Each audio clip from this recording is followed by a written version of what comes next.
Let's begin now.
This is not a drill. Repeat, this is not a drill.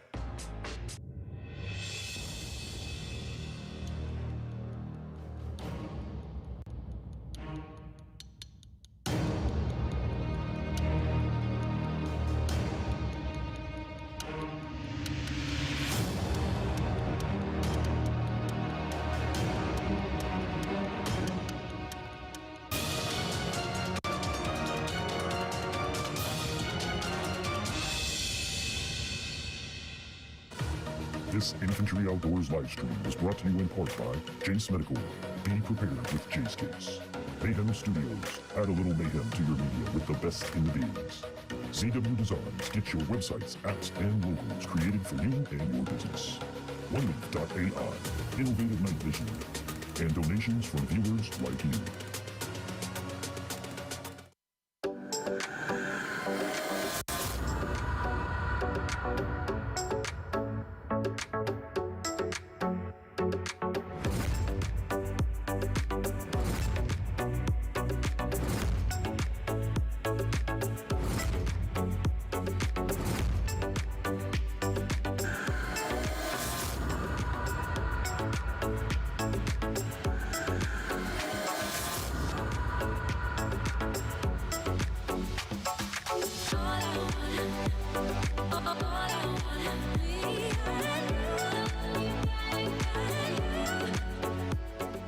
In today's world of technology, supply shortages, fuel shortages, and war, now more than ever is the time to prepare. Throughout human history, over 1 billion people have died from disease that would have been cured by everyday antibiotics. Over 99% of Americans do not have a supply of emergency antibiotics. Over 98% of antibiotics are produced overseas. The chance that that antibiotic supply chain could be interrupted at some point is 100%. If that were to happen, experts predict that local pharmacies would run out of antibiotics in a few weeks. The time to prepare is now. Every home needs to purchase a Jace case. If we got your attention, visit our website today at jacemedical.com/Infantry Outdoors. Be sure to use promo code INFANTRY10 for 10% off your order. Be prepared with Jace Case.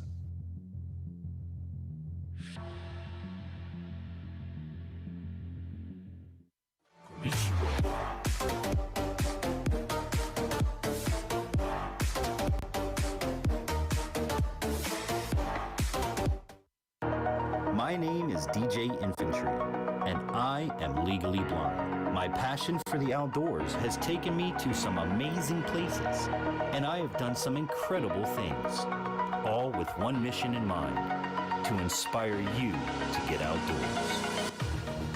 Pain I felt is paid for, all is said and done.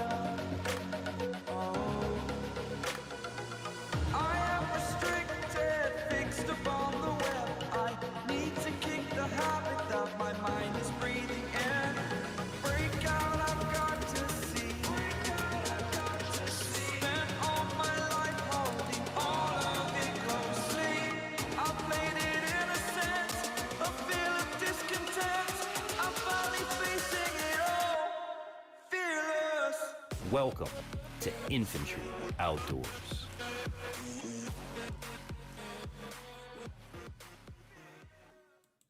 That's right. Welcome to This Week Outdoors. Happy Friday, everybody.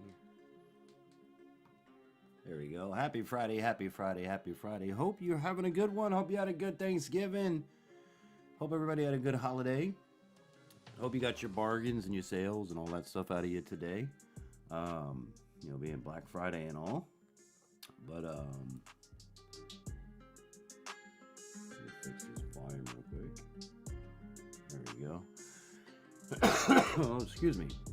But yeah, hope everybody had a good turkey day. Joe Morgan, my friend, how are you? Good to see ya. Joe's saying, I think I need help. It's okay.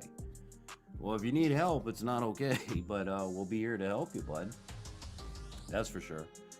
But yeah, I hope you guys are having a great one. I hope your turkey day went good.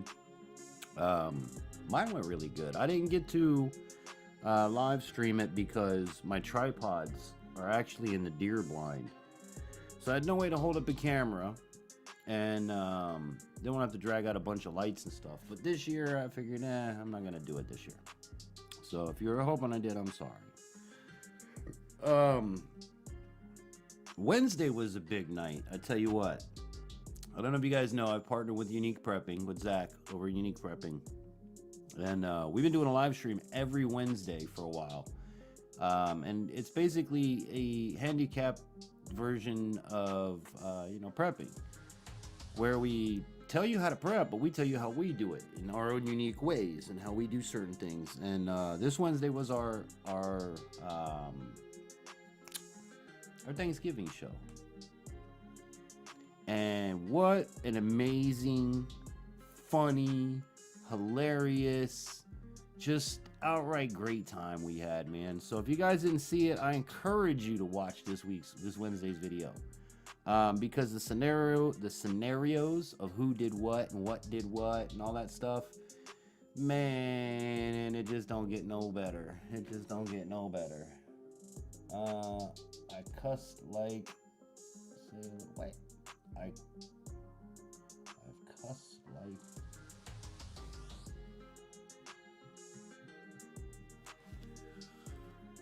you cussed like a sailor in line, I think that says. I've cussed like a sailor in, yeah, I think that's supposed to be. I don't know. Joe, you better behave yourself, Joe. That's all I know. You gotta behave yourself. But I am sure glad to see you, Joe. Joe's been with me a long time, man. Miss you on the live streams, bro. Miss you on the live streams. Hope you had a good Thanksgiving, brother. I know it's been tough for you. But, I really hope that you've had the opportunity to have a good Thanksgiving. You know what I'm saying? But yeah, like I said, check out Unique's Prepping live stream. It was a lot of fun. Big shout outs to Mr. Smith. Over in the UK, came in and did some wicked drums with some wicked tunes. We had a lot of fun, man. We had so much fun.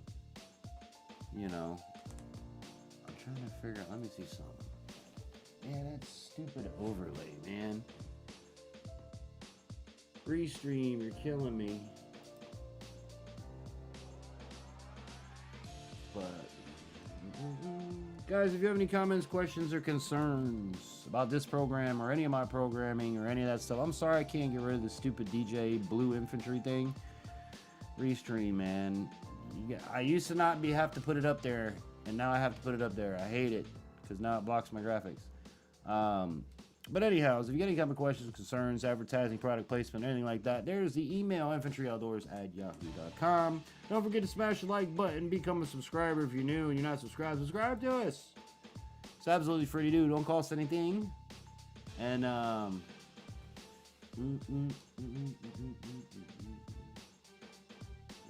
on, let me figure out which screen I want to read these off of. I'll drink more soon, but I'll be okay. Just don't drink too much, man. Please don't do that.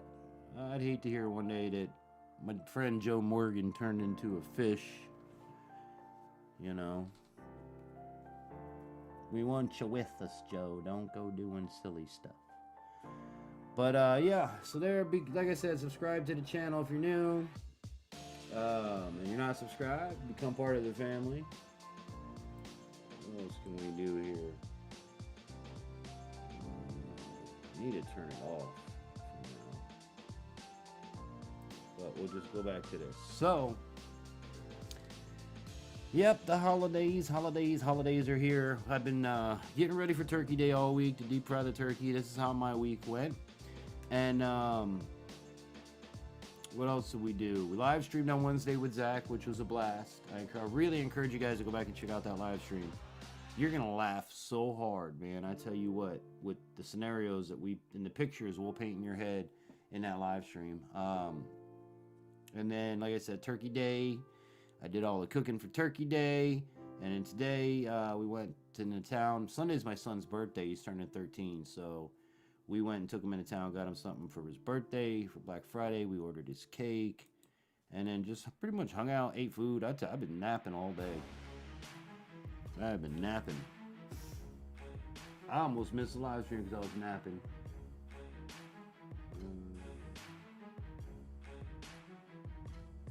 I am a... What does it say? I am a bad fish just like my father did. Oh, you know, we gotta learn from our fathers sometimes, Joe. You know what I mean?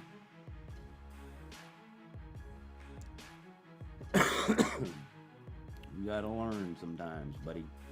Because there's a lot of us that love you and still want you around and want you here, my friend. So, and I know I can speak because I was an alcoholic for a lot of years. Imagine as a DJ,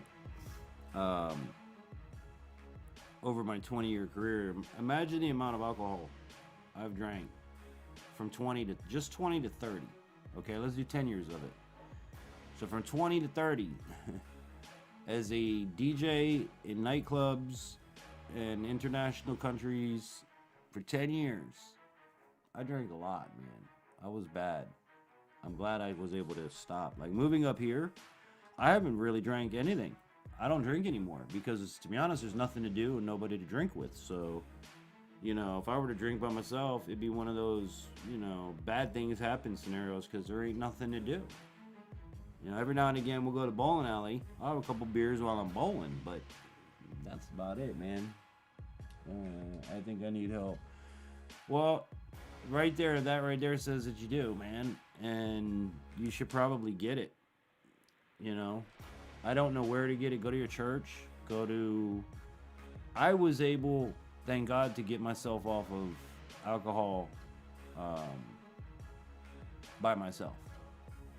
You know, I'm able to, when I want to switch something off enough in my brain, and I do this with people, problems, everything, I'm able to just switch it off and it's off. So the day I made the decision that I didn't want to drink anymore, and it's not even that I made a decision, it's just that, like I said, up here, there's nothing to do. There's nobody to hang out with. There's nobody to have a drink with. You know, yeah, I got my wife, but then you got two alcoholics. You know what I'm saying? And with nothing to do and nowhere to go, it just ain't, it's not a good scenario. It's really not, you know? But I don't know who to tell you to get help, bro. I wish I did. I wish I had somebody I could just put on the phone with you or get to you right now. But if anybody in the chat does know and wants to help Joe out, I'll be fine, but I'm real. No, I know, man, but look, people need help. There's nothing wrong with asking for help. Nothing wrong with it. You know what I'm saying? It's hard. Addiction is hard. And I can tell you, like I said, again, from firsthand, I was addicted to alcohol. I was addicted to drugs. I was addicted to a lot of things between 20 and 30. You know? But thank God I was able to, what I call, grow up. And, you know, I don't mean that in a bad way, but I did all my stuff in the right amount of time, and then I got out of it. But getting out of it wasn't easy. Getting out of it wasn't easy. Like even this vaping thing that I do. You know, I did this to stop smoking cigarettes. Cigarettes was, God. This was the only thing that was able to get me to stop smoking cigarettes was vaping. I tried the patches, I tried the pills, I tried everything. You know, now 13 years later, the smell of cigarettes disgusts me. You know what I'm saying? I don't like the smell of it. I don't like the taste of it. I bought this specifically to get flavors that are not cigarette. You know, the one I have is butterscotch custard. That's so far from a cigarette, it ain't even funny. But anywho, boys and girls and little squirrels, I hope y'all having a great night. As you come in, be sure to chime out in the chat. Let me know who's here so I can say hello. Happy Thanksgiving to you and all that good sort of stuff. But we're going to run to our first music break tonight and have a little bit of fun. And let's see, we're going to go with Netflix. I just want to be great. So enjoy the program. Enjoy the music, guys, here on This Week Outdoors. Remember, we do it every Friday starting at 9 p.m. Eastern Time here on Infantry Outdoors. Let's go get them.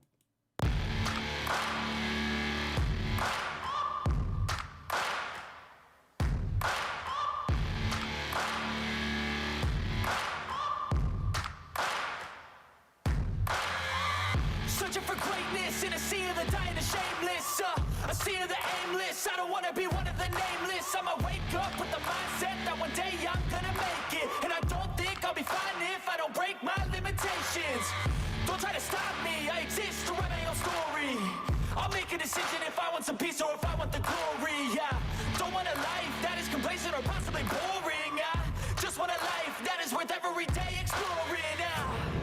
My whole life I just wanted someone who would notice me. My whole life I just wanted to be somebody to be. Yeah, I just wanna be great.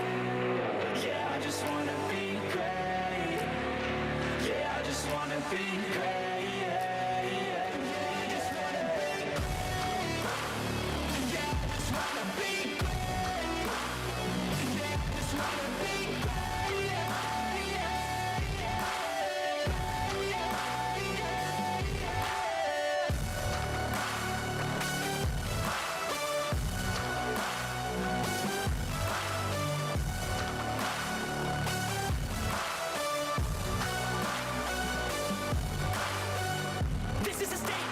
Appreciate all that is vacant. It's just for the taking. If you make up your mind, you can take it. I'm never complacent. I would work in a mansion or basement. Yeah, there's no replacement for persistence. It's a patience. Yeah, in this life, I wanna be soaring to feel sun inside when it's pouring, and I'll fight till anxiety is boring. I'm so sick of my mind's extortion. My whole life I just wanted someone who would notice me. My whole life I just wanted to be somebody to be. Yeah, I just wanna be great. Yeah, I just wanna be great. Yeah, I just wanna be great.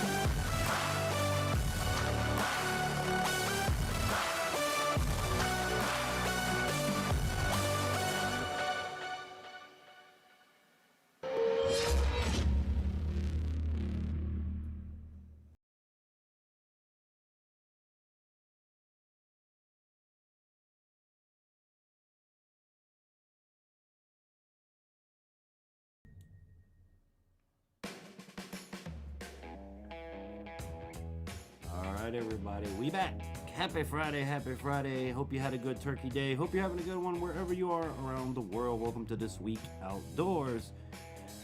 And if you're new and you don't know the question I always ask the chat, so let's bring y'all on up here with me. Whoa. Well, that's interesting. Yeah. What the hell? Okay, I'll play your game. Webcam. Sorry, I'm gonna have to fix this real quick, guys, because I have no idea what even happened to my camera setup.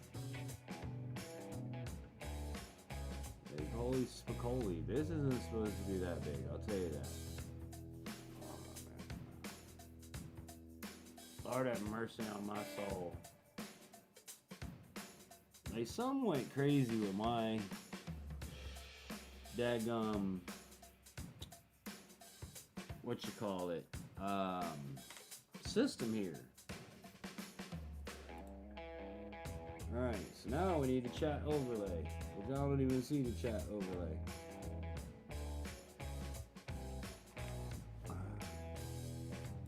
Alright, no, don't do that. Don't do that.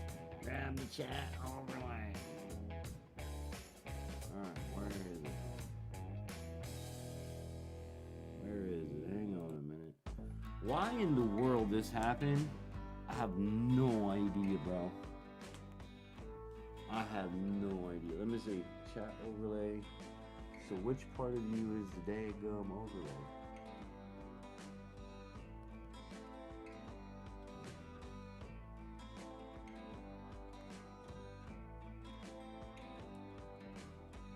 Okay. There we go.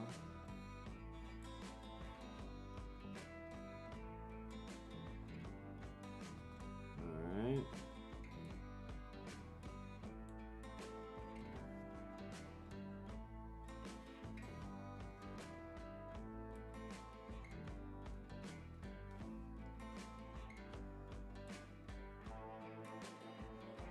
Alright, okay, hold on a minute here. I apologize, everybody. Which one is it? There we go. Y'all are getting the OBS 101 for free.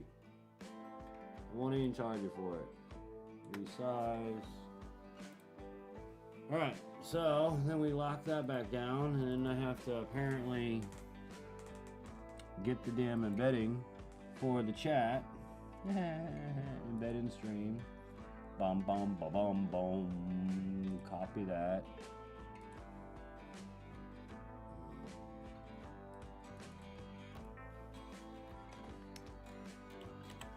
At least y'all know I can do stuff on the fly, right?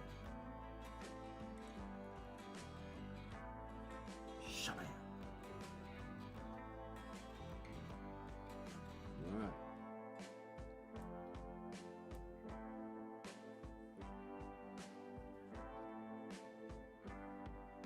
Alright, so now I just need somebody to type something in the chat so I can make sure this works. But I think we got it up there now. Although it should be showing all you guys' previous stuff here.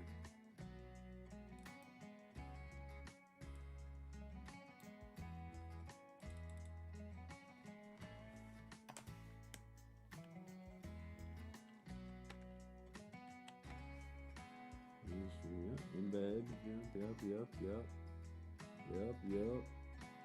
And now source. Okay. Alright, so let me put something in the chat.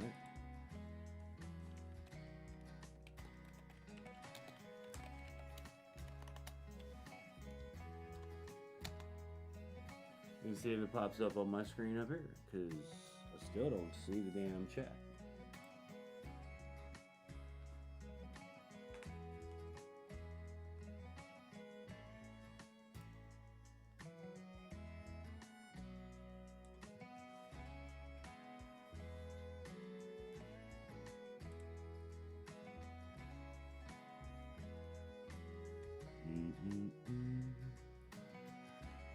Oh, what did I do? Come on, is it gonna pop up? It's not gonna pop up, is it?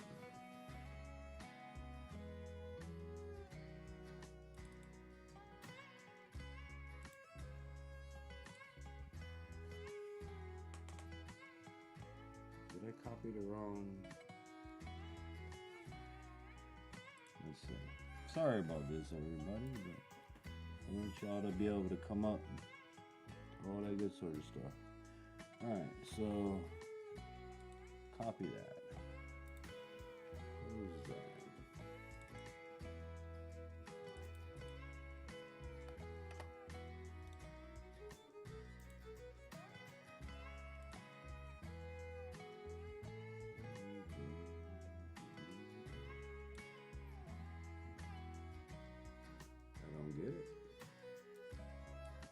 I don't understand what's going on here. Tony, what's up?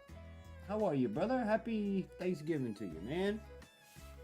Oh, and yeah, Wednesday. Y'all check out the deer video. I know Joe did.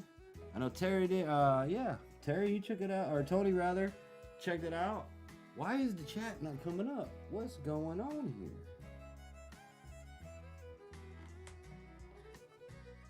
I'm having a hard time understanding why it's not communicating. If I put it at the bottom, no, it's still not there. If I bring it down, boom, it's still not there. Where the hell is the chat? Refresh the chat, refresh the chat. Boom. No. So you know what?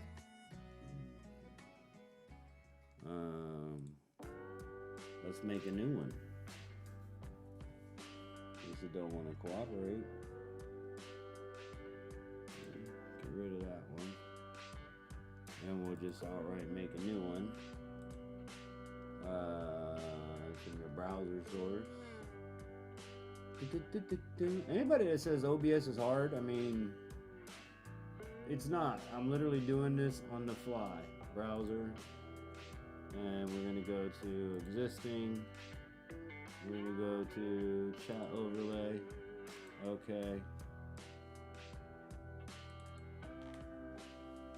Hey, there it is. Looky there.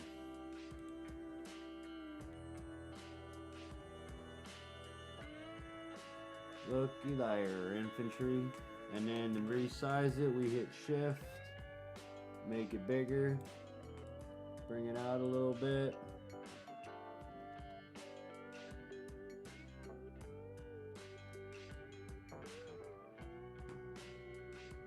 So probably about right like that. Bada boom, bada bing. Alright. So now, lock it in place. And let's see, is it working now?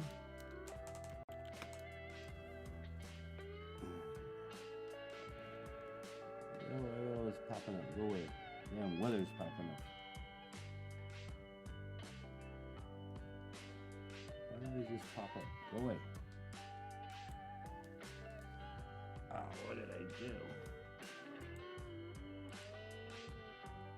I don't want this. Go away. Alright, is this working now? Fire. If not, there it is. Hey, I got it.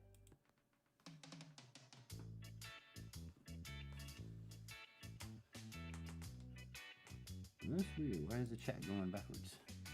Let's go to appearance. Advertise, polarize. Chat size. Chat size is fine.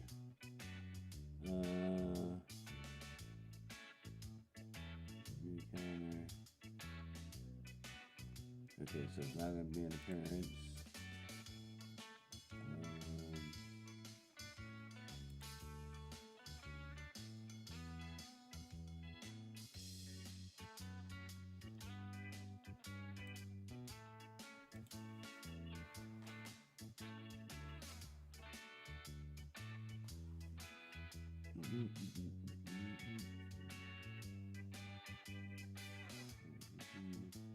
Overview. Alright, I think I got it now. So now I should start coming in from the bottom. And go up like normal. Actually, let's leave it from the top down.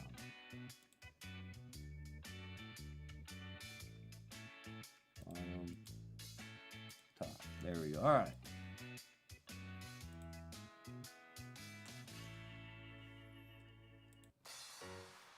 There we go. Sorry it took so long, everybody. It even comes up Infantry Outdoors over there. Isn't that cool? Well, I hope you guys had a good holiday. Tony, what'd you do this week, man? What'd you do this week? What'd you do this week? I'm curious to know. And how was your holiday, my friend?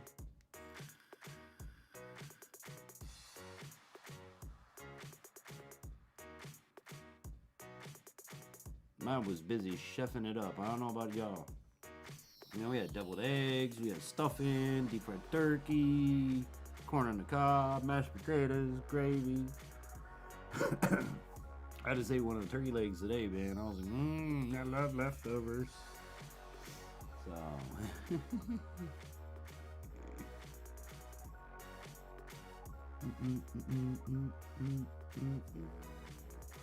But yeah, if anybody did not get to see the deer video, if you're watching in a replay, I do apologize for all the technical difficulties we're having tonight.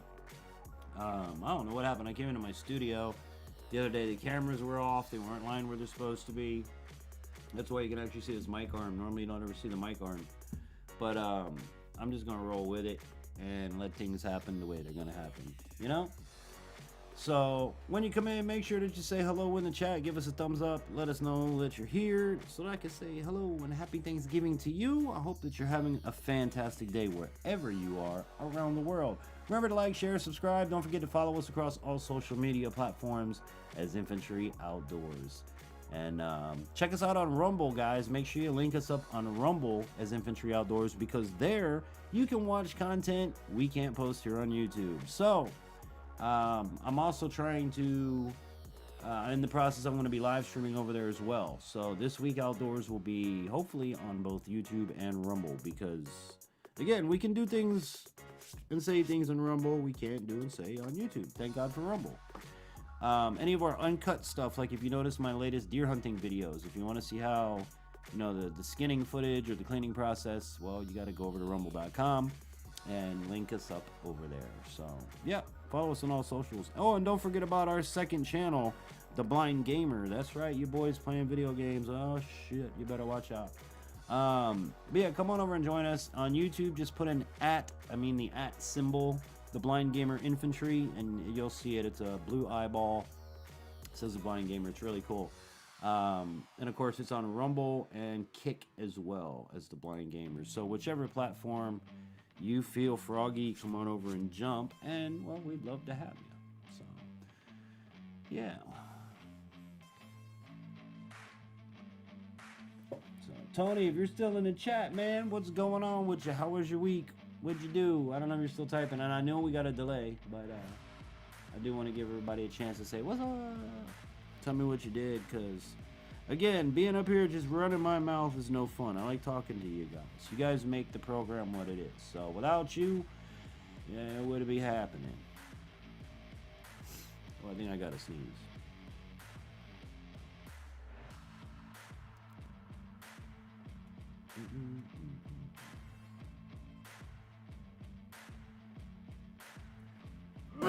Whoa. Holy spicoli. Bless you, infantry. I will tell you again, though, I had a great live stream over at Unique Preppins on Wednesday. So if you guys want to roll yourself laughing, hurt the next day laughing type of stuff, go on over there and check out Wednesday's live stream, the Thanksgiving special. And the only thing I have to say to that is Zach and I are currently working on the Christmas special. So if you watch that one, just imagine what's going to happen for Christmas, all right? That's all I'm going to say. But go over and check out Unique Prepping, the live stream. I'm with him usually every Wednesday nights, starting about 10:30, and check him out for sure. So, yeah, I don't know what else to say. Like, chat, y'all need to talk to me, chat, because, you know what we're going to do? We're going to take another music break. That's what we're going to do. Let's go with Chimichangas. Boogity, boogity, boogity, boogity. Let's go racing, boys. What song was it that I want? Oh, here it is. Alright.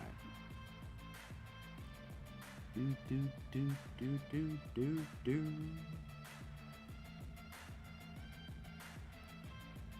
Oh, what a week. And it's almost over. Well, anyways, guys, we're going to run for a music break. Stick and stay here on Infantry Outdoors. We're going to run this tune right here, get you going, a little rock music on a Friday night, get you amped up and get you moving. Hope you guys like, subscribe, and don't forget to share us out. Let's go get them.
This Infantry Outdoors live stream was brought to you in part by Jace Medical.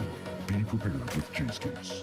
Mayhem Studios. Add a little mayhem to your media with the best in the biz. CW Designs. Get your websites, apps, and logos created for you and your business. OneLeaf.ai. Innovative night vision. And donations from viewers like you.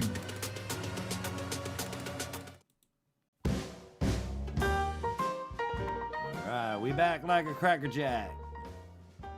Anybody even old enough to remember Cracker Jack? I mean real Cracker Jack. When it came in the box, or not in the box, it came in the bag, and you got the toy inside of it. Remember those days where you could actually get toys and stuff? Remember when toys came in cereal boxes? You get whole cereal bowls in a damn cereal box back in the day. You know, they make you eat the cereal. Mom used to tell you can't have the toy to eat all the cereal. If your mom was like that, comment down below. Comment in the chat. Welcome everybody, hope you're having a good Friday night. It's another episode of This Week Outdoors. Infantry's back at it again. Happy holidays to you. Hope you had a fantabulous, fantastic, and fattening Thanksgiving. I hope you ate as much as I did. And yeah, now we're gonna move forward, get ready for the Christmas holiday. I got the tree up, got the stockings hung by the chimney with care, and hopes this Saint Nick will show up somewhere. But yeah, man, it's been that kind of day around here. Hopefully gonna get out into the blind sometime this week. I think maybe Sunday I'll get out there and have an opportunity to go sit and do another hunt. But I hope you guys checked out the hunting video. I know YouTube is gonna suppress the hell out of it because it says blind guy's first deer ever. And we know blind people aren't wanted on YouTube, and deer hunting isn't wanted on YouTube, so yeah. Do me a favor and share that video out to folks, please. Do me the solid. Just like do me the solid of sharing this video out. But what do we got up here? What does it say? I feel like I am talking to myself. That's why. Like, wait a minute. I feel like I'm talking to myself in the chat. And sure as hell, I'm talking to myself in the chat. But it's okay. I'm used to it. Make it an early night tonight. And that's another thing. I've noticed, like, our Friday nights, less and less folks are here or in the chat. Like, I don't know when people get notified. I don't, you know. And I post these live streams, a week. Like, when I get off on Friday night, I post for Saturday. Or for the next week, so.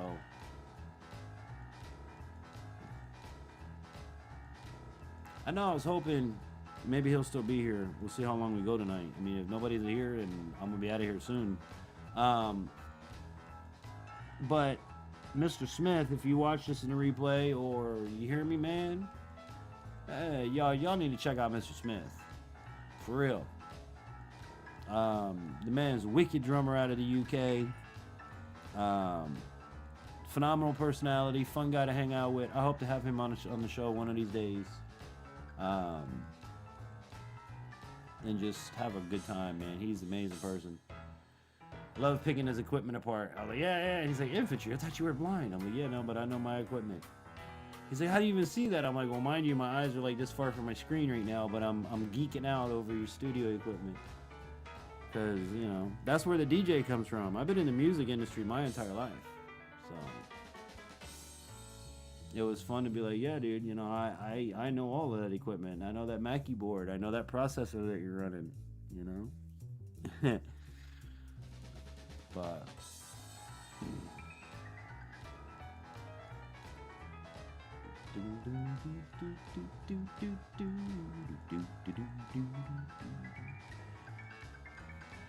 I went on the YouTube rabbit hole the other day of new music, and I haven't found anything.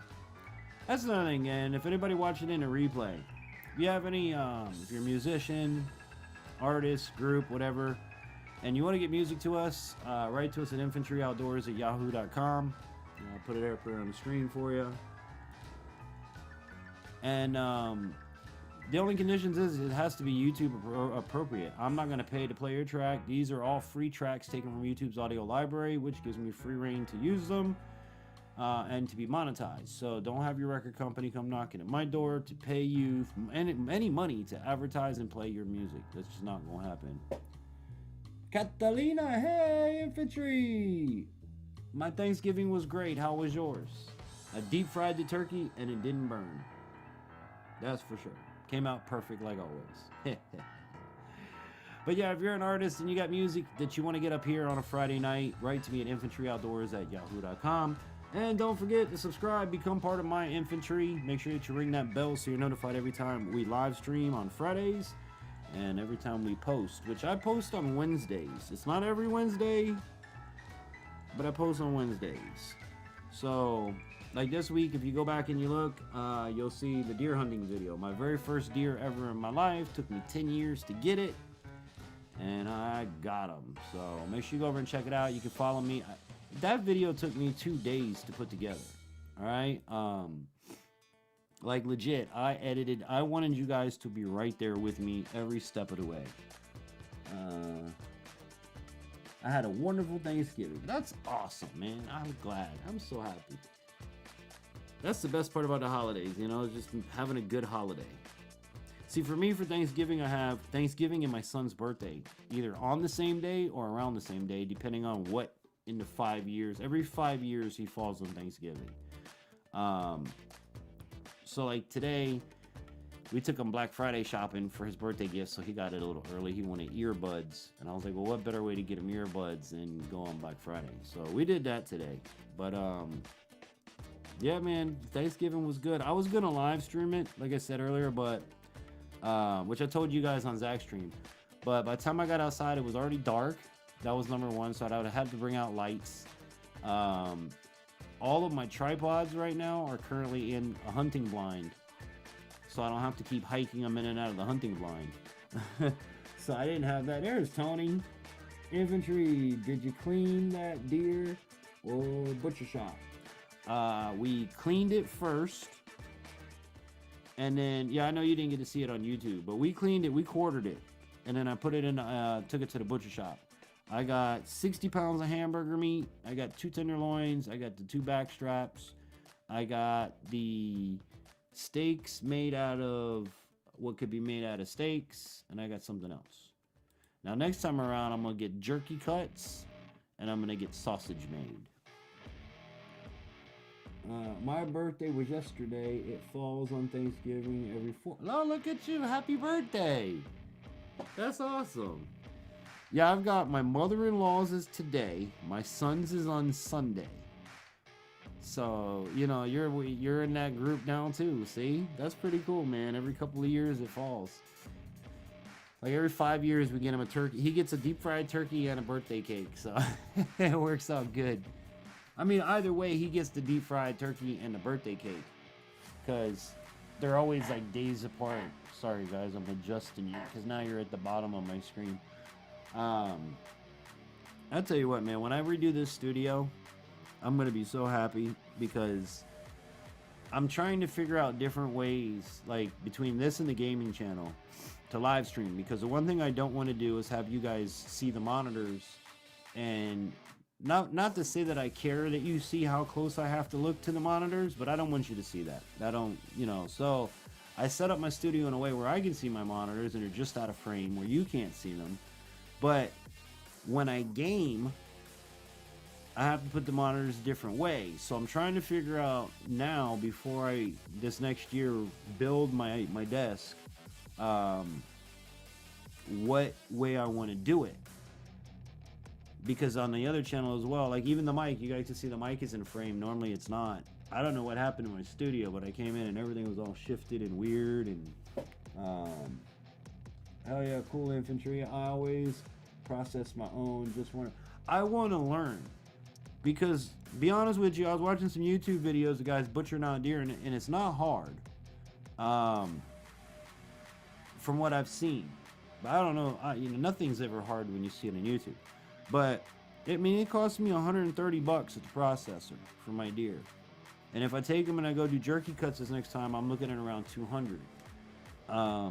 Granted, it's meat in the freezer, but if I can learn to do it, You know, I've already got one of those mixer machines, you know, that you can put attachments on. So I can buy a grinder attachment for it, a meat grinder, put that sucker on there and grind my own hamburger, add my own pork. Because, oh, excuse me, that's all he's doing is just adding pork fat to it, grinding it up, and Bob's your uncle, you know.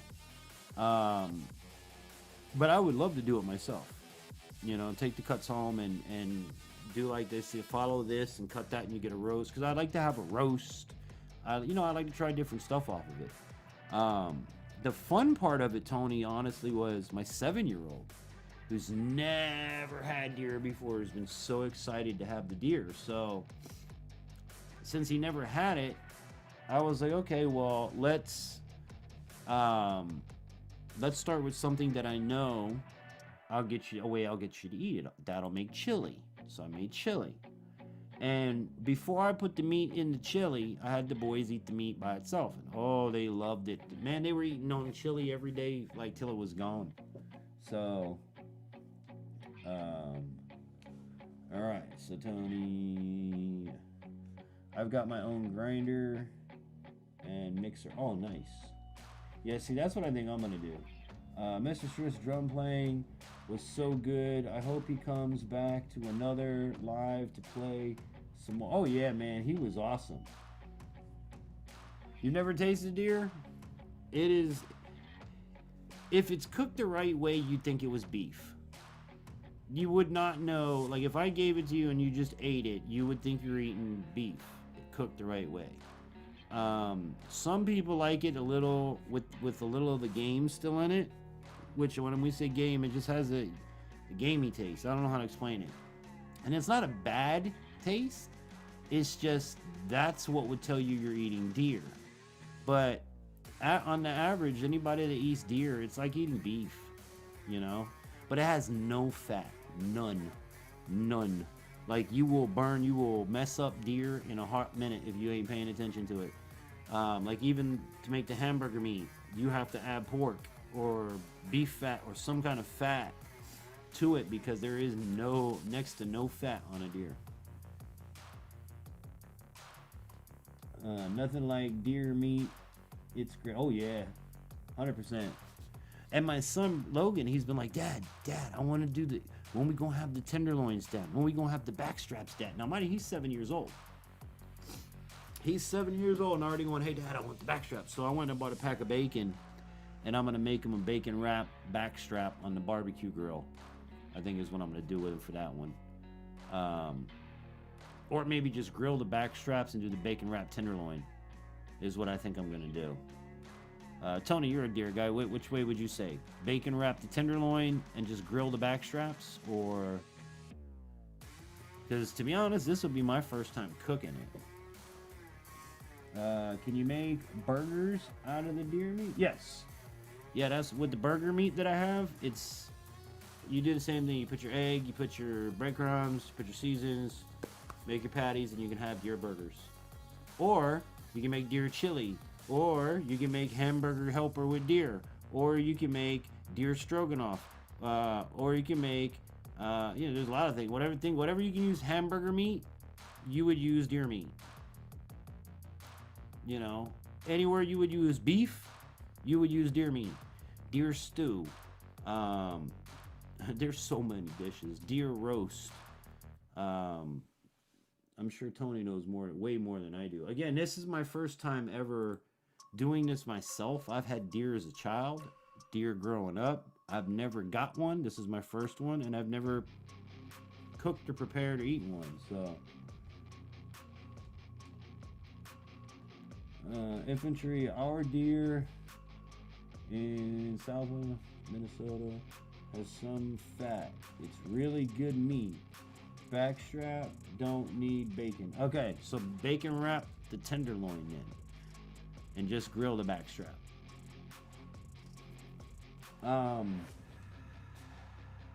What emotion goes through when you're about to shoot a deer? Adrenaline, anxiety, nervousness. If you watch my video, you'll see it completely. You'll see it completely if you watch my video. If I didn't have the music on there, and if you listen carefully, you'll legit hear my heart going.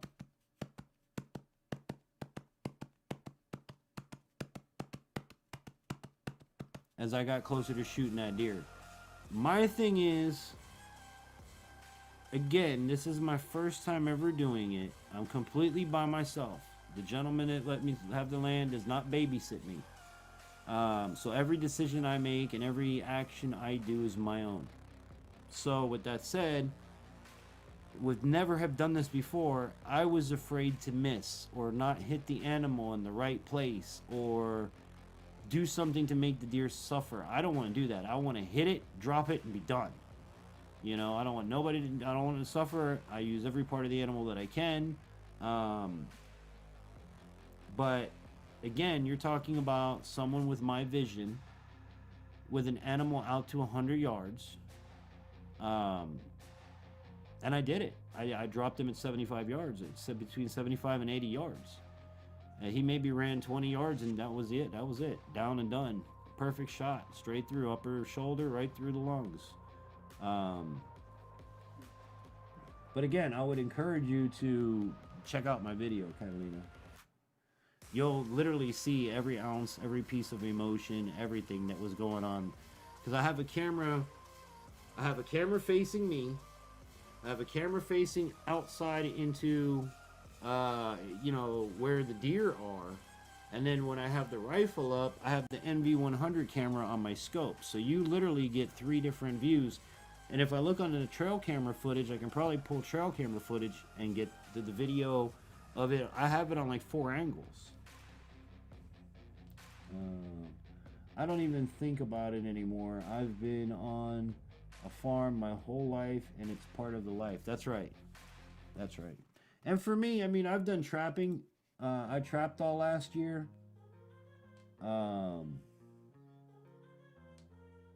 What is considered a legal size deer to hunt? In Florida, it's over. It has to have a spike on each side greater than 1 inch. For me, that doesn't work because at 75, 80, 100 yards, the deer's big ass ears make me question racks. So the rack has to be bigger than their ears for me to identify they have a rack, if that makes sense to you. Like the one that I shot was a 6-pointer. It was a decent sized 6-pointer. Like the bigger part of the 6 points came out bigger than his big ass ears. Because to me at 70, at that distance, when I'm looking through the little tiny rifle scope and I've got it zoomed in,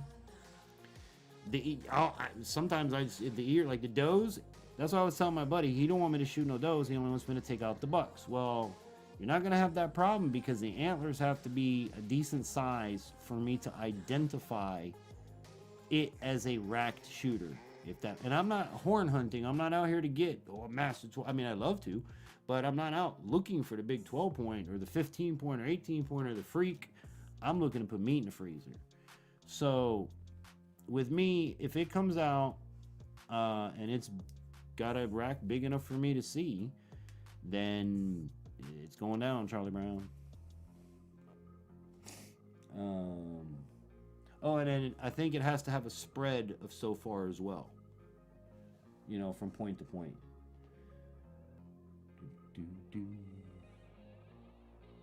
We usually won't kill something small. It's a waste to tag. Yeah, we don't go for, like, I'm not gonna, okay, when you gotta watch the video, Catalina. I sat out there for 8 weeks. I have 3 does, or I have 3 does and 2 fawns or yearlings that are out there all the time, and you'll see them on that video as well. So if I wanted to, I could just off one of them. But again, the guy that I have permission from the property has a bucks only policy. So the does get to live. But it makes sense because if you have plenty of girls around, the boys are going to show up eventually. I mean, think about it like a party. If it's a sausage fest, the guys ain't going to want to be there. But if you got all the girls there, they're going to show up. So it makes sense not to take out all of those. But if a little buck walks out, I'm not gonna shoot him. I'm gonna let him hang out and get bigger, and I'm gonna watch him grow for next year, and maybe the next year, and maybe the next year. You know, that's what good hunters do. But you do have hunters out there that if it's brown, it's down. They don't give a damn. They just shoot anything in the woods, and they're the ones that make it bad for the people like us that actually manage our properties. And that's what it is. It's property management. You're taking out the older. You're taking out the ones, if they have weird looking antlers, you want to take them out because they'll make your future generations have weird looking antlers because it's genetic. And that's if you're trying to make like a nice trophy, nice buck type of situation. And it all depends on how you're trying to manage your land, you know. Good night, buddy. Love you. See you tomorrow. So again, and you know, like I said, like this guy, he only wants the bucks gone. Leave the girls. So, I live on the East Coast, and I notice the deer start to rut in September. I'm on the East Coast too. I'm in Florida. I'm in North Florida. Our deer are rutting right now. They're rutting right now, for sure. Temperatures are cooling off. Basically, good night, buddy. I love you. See you tomorrow. See you tomorrow. Okay, goodbye. He was seeing himself. I know. You always got to pop in and say hi. It made me lose my train of thought. Let me read that comment again. East Coast, yeah. All the way over to my buddy Big Matt, who's in Texas. Him and I pretty much have the same like scenarios. He might be a week off from me, or I might be a week off from him, but pretty much if you're on the eastern seaboard, it all runs the same, you know, and it runs by temperature. When it's cold, the deer move and they want to do stuff. Now I'm in Florida. These deer are used to heat no matter what, but that boy, when it cools off, it is a whole lot better, you know, even for just seeing the deer. My sons are adorable. Thank you so much. Yeah, that's my 7-year-old. He actually went on his very first deer hunt last week with me. He said, Dad, I want to go deer hunt with you. And I was like, you sure you're ready for that? You want to do that? He's like, yeah, I want to go in a deer blind and hunt with you. I'm like, all right. So I explained to him, I was like, bud, you go in a deer blind, it's going to be, we're not coming home. This is not going to be one of those in 15 minutes you're bored and you want to leave. So we're going to take your tablet, anything else that you maybe want to do while we're waiting for the animals to come out. No, all right, Dad, and we did it. We went in there, and for his first time ever, for never doing it, he did the best he could. He fidgeted as little as he possibly could. He made a whole hell of a lot of noise, but we had fun. He got to hear a lot. We didn't see anything, but he got to hear a lot of stuff, and he got to identify what he was hearing, which is a big thing when you're sitting in the blind, to be able to hear a noise and go, well, that's a raccoon. Hear a noise over there, oh, that's a peckerwood, woodpecker. You know, that's the part I like. And not only that, just spending time in the blind with him. And I was like, hey, make sure you know when we go to shoot the deer, you got to stick your fingers in your ear because it's going to be stupid loud. So, but it was fun, man. It was nice. Infantry management is what it is. A couple years ago, I had 89 deer I could count in my field when I had a cold snap. That's awesome. Hang on a minute, I gotta close back this door real quick.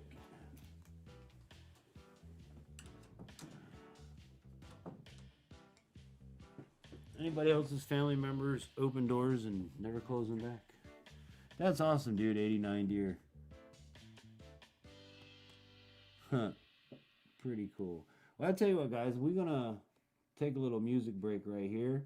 I think it's time to get it hot and cold at the same time. So we're going to light it up with a little bit of ice of fire. Welcome to Infantry Outdoors, This Week Outdoors, as always. And I got to hit Catalina up with this for her first time here in the show. When I come back, Catalina, drop in the chat. What did you do this week outdoors? We'll be back right after this.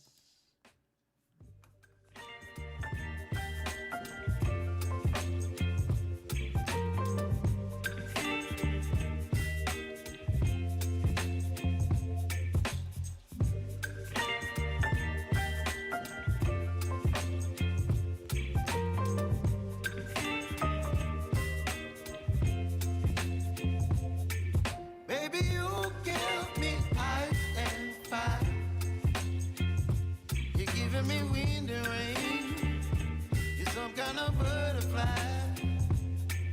Baby, you give me midnight.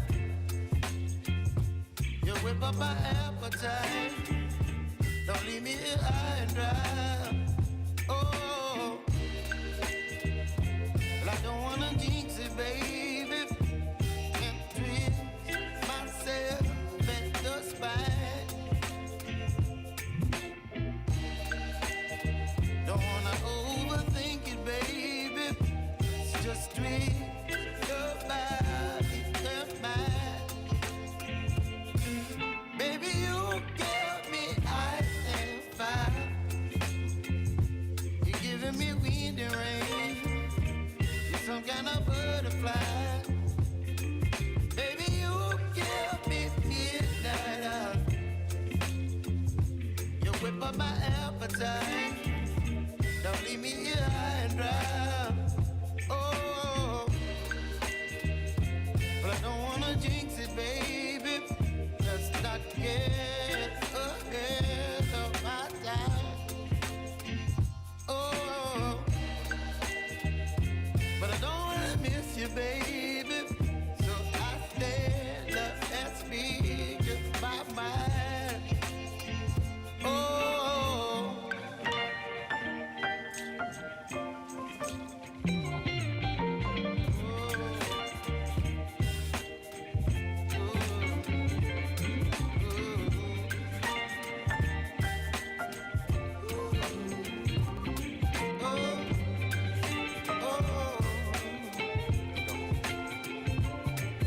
Baby, you give me ice and fire.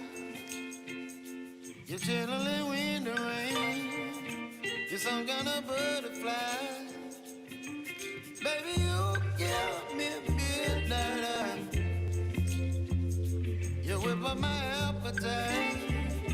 Don't leave me here high and dry. Baby, you give me ice and fire. You're channeling wind and rain. You're some kind of butterfly. Baby, you give me midnight.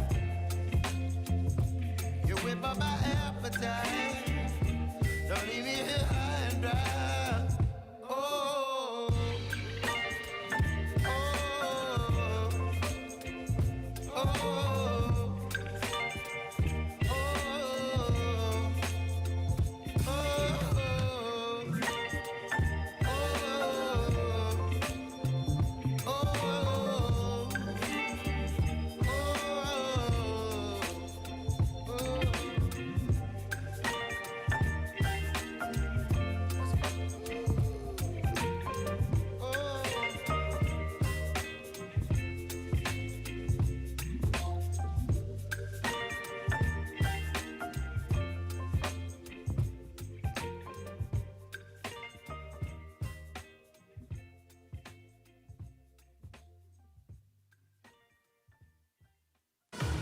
This Infantry Outdoors live stream is brought to you in part by Jace Medical.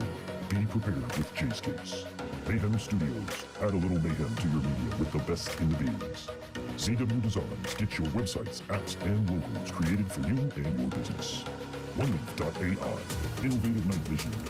And donations from viewers like you.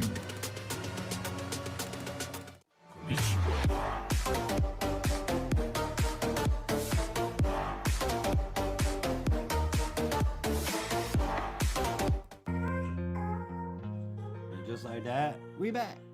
Hope everybody's having a good one, and happy Friday to you. Welcome to This Week Outdoors. Well, y'all know the routine. We do this every Friday night starting at 9 p.m. Eastern time here on Infantry Outdoors, and basically we do what we do every week. We talk about what we did this week outdoors. As always, I'm your host, the Infantry, your favorite blind DJ, doing what I do. I'm just not on the ones and twos. Start bringing out some lyrics. Infantry on the ones and twos, what you gonna do Friday night? This is a week outdoors. Everybody come on in, smash the thumbs up. Don't forget to subscribe and get you more of the infantry. Get you more of the infantry. That's right. Smash that thumbs up button, guys. Give us help the algorithm send us out. You know, it's funny, when I started going live at 10 o'clock. Everybody pissed and moaned forever how, oh, if it's so late, infantry, you gotta start going earlier. So I started going 9 o'clock. And then nobody shows up between 9 and 10. I hate to say that, guys, but you hurt my algorithm by doing that. You hurt my algorithm, man. You just hurt my algorithm so much. No, I'm only kidding. But yeah, by me going live at 9 and nobody coming in until after 10, it really puts a damper on things. So share the program out, please. It's hard enough with YouTube suppressing and everything. I still can't believe this week's video ain't even got 50 views. You would think, if you saw a title, Blind Guy's First Year Ever, you would watch. I would watch it, but I don't know. But again, if you guys did not see the live stream this Wednesday past over on Zach's channel over on Unique Prepping, you need to go over and check it out. You are going to laugh your butt off. I mean, it is hilarious what we did. Shout out again to Mr. Smith. He came in and played some drums. I was honestly hoping to see him here tonight, but our time and UK time is way different. So, you know, he's like, what, 5 hours ahead? How does it work over there? I don't even remember. But, man, he played some awesome drums. He did some Blue Oyster Cult. I think it was Duran Duran he played after that. I don't remember off the top of my head. But it was just an amazing time. Great drum solo and everything. So, but yeah. Aside from that, you know what? It's that time of the night where we put up the link and invite anybody that want to come up. Paste, stick it, and pin it. There you go. You want to come up, hang out, chit chat, hang out, and chit chat, hang out, and chit chat. There's the stinky linky. And yeah.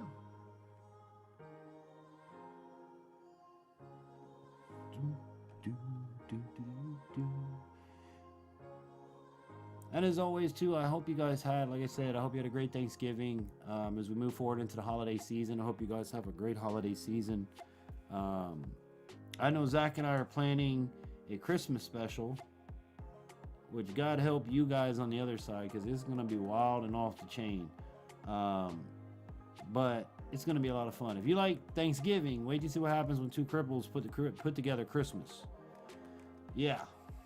I don't know about Santa even making it to y'all's house this year. But yeah, make sure you go over and subscribe to Unique Prepping. Also, follow us across all social media as Infantry Outdoors. We're on pretty much everything. And check us out on Rumble. If you guys don't know about Rumble, it's YouTube without all of the BS. We're able to post things that you can't see here on YouTube because YouTube are a bunch of pansies and don't like it.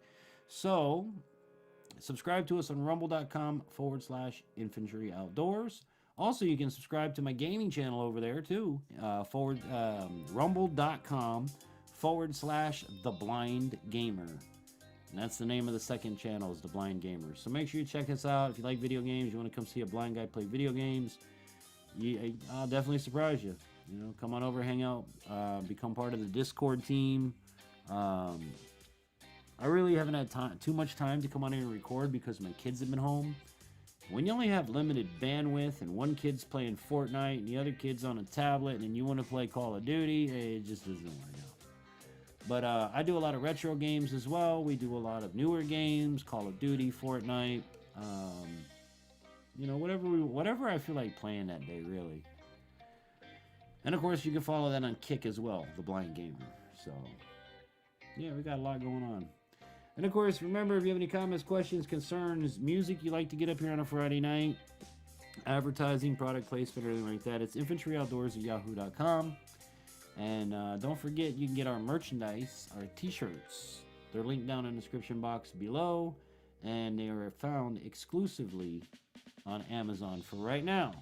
For the new year, I might have a new t-shirt company to work with. I don't know yet. I don't want to speak too highly or say too much, but I need a t-shirt company that will print stuff that it's not gonna hurt your feelings and you won't not print it. You know what I'm saying? I have some funny t-shirts that Amazon just ain't gonna let me print. But there's the email. What was I saying? Oh yeah, t-shirts. Yeah, I got a bunch of new stuff I want to come out with for the new year. And not only that, Amazon only limits me to the 10 prints that I have right now because it won't unlock to the next level or whatever, I don't know. But I'm going to leave those prints up there on Amazon, and the new company, if I do start with them, it's going to be a whole new lineup of stuff. So you guys be ready. Hopefully the shirt company can work with me and get everything settled out, but we'll see. We'll see. You know, all we can do is try. So, what's up, chat? What's going on with you guys? Everybody got quiet on me. And then I feel like I'm talking to myself again, which I'm good at. You know, when you do overnights at a radio station for 16 years, you're basically talking to yourself all night long. You know, nobody calls in the station, nobody does nothing, so you got to sit there and you got to talk to Pepe or whoever you want to imaginate is on the other side of that piece of glass, you know? But, yeah.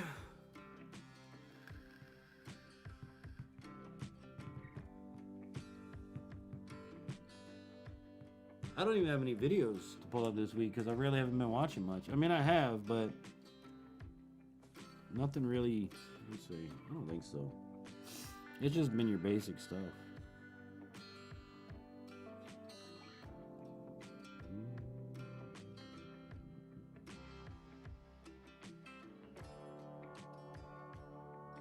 I wish I could do these like cleaning my room type of shit videos, but y'all, I don't. What was I just? Oh, I want to go to history, not my videos. Cleaning my studio. Make a video out of cleaning my house. Yeah, every Sunday.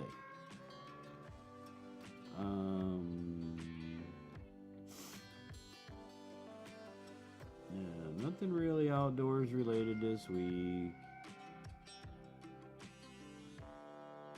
Although I did find Demo Ranch's Matt Carricker channel, which I guess is the Off the Ranch channel now.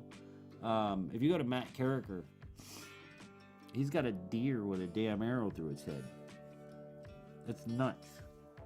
And it's still alive. Like the arrow's straight through the deer's head and it's still alive and walking around. But then of course Big Stack Casting. You know, my usual stuff. By now you guys should know I watch. But again, nothing really this week. I really wasn't really on the old YouTube this week. You know.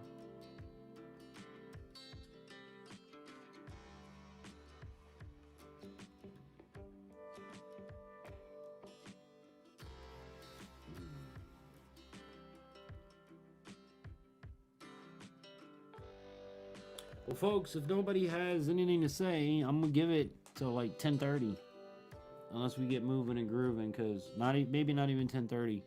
I don't want to be sitting up here with just dead air and all that good sort of stuff. So let me do this. And what do we want to play? Play that one.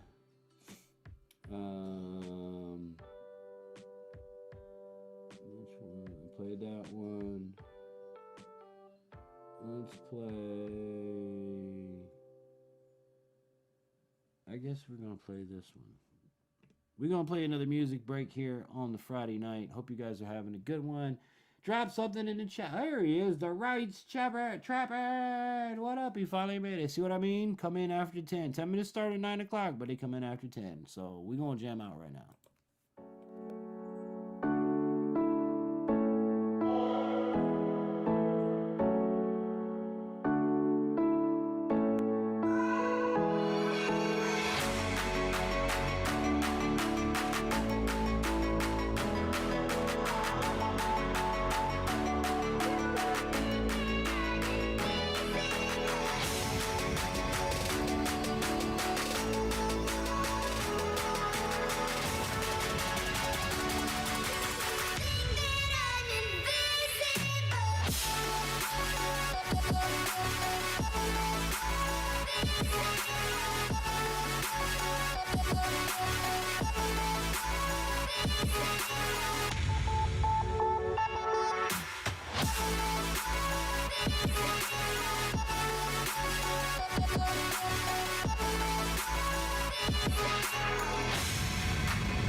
You have a great night. Thank you so much for coming in. Hold on a minute. Where did I leave off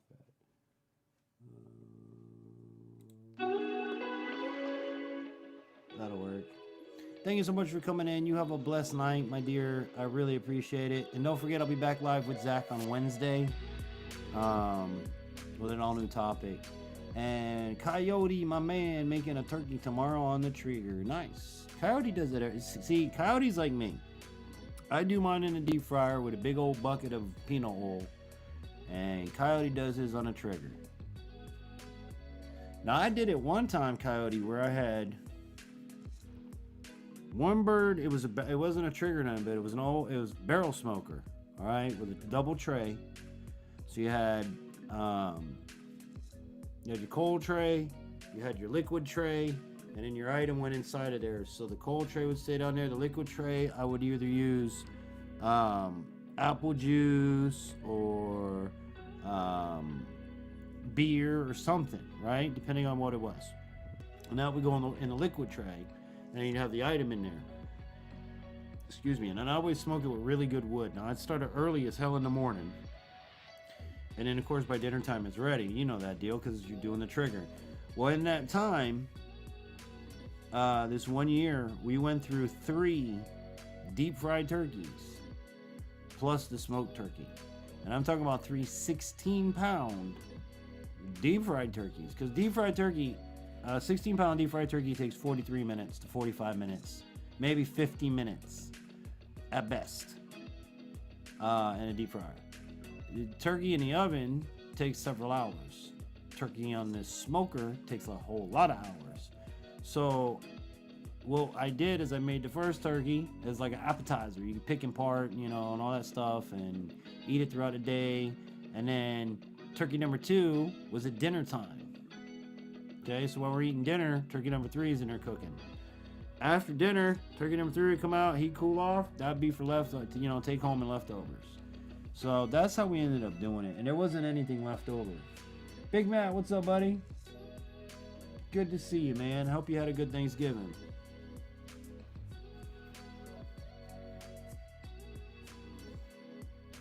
Hope everybody had a good turkey day. I might get out in the deer blind Sunday. But it's my son's birthday, so we'll see. I might go hunting in the morning. Maybe I'll take him hunting in the morning. I don't know. He doesn't want to get up at 5 o'clock in the morning now. That's the only problem. He's like, oh, no, Dad. I ain't doing that. So. But I could always take him in the evening. I have to see. I haven't been out. I had a chance to get out all week. It's been tough, man. With the wife's new job, they got her going in like at the right time in the morning that I can't go hunt in the morning. And she gets home right at the time when I can't go hunt at night. So it's like, cheese and rice, man. But I hope you guys checked out the video. It ain't doing so well, which I'm surprised. But hope you guys checked out my first deer hunt. Hope you guys enjoyed it. I worked really hard on that, especially with the cameras and the camera views and camera angles, and try to put you guys there with me for that hunt. And I had Truth with Tom was in with me Wednesday, and he's like, man, that was a great video. It took me back to 1977, my first deer hunt. He's like, you did a great job. And we were talking about it. And for you deer hunters out there, you'll understand more than anybody if you're a deer hunter. All right, if you're a deer hunter, it's tough enough to get the deer to come out, come in front of you, to be able to have a shot, to keep your scent down, all this stuff, right? Now, amplify that with, I'm filming with 3 cameras. Okay? That makes it tough. Any of you YouTubers with 1 camera will be like, oh, dude, how do you do 3? Then amplify on top of it that I'm blind. And I did all of this. So, it's pretty amazing when you stop and you think about it.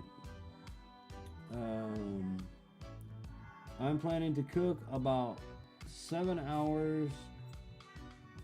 Might go live, stream, cooking. That would be good.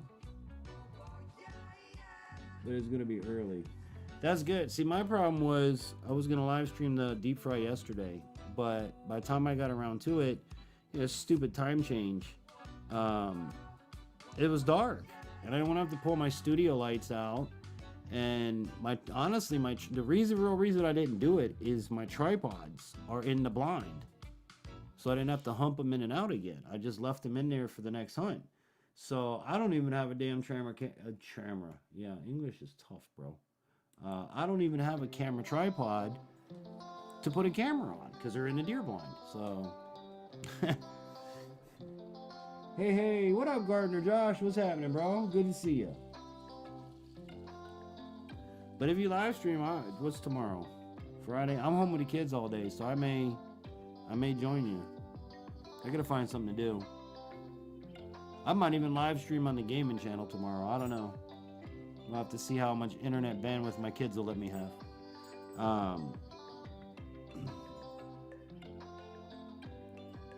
Gardner Josh, how was your Thanksgiving, bro? Hope you had a good one. Hope you and your family had an amazing time. I got 5 raccoons this week. Nice. Congratulations. I decided I'm not going to trap this year just because I haven't figured out what to do with all the stuff I have. I am going to be doing a video on tanning my deer hide, my very first deer hide. I'm going to do a video on that. And I actually have my buddy's deer hide to tan too, so I have 2 of them. Oh, and by the way, if anybody wants to help out with my mount, you want to help sponsor the taxidermy, here, I'll put the PayPal up there. Is it that one? Yeah, there you go. PayPal.me/Infantry Outdoors. Or if you do it via the email method, it's infantryoutdoors@yahoo.com. If you would like to help and support or help pay for the mounting of this deer head, I'm going to get a little plaque made for the deer head with everybody's name on it. So it's going to be a couple $100. I know that for sure. So if anybody wants to help, just make sure that in your notation, when you make the donation via PayPal, put in there deer mount or whatever you want to put in reference, first deer, so we know where to put that funding towards, because anything sent to us by you guys goes directly to where it's supposed to go. I'm not a rich man. I don't have money. I'm not living in a lavish mansion. I don't have expensive gear. Everything that this business makes goes right back to this business. So if you do want to help out, we would love the help, because it is expensive, and I do know it's expensive, but I do want to commemorate this forever. That's why I'm using every part of the animal. I've got the hide, I've got the head, I've got the meat in the freezer. So, but there it is, paypal.me/Infantry Outdoors. This from nuisance removal. Damn, that's a lot of removal on one property. 5. Did you get them all in one shot, or did you get them over the course of a couple days?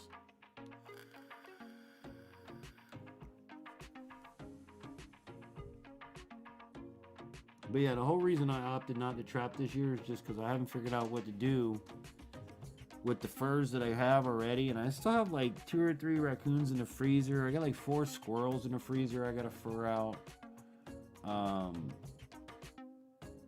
So I have a box. I may give it them as gifts, basically. My buddy, my son's little friend, when he comes up here, I gave him a raccoon hide for his bedroom. I have one I gotta send out to Bash Matrix if I ever get enough money for postage. I wanted to post the UPS store today, right? I had to send back my alligator tags because we didn't get any gators. 2 little pieces of plastic in a padded envelope to send it to Ocala, which is an hour and a half from here. It was freaking $11. $11. It's nuts. The yard, it looks like a couple of hogs. Wow. Huh. That's crazy.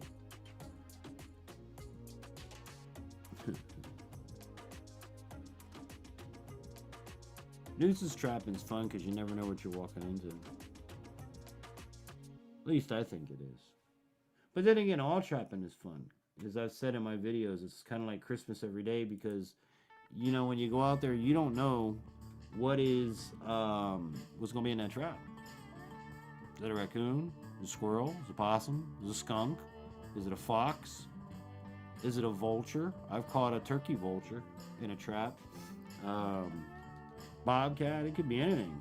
Damn rattlesnake. So it's always exciting going up to the trap for the day, you know?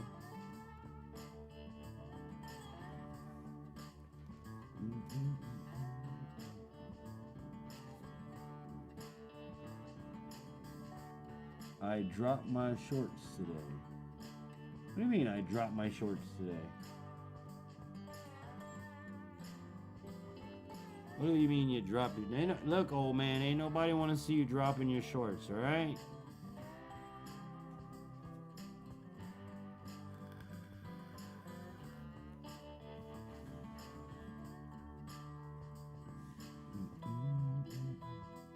A short video. I was about to say, man, you perverted old man, not on my live stream. You ain't dropping your shorts over here. You better take that stuff somewhere else. A short video.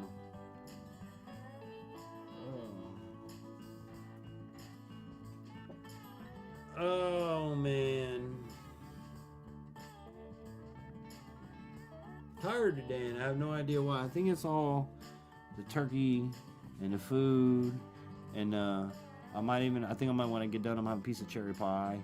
Oh, and I found, see, holidays my favorite times, man, because you can find some of the best stuff at the store.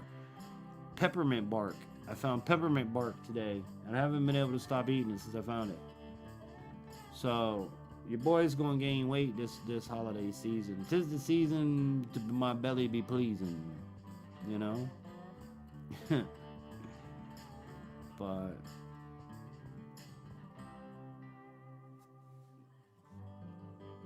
surprised Vash ain't been in yet.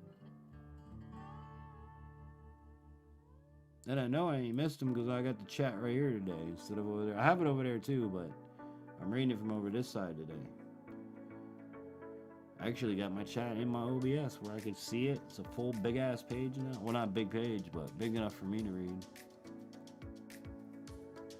But yeah, I'm surprised I ain't seen Vash in here yet. I know I'm not gonna stay on much later, guys, because I don't have anything to talk about. I really don't. Other than, like I said, I hope you guys check out my latest video. I hope that you guys check out my new channel, The Blind Gamer. I hope you check us out on Unique Prepping on Wednesdays. You know, around here, it's just been, we've been getting ready for Christmas. Got the Christmas tree up. It's all decorated.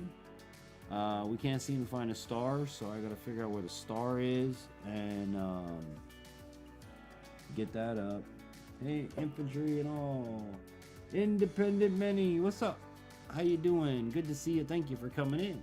How was your Thanksgiving? Happy Thanksgiving to you and your family.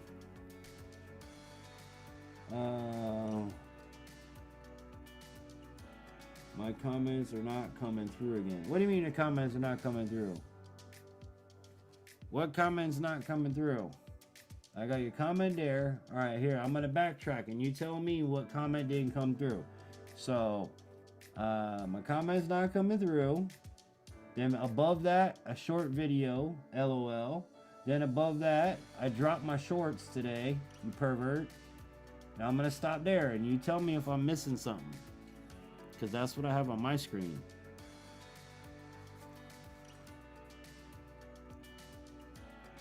Can't hear you well.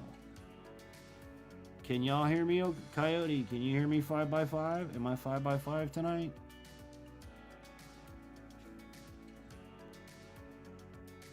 I was trying to tell you I got 2 raccoons one night and 3 a couple later. Okay, I got it that time. You might not hear me well when I lean over here to read the comments because I'm veering away from the mic, but Coyote, let me know if I'm 5x5, please. I haven't had anybody mention that all night. That's why I'm asking. If it is me, I will fix it. If not, that's an isolated you thing. Because, but you got 2 raccoons one night And 3, couple days later. Do you think they were the same family? Like the same group? Being that you caught 5 in one shot? That's what I always think. Like, when I catch them, it's got to be a pack of damn raccoons. Because you get them in waves. You'll get, like, 1 or 2 here and there, 3 the next day, and then it'll stop for a couple weeks. And then you'll come back, you get a couple more, and then it'll stop. So, went away completely. I make you... The comment went away completely. I make you a video and text you. Okay. Other channels, your volume is extremely low. Just checked other channels. Your volume is extremely low. Independent many. Just trying to help. No, I appreciate it. I'm 100% trying to. I appreciate it. When I talk like this, is it louder or? Like, I really don't understand why I would be low. Let me see something.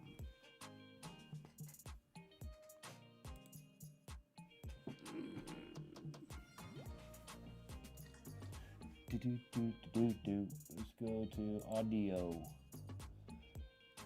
Microphone, USB audio codec, speakers output, echo cancellation is off, noise cancellation is off, stereo audio input is on.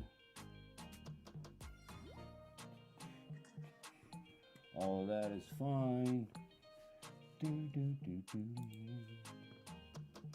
That is fine.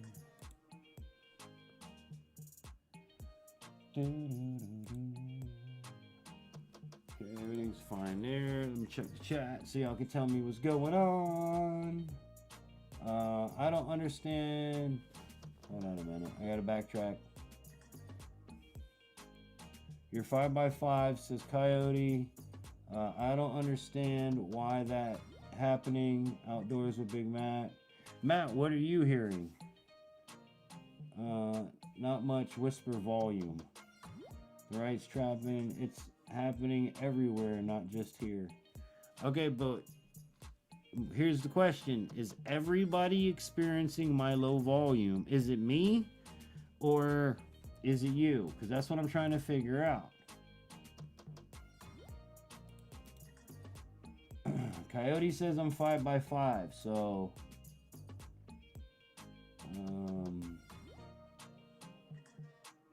let's open sound settings real quick.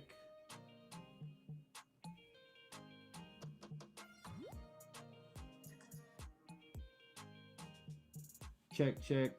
I've got. Oh, wait, that might be a little on the low side. Hold on a minute. That might be the issue. Let's see. Where are you? How do I adjust it? Go back. Ba-da-bum-bum. Yeah, I'm looking low here.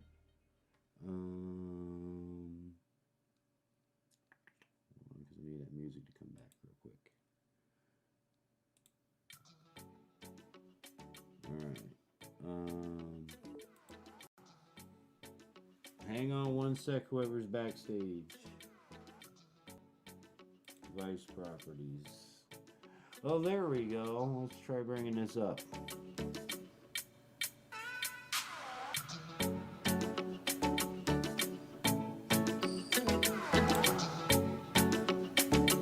All right.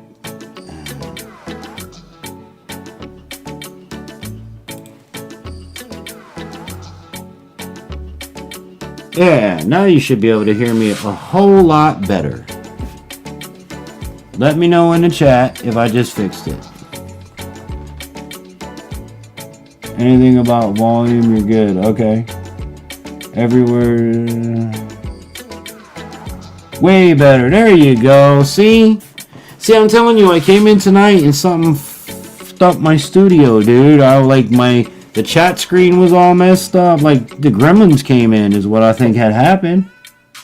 Fixed it! Alright, so let's see. We got somebody over here in the backstage area. It is Coyote! coyote. The coyote. Hold on, I gotta get this. Set the music right. Bring this up so I can have Coyote talking to us. See, y'all complain y'all can't live stream, but your blind friends over here doing all this shit. Look, man, I got the music going. I got Coyote up here. What up, Coyote? Happy Thanksgiving, buddy. I was saying echoing.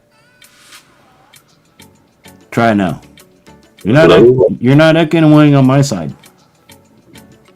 It's echoing. Oh. You're good on our side, or at least on my side. Is anybody else hear an echo from Coyote? He's clean on my side. Oh, now I hear an echo. Now I don't hear an echo.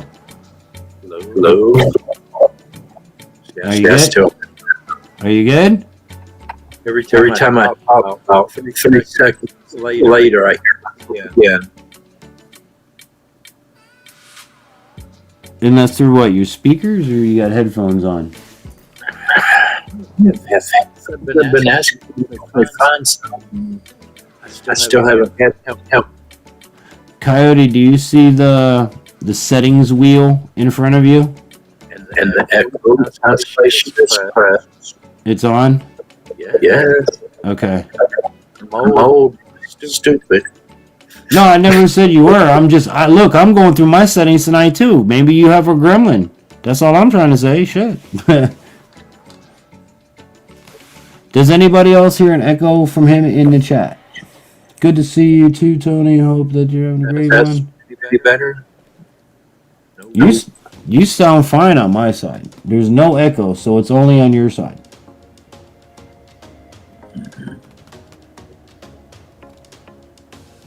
I hate reading. There only one sit over here.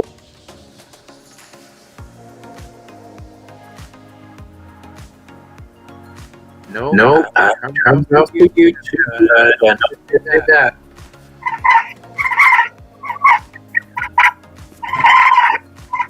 Huh. I hear you chirping. Yeah. Coyote has an echo. Maybe YouTube is running. No, if he has an echo, it's running through. He's feeding back. He's looping back. Is what that is.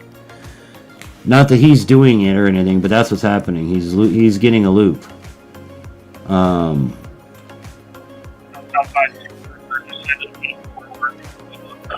I'm not hearing a loop on my side, which is the weird part. So if you guys are hearing an echo, I don't know. You don't hear an echo from me, but only from him. And when it comes through here through the software, he's not echoing. So maybe it is a YouTube issue. I don't know.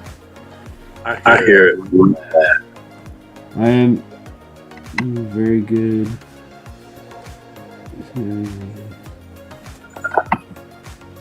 Huh. I don't know, boys and girls. This is one of them things where, like, again, the only way you can do is process it. It's you sound fine here to me, but you're coming through the internet to me, and then I am sending you back out to the world. But they can hear me fine with no echo, and you have an echo. How that works, I don't know, because I'm not creating the echo. Yeah. Let me try something, just for the hell of it. The halibut. You know what they say? Let's try that. Try it for the halibut there, Coyote. What if I go to echo cancel side? Talk, Coyote. Test. Is that better? Self echo that time. Is that better or worse? It's better for me. Okay, chat. Better or worse? Let me know, please and thank you. I love you all so much for the info. Sup, chat? Jared talks. What's up, Jared? Infantry, you're good. No echo. Okay, but Tony, are you getting echo from Coyote? Tony just said better. Tony says better. Okay, but were you getting echo from him before I switched on echo canceller? Yeah. Many United said Tony. We're celebrating on Tuesday. Oh, he was answering him. All right, so you say that's better. I'm going to leave it like that, Coyote. But what I was coming up here to tell you is I typed in something, hit enter, Uh huh. No, it shows up in the chat box on the right hand side, the YouTube chat box. okay. And then a couple seconds later, it pops up on the screen, and then we can see it in the chat and also on the screen. Okay. And you asked me about the raccoons, Yeah. and I was trying to tell you about the raccoons, and one part of the whole story ever came through. Okay. But And when you say that, I you, actually made a video where you could see it in the chat, but you don't ever see it in your chat on the screen. on the TV But screen. Okay. then when I hit refresh, the comment completely disappeared. That's weird. You know what it might Yeah. be? Here's what it might be, And Kylie. it's not just yours. No, but listen. I'm going And to tell it's you why. not just me. I'm going to tell you why I think it's. To a lot of people on YouTube. I think I know why it is. At least in this case, and I have had this happen. If you put in raccoon or coon, it will sometimes flag that, and you can kind of get where and why I'm going that way. I didn't even put in coon. Okay, but if you put in And raccoon, I didn't even put raccoon. All okay, as I said is I got 2 one night, and a three, couple nights later I got 3 more. Send.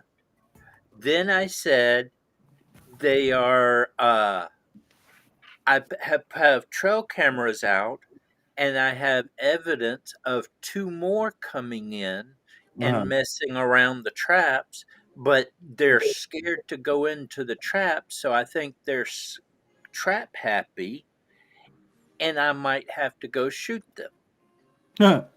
And hit send. That's weird. And it was 3 different sends, basically. I don't doubt it a bit. And not one of them came through. I don't doubt it one bit. Because look, But then when I typed it again and actually typed in raccoon, it came through. That's weird. Huh.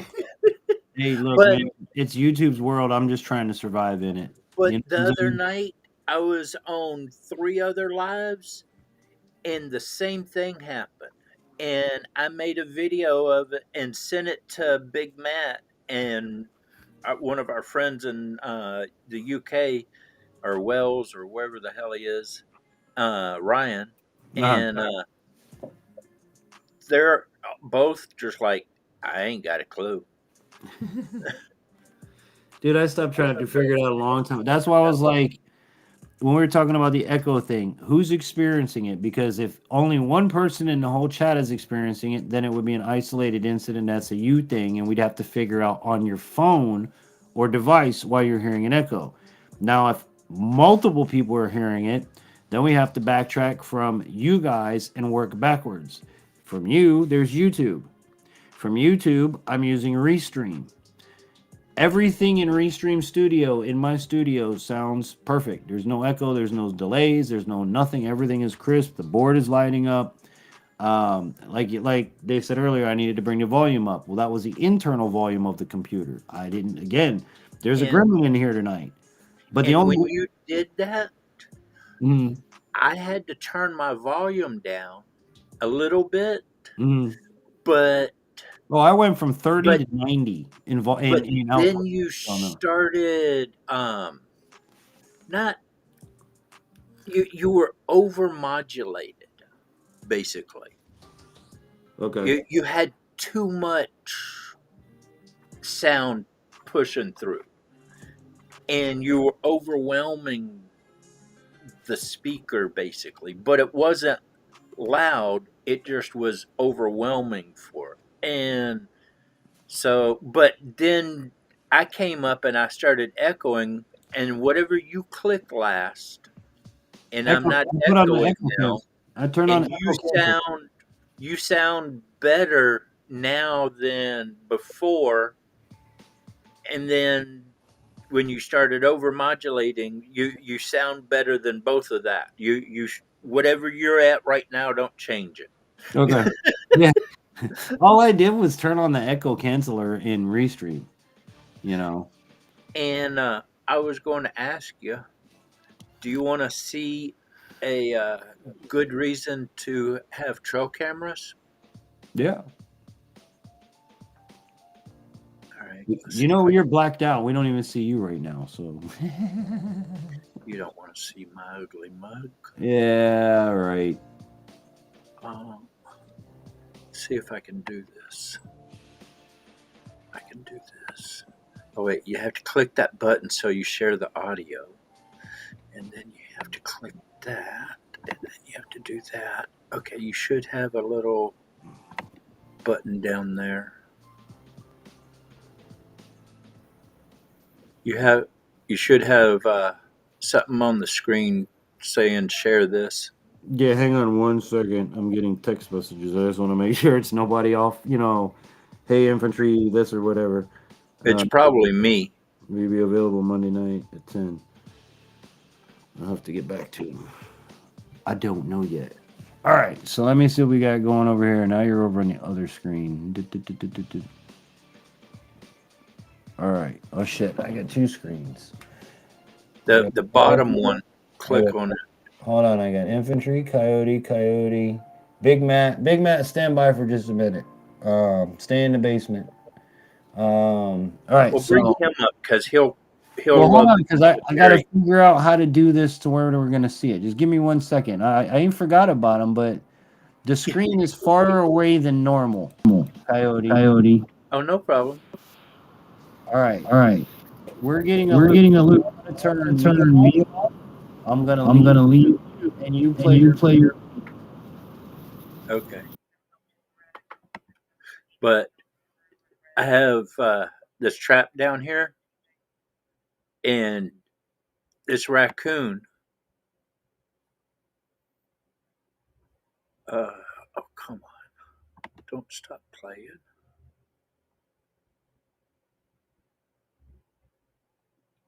Oh, my gosh. Now it's not going to play. What the hell? Okay, there it goes. Now, see, he's watching that trap. He goes up close to that trap. But you see how scared he is of that trap? That raccoon has been trapped before. And that's why you don't relocate raccoons.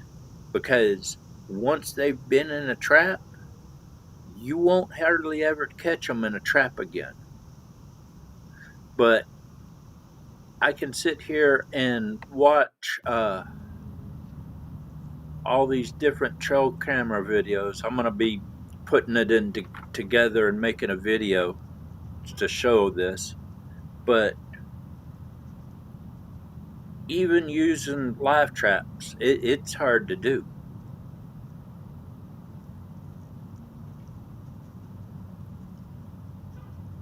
But you see how he's real cautious about that trap.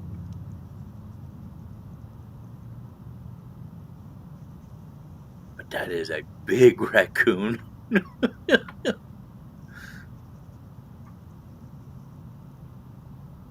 Unmute yourself and talk to me. Damn it. Okay, I didn't know if you were done or not. Oh no, I'm wanting your commentary. Yeah, no, I can't because I'm feeding through your computer and you're playing the audio is feeding back to me. So I have to come down when you play something like that because there's no audio. No, but my audio, when I would say hey, it would go hey, you, me. Okay. It's echoing on your side. Right, okay. Because my audio is coming through your device and you're sending it back to me, sending it back to you, You get what I'm saying? Yeah. That's called a loop. Now Okay. we can go and bring Big Matt up here. But you see buddy. how putting That was one of the tra- cases you shouldn't have shared the audio on the other one. Yeah. Next time you want to do a trail cam thing, don't share the audio. Then we won't have that loop issue. okay. Yeah. See, we're all learning, boys and girls. We're all learning in this stream because there's so many factors that are steps involved of getting, and this is why, I've got an engineering degree in what I do. You have to backstep it. Is it one person? Is it YouTube? From YouTube, what are you sending to YouTube? In my case, Restream sends it to YouTube. And then from Restream, I use OBS. And then from OBS, it's obviously my mixing board. So you just work your way backwards so you figure out the problem, So, Big Matt, how was your Thanksgiving, bro? I think I found all the weight that I lost. You did. I know I found it. I'm still gaining it. I'm gaining all the weight you lost, bro. You need a little bit more meat on them bones. No. See, I'm one of them folk where I have had the same waist. I still have pants from high school. My waist doesn't get any bigger. I don't get fatter. My belly is where all the weight lives. You know what I'm saying? Time with us. Yeah. Hey, listen, don't forget what I said. Boys and girls in the chat. Here's what I told Coyote offline, and I'm going to tell y'all here online. Elk season next year. Coyote needs to find a way to put me in the budget so that I can fly out. Big Cook says hi. Just said hello. I saw you're online.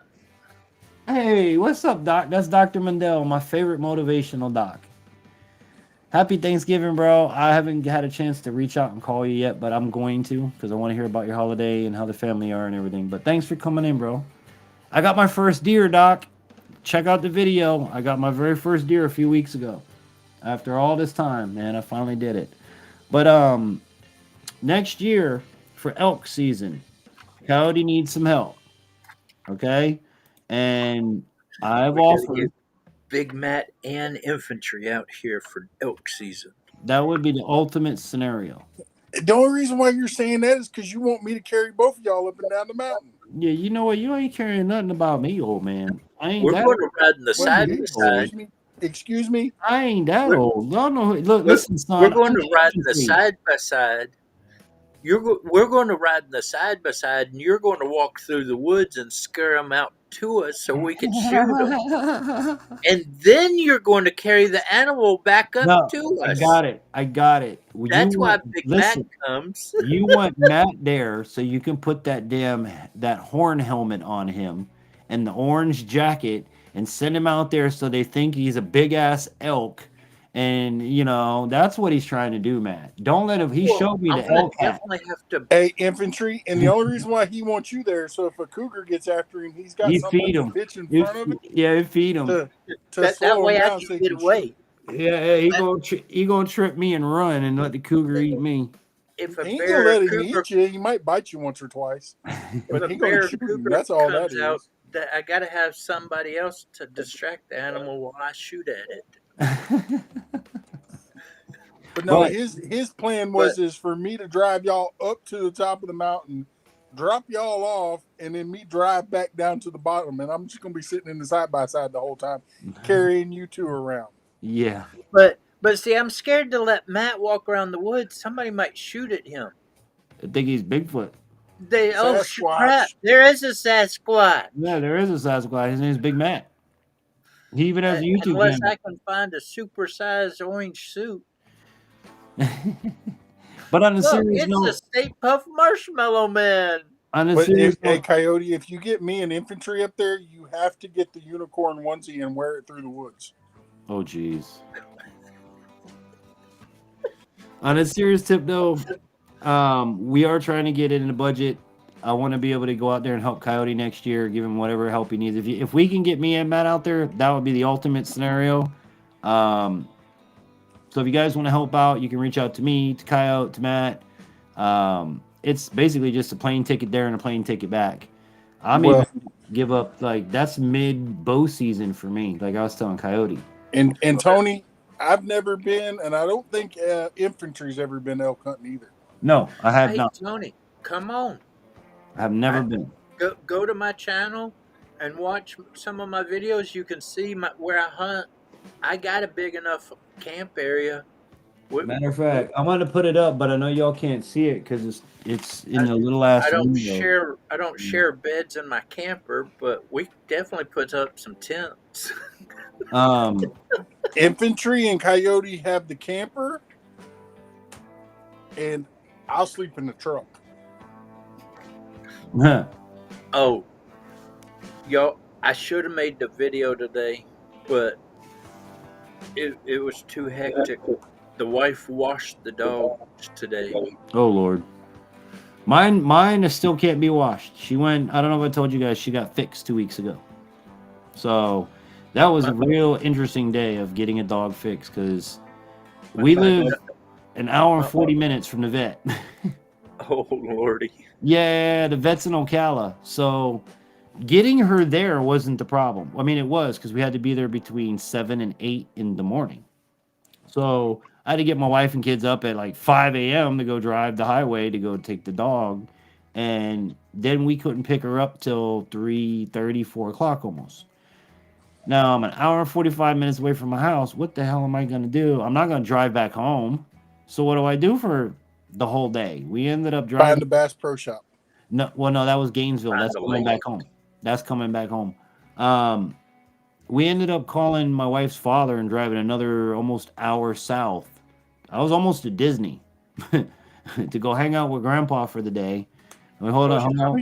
You could have went and hung out with Coyote's parents. Yeah, no, I wasn't that far south though. I was where the hell? No, they're right next to freaking Disney. I was in Inverness.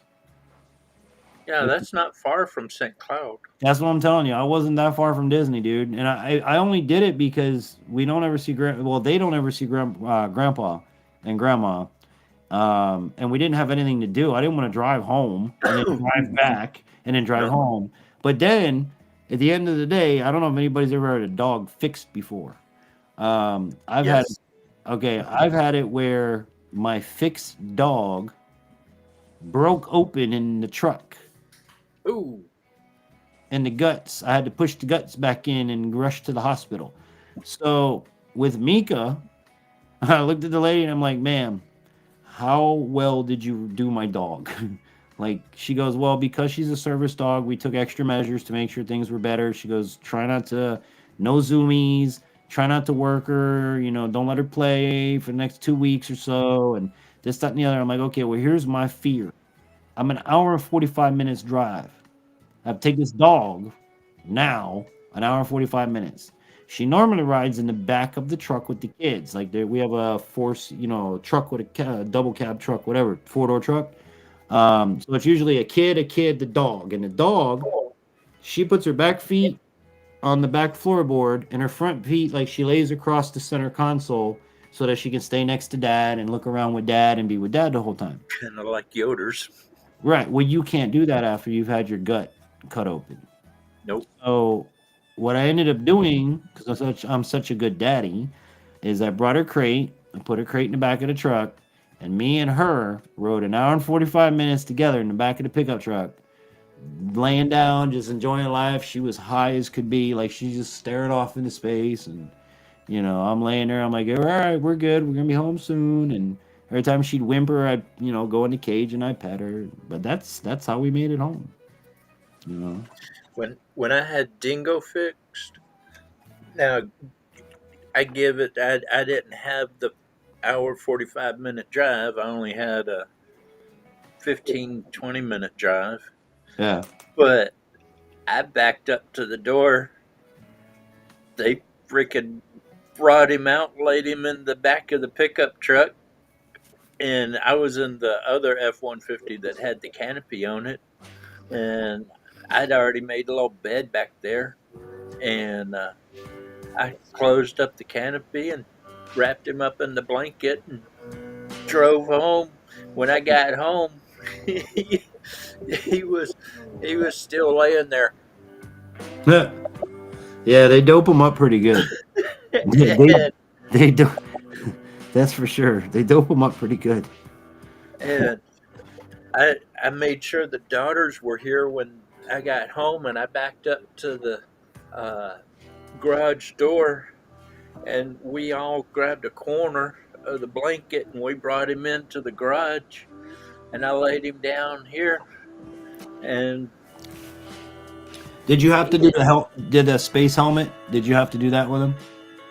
oh yeah, The cone of death. actually that's what Yoder's has to wear right now because she has ear infection or whatever, and Oh, so she has. I let her wear Dinger's little donut thing. It's not the cone thing. It's have you ever seen one like this? no. It's That the looks like, pillow. yeah, it looks like the neck pillow. Yeah, I mean, it works great for when my neck hurts and I want to take a nap. I just They gave us the space cone. If y'all know the space cone, y'all know the space. But now here's the thing. the cone of shame. Yeah, the cone. I call it the cone of what did my wife say it was? The cone of defeat. Um, Because we brought Mika home. She didn't do anything to initiate it. We put the cone on just for safety's sake, and it came off 15 minutes later. I'm happy to report to you that she's almost Monday will be 2 weeks. She hasn't licked. She hasn't done anything. Because for the 15 minutes that cone was on that dog, I have never seen her look so defeated. She's like, I will do anything you want from here on out. Just please get this damn cone off of me. And she hasn't done anything. She hasn't licked it. She hasn't scratched it. She hasn't done, I mean, it's doing good. Monday will be 2 weeks. So I finally actually, like, you know, when they go, you have to take them out potty on the leash all the time. I can finally let her off the leash and let her go to the bathroom. But well, I have a blue heeler, and they are just little terrors, or dinosaurs, or T Rexes, or frickin' devil dogs on frickin' steroids, whatever you want to frickin' call them. They sent me home with that little cone thing on Dingo. 48 hours later, when he got coherent and he realized that cone was on him, about 45 seconds later, that cone was in pieces. And I wasn't spending more money to go get one of those. yeah. And I saw this thing and realized it would probably work a little bit better. And anti Jack. And Andy Jack. Yeah, Andy Jack, what's up? How you doing, brother? Evening, brother. Hope that you're enjoying whatever and whomever you enjoy. Congrats on the backstrap. Thank you, bro. I appreciate it, man. Thank you, thank you, thank you. Hey, that deer is a long time coming. A long time. And by the way, guys, I am reaching out and asking if anybody wants to help me mount that deer head. Um, I'm gonna get a little placard made up with everybody that contributes or helps out. Because I don't know if y'all know, taxidermy is expensive. Um, but I do want to commemorate that.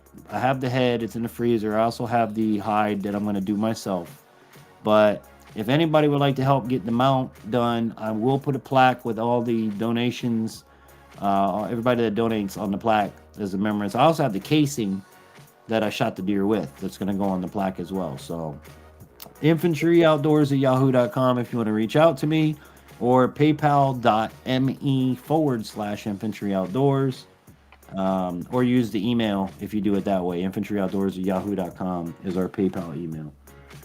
But yeah, man, it's good to see you, Jack. Happy Thanksgiving to you. How was your holiday? Did you get to eat enough food? Did you get fat like everybody else? I know I did. I'm still getting fat.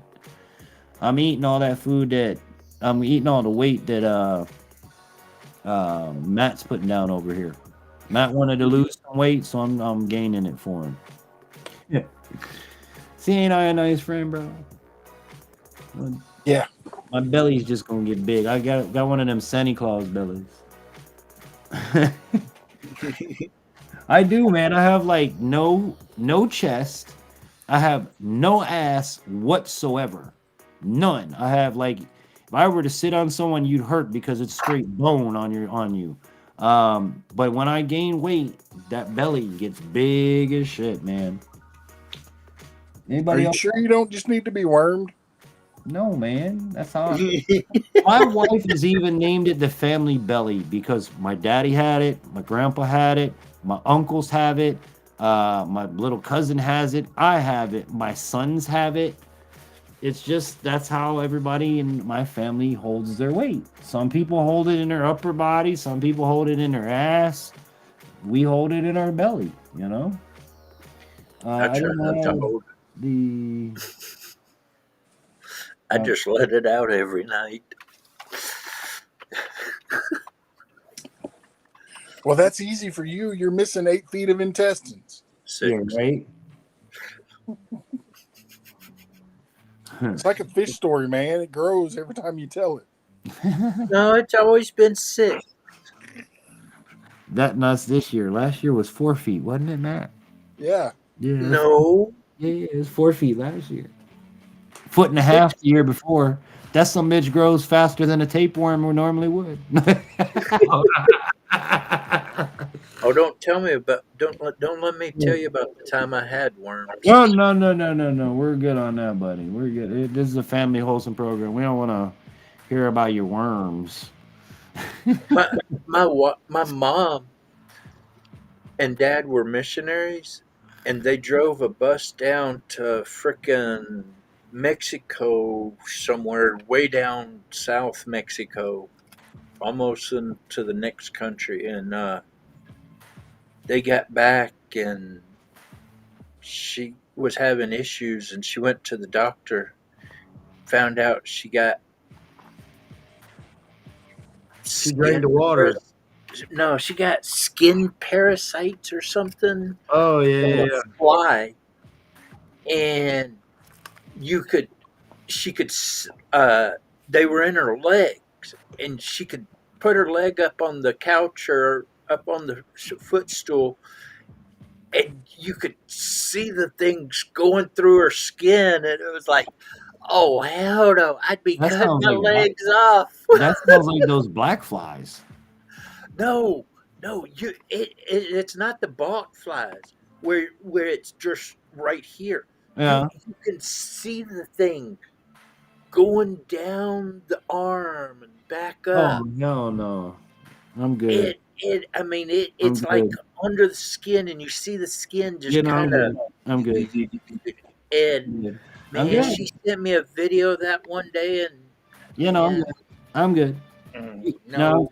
Next time Coyote comes here, I'm going to pour ivermectin all over him I'm telling before you, he even bro. gets out of the truck. Yeah, you're gonna have to go into a decontamination chamber before you hang out and stuff with us, because I don't know, bro.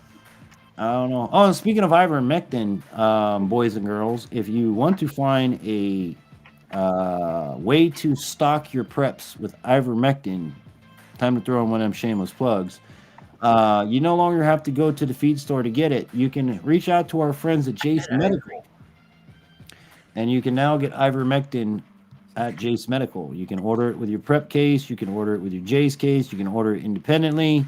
Just go over to jacemedical.com/infantry outdoors. Don't forget to use promo code infantry10 for additional savings at checkout. And to answer Cody's question from when we did the interview, we do have veteran discounts coming soon. It is in the works. So for now, use the promo code infantry10. That'll unlock you additional savings, but you can get ivermectin. You can get your daily, day-to-day medicines in a stockpile supply, along with the Jace case, which is all of your antibiotics. So check them out today. You know, you got to go to a damn vet to get a fish antibiotics now. You have to have a prescription to buy fish antibiotics now. What the hell's the world coming to? Yeah, I didn't know that until I was talking to the guy at Jay's. He's like, yeah, no, now they've made it so you have to have a prescription to go buy antibiotics for fish. I was like, yeah, who the hell's gonna take the goldfish in a bowl to the vet to get the prescription? Come on, man. Like, that's stupid. That just doesn't make any logical sense, you know? Yeah.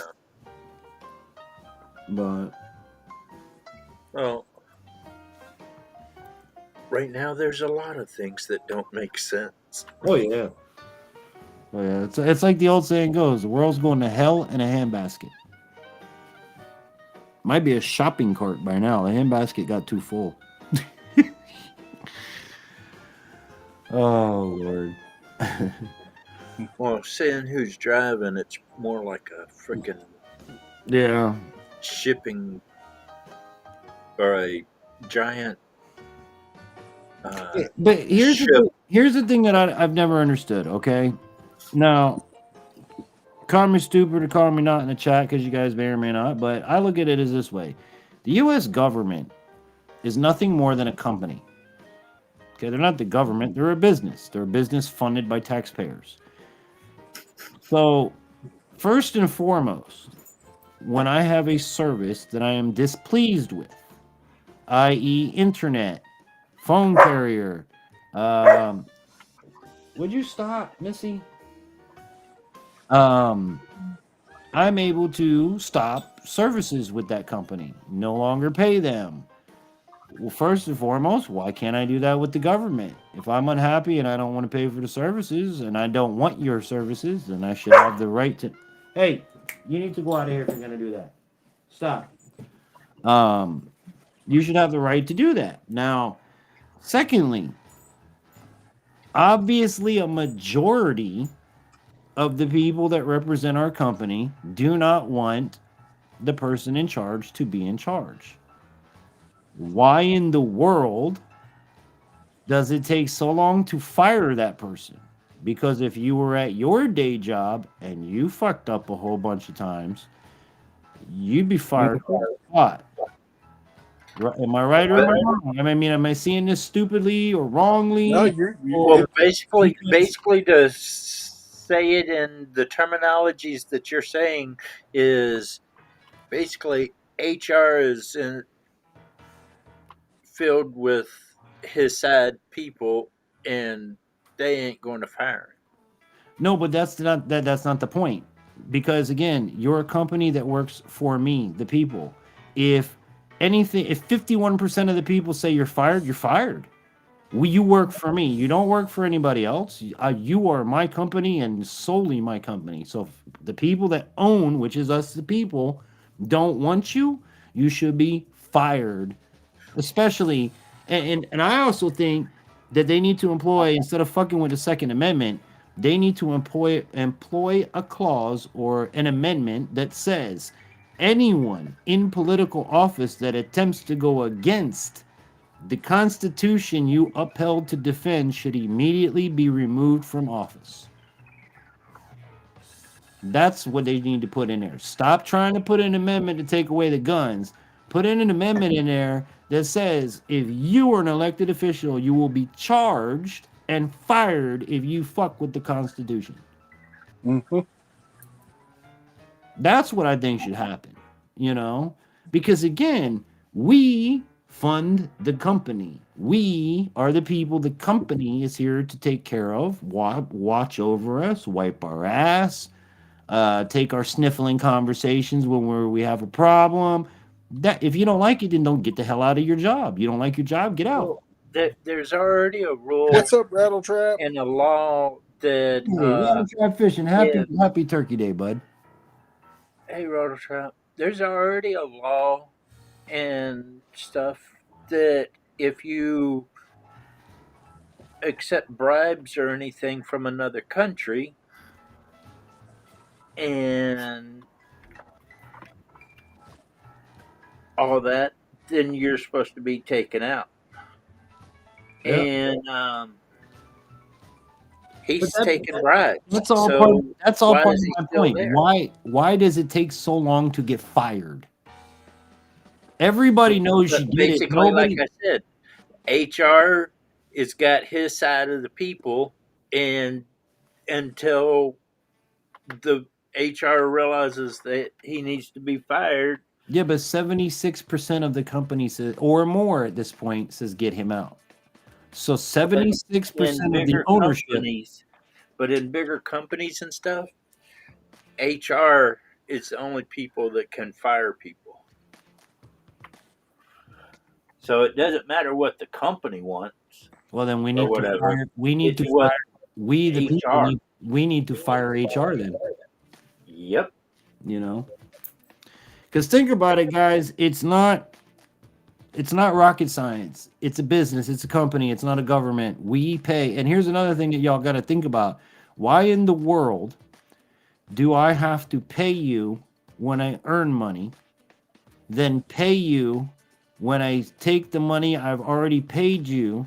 When I buy something, I have to pay you again. Then if I sell that item with the money I've already paid you with twice, I have to pay you thrice. Then when I file tax at the end of the year on the money I've paid you thrice, I have to pay a fourth time. What the hell is wrong with nobody seeing the problems in the system? But yet we'll focus on, oh, we don't want you to have a trigger. We don't want you to carry a gun.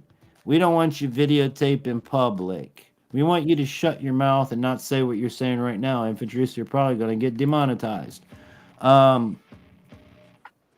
It's nuts, dude. And I don't like talking politics for that reason, because I look at it as politics is a business. All you bastards deserve to get fired. All of them. Like, yeah, you go down the line. They need to strip house, clean out, and start over. That's my opinion of it. Yep. You know? Because there's too much rooted problems, too much old money involved in the politics. Like, you clean it out and put a bunch of young people in. Well, don't do that, because you'll fucking, oh god, young people ain't no fucking better. Put the right young people in. Yeah, you get the right, you get the wrong fucking young people in there, and then we end up like Disney World, you know. And nobody wants to end up like Disney. Fucking woke bullshit. But I worked at Disney until they started mandating that one day, and I was like, nope, I'm out of here. dude, that place is nuts, man.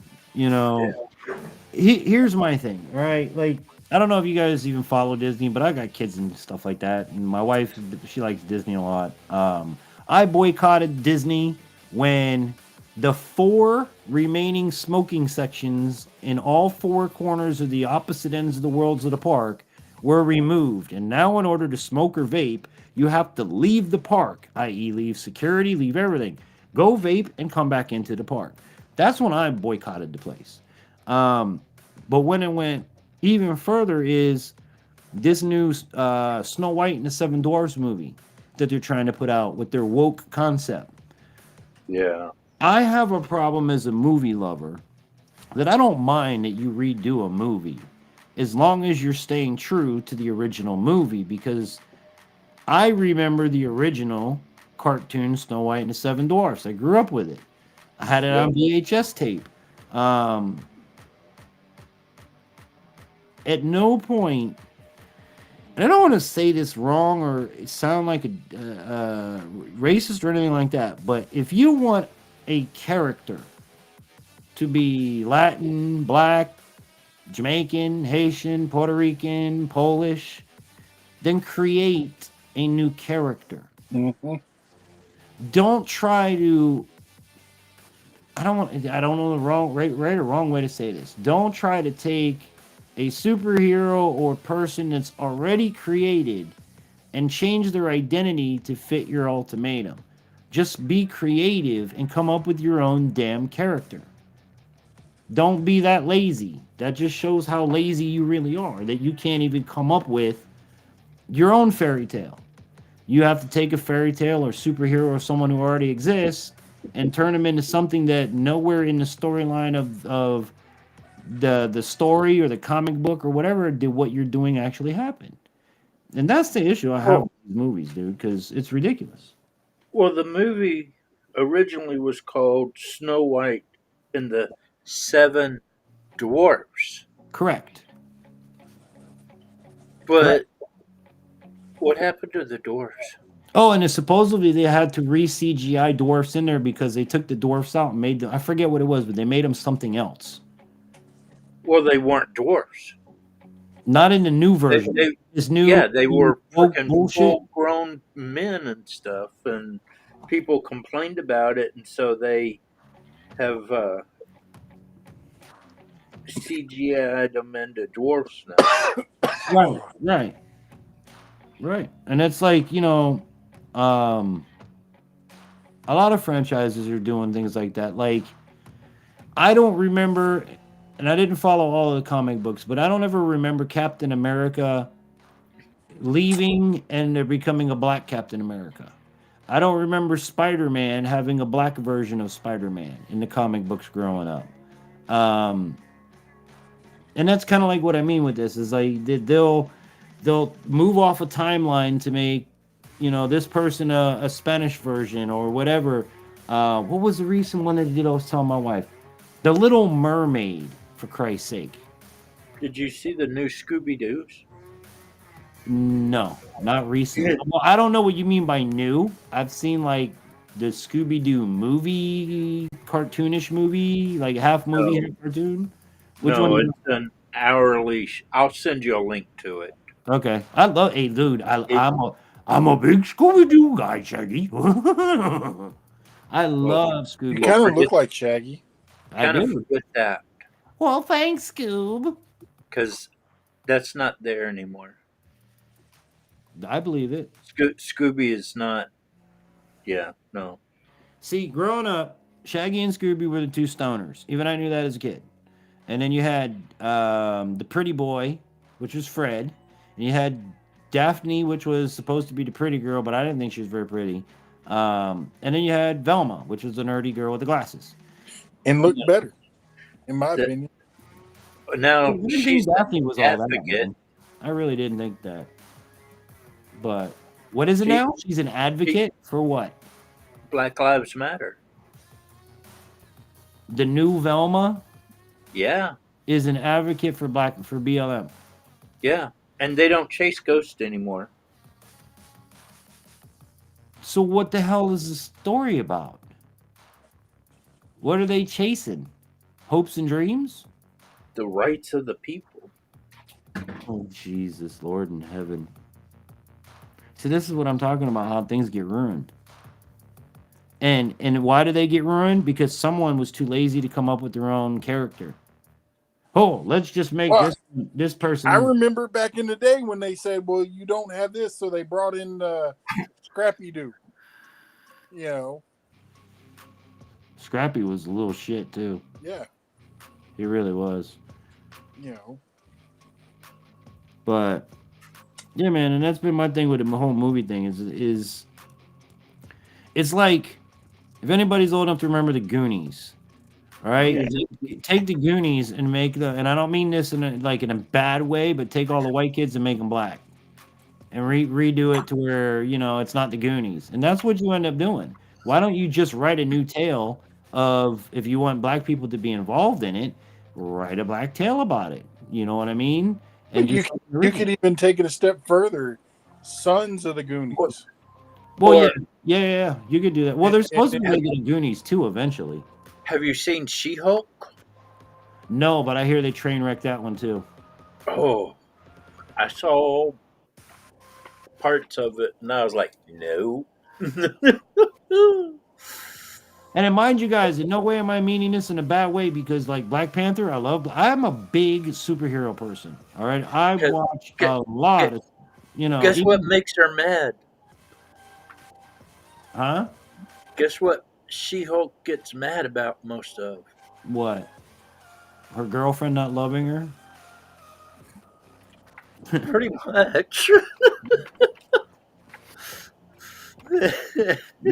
Hey, listen, man. I think whatever you want to do and whatever you want to be is fine by me and by society.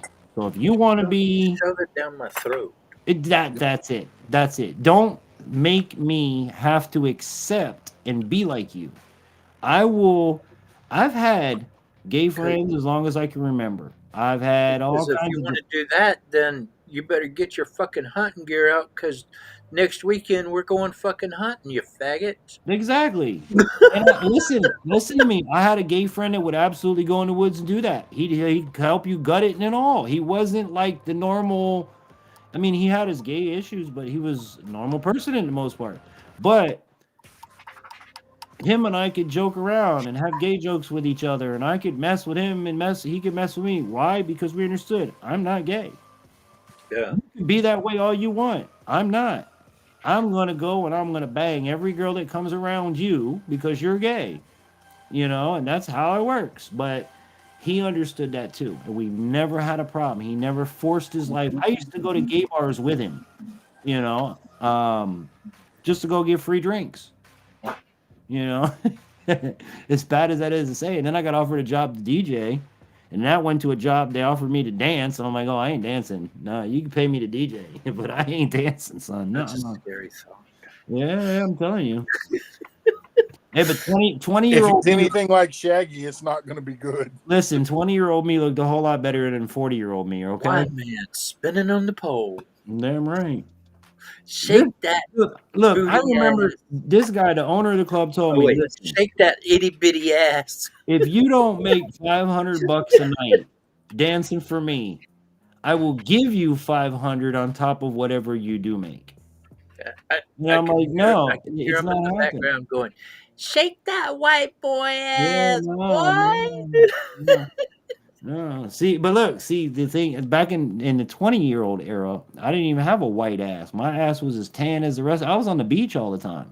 I had a 6-pack abs. When I met my wife, man, I was slim and trim, riding a bike everywhere I had to go. Um, like I said, my 40-year-old body don't look like my 20-year-old body. Wait No, till you hit 50. yeah, I think the belly's just gonna get bigger. Oh, that's not No, all. it'll drop. Things get bigger and other things get smaller. Yeah. Oh boy. That's why over a certain age you shouldn't be in hot weather. I hate hot weather anyway. Because you can only take so much off. Yeah, And exactly. some of us should not take that much off. Look, man, I Yeah, tell you, especially this one right here. they brag about South Florida and infantry the cold, and then you know what, dude, you live in South Florida as long as I did.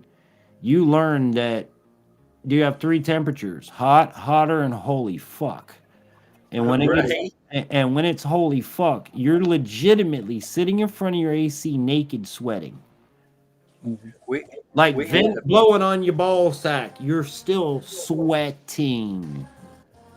I had a friend that had a frickin' swimming pool, and I'd frickin' go sit over there on those extremely hot days in Florida, Yeah, and let's go jump even in the pool. Yeah, huh? Go ahead, Coyote. e- even in this frickin' swimming pool, it's like, 86, dude, 87, it's 88 degrees swim. still not frickin' cooling me off. I feel like I'm cooking in this frickin' swimming pool.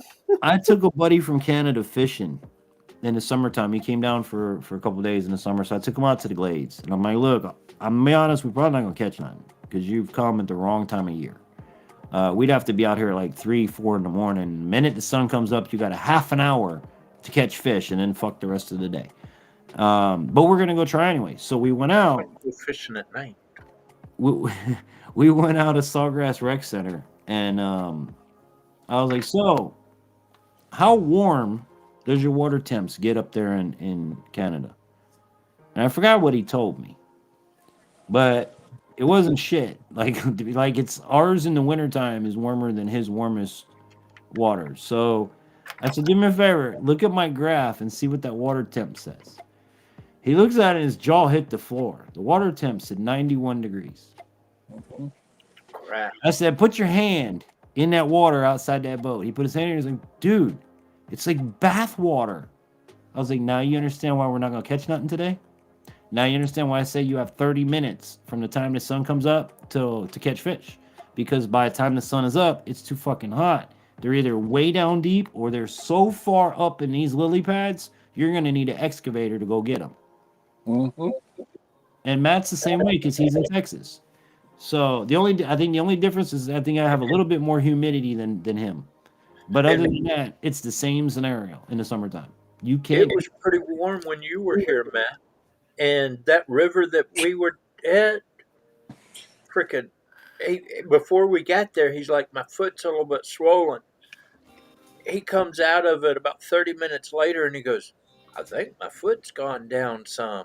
We might have to come down here every couple of days. Yeah, Coyote, and Texans were like, it's cold, it's chilly, and I'm like walking around in shorts and a t-shirt, and I'm like, man, this feels good. I don't know what the hell y'all are talking about. You got more body fat.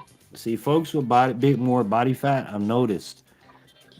Well, I love the Coyote's cold. not exactly a small person either. Yeah, but he ain't but a I've big got dude. nerve I mean, issues. You got to look at body fat to the size of the body, not like the size of the person. Like with me, like I said, I love the cold, but I get cold very easy. And when I get cold very easy, I look like I'm having a seizure. Yeah. Well, even that when I was coming up there, he was like, it's hot. You know, it's muggy and hot. And I get off the plane, I'm expecting, at least 80-degree weather. Well, when we were talking on the phone, we didn't even hardly 80, break 75. When we were talking on the phone I'm right like, before you came, it was 80, 90 degrees. And then as soon as you got here, it dropped to like 60. And it was like, it felt good. Crap. It was like hotter than this before you came. Okay. And then right after you left, it got hot again. But I'm leaving Texas. When I'm leaving Texas, it was 120 degrees. In the shade. Yeah. And no rain in sight. And get up there, and I'm like, and people here were telling me, you're going to get up there and it's going to be cold. You're going to be cold all the time. And I'm like, nope. Yeah, no, I get cold easily. Like when I go hunting, I always wear more and take it off than wear less, and then sitting in that blind, not moving and then you start to get cold. That's the shit I don't like, Yoder says, Happy Thanksgiving, everybody. Yoders. I'm still trying to figure out what the hell Mika was in here barking at, because I don't even think Brandon's sleeping in here. I had a bath today and I didn't like it, but Mama got almost as wet as I did. I can't wait to get Mika a bath. See, that's the other thing. When you get him fixed, you can't bathe him for a couple weeks, and she's in that like starting to stink phase. Oh. And when she sleeps right up next to you in bed, it's like, all right, man, you getting that funk to you. Well, she hasn't had a bath. Oh, she had one bath right before Matt got here, and she hasn't had a bath since then. Wow. And certified fishing nut.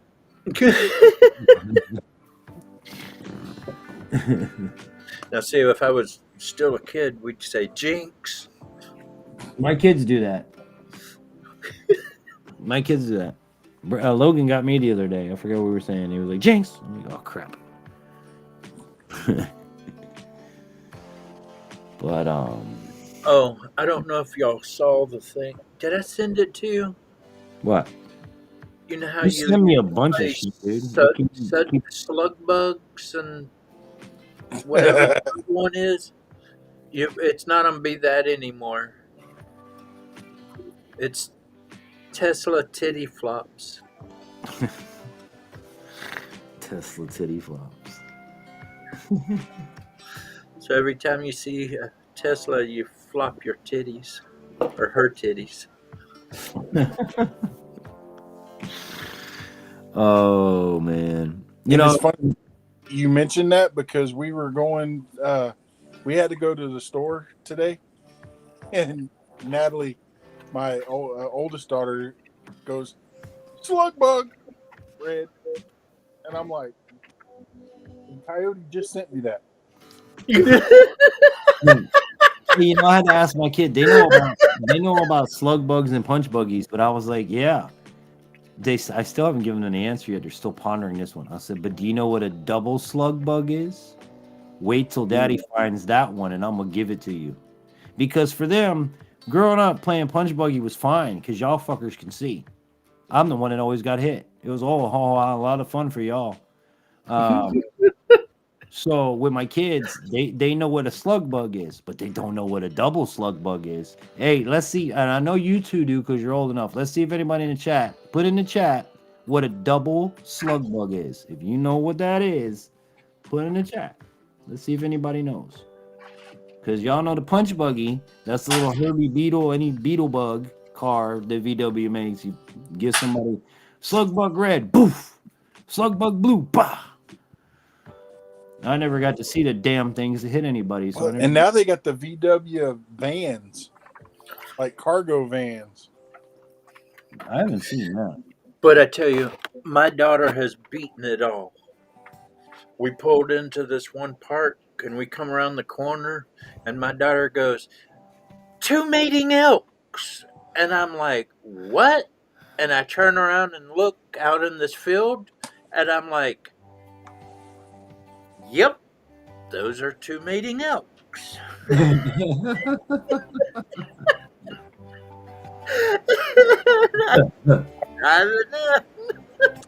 And infantry, I'm going to tell you this.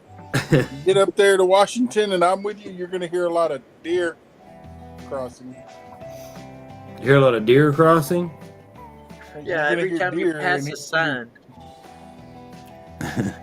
I had him looking every time, too. Oh, really? Well, I started it with you. We were driving along and I saw an elk sign. I went, elk sign. And as soon as I said elk, he's like, what, where? And I'm like, sign. Hey, let me ask you a question. Asshole. What is the regulations in y'all's part of the neck of the woods? If you're driving down the road and you hit a deer with your car, are you allowed to keep the deer? Yes. It has to be called in. You know, I mean, you call it in. What I'm saying is you call it in, you do the right thing. This deer just fucked up your car. Can you keep the deer? If you can prove that you didn't intentionally go through the fence, through the farmer's field, No, and I'm chase talking that about deer down. You blatantly hit it on the highway. Deer. You blatantly hit it on the highway. That's what I'm talking about. You're going down the highway. That's what I'm getting to. I mean, as long as you can prove that you didn't intentionally go through the fence, through the farmer's field, and chase the deer down 1/4 mile after smacking it in its ass on the freeway. Yeah. Yeah, you can claim it. Okay. I was curious about But if they think you intentionally swerved and to hit clip the deer, yeah, I feel you. then they'll be like, yeah, no. Yeah, that's not happening. Yeah, but well, the reason I asked, I was you watching. hit the deer and you don't pick it up, anybody behind you Can stop and get it. can stop and get it. Yeah. But we have to go online and go to Fish and Wildlife, and you go to Roadkill, and you have to fill out this information, give your name, number, address. You you got to fill out a report. put what road or wherever you picked up the animal. Mm-hmm. Basically, how much of the meat that you actually got to collect and stuff.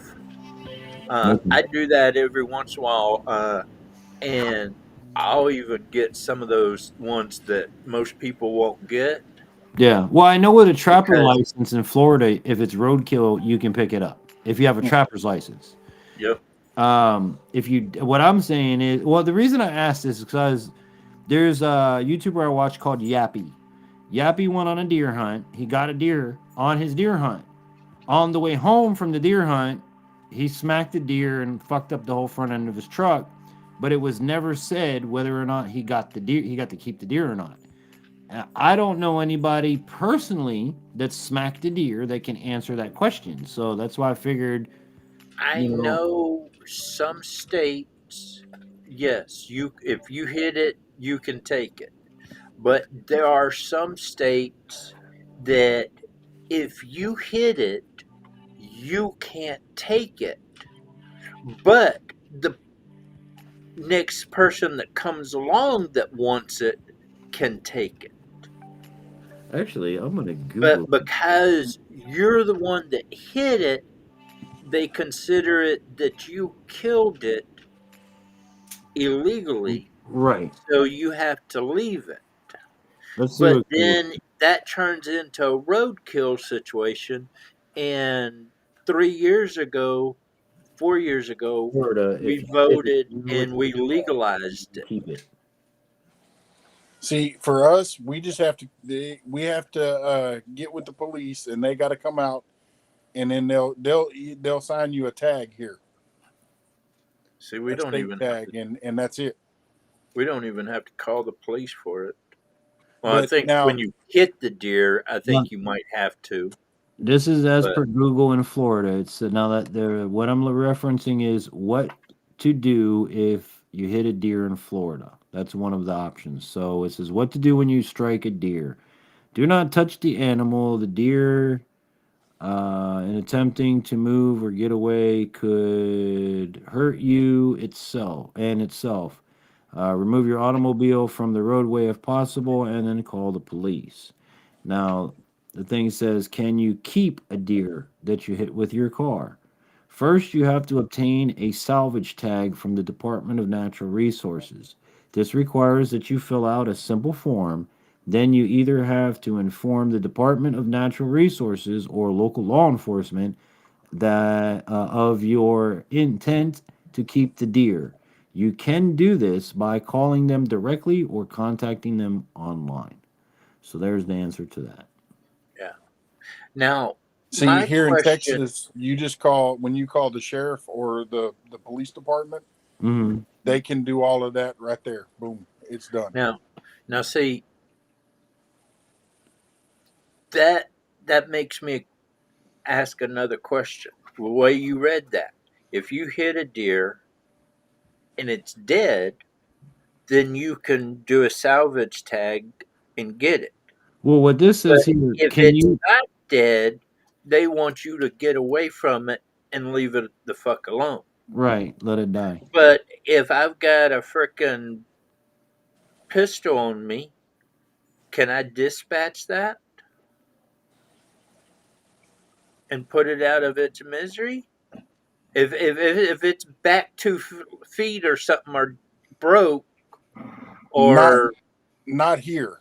half of the guts are hanging out, and you can tell the thing's going to die in 20 minutes, can you pop it in its head and be done with it? Yeah, not here. This The says here, the police department can, but we can't. this says can you keep roadkill in Florida? And it says carcasses salvaged from roadways, which is roadkill. Yeah, but see, Yeah. that's a dead animal. Right. I'm if you like, I'm just asking a question to your question. If you hit the deer and it dies, it's a salvage. Right. But if you hit the deer and But it's still if alive, you hit it and you hit the back ass of it, you're not going to necessarily kill it, but you might snap its freaking spine or rip its gut out. And so you have a deer laying there with its guts hanging out or its spine broken and can't use its back legs. It's going to die. right. I mean, at that point, you know it's going to die. Yeah.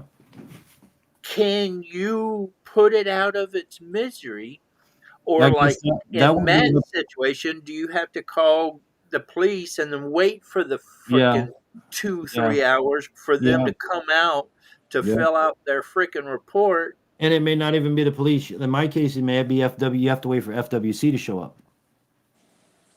So Now, see, I got lucky one time.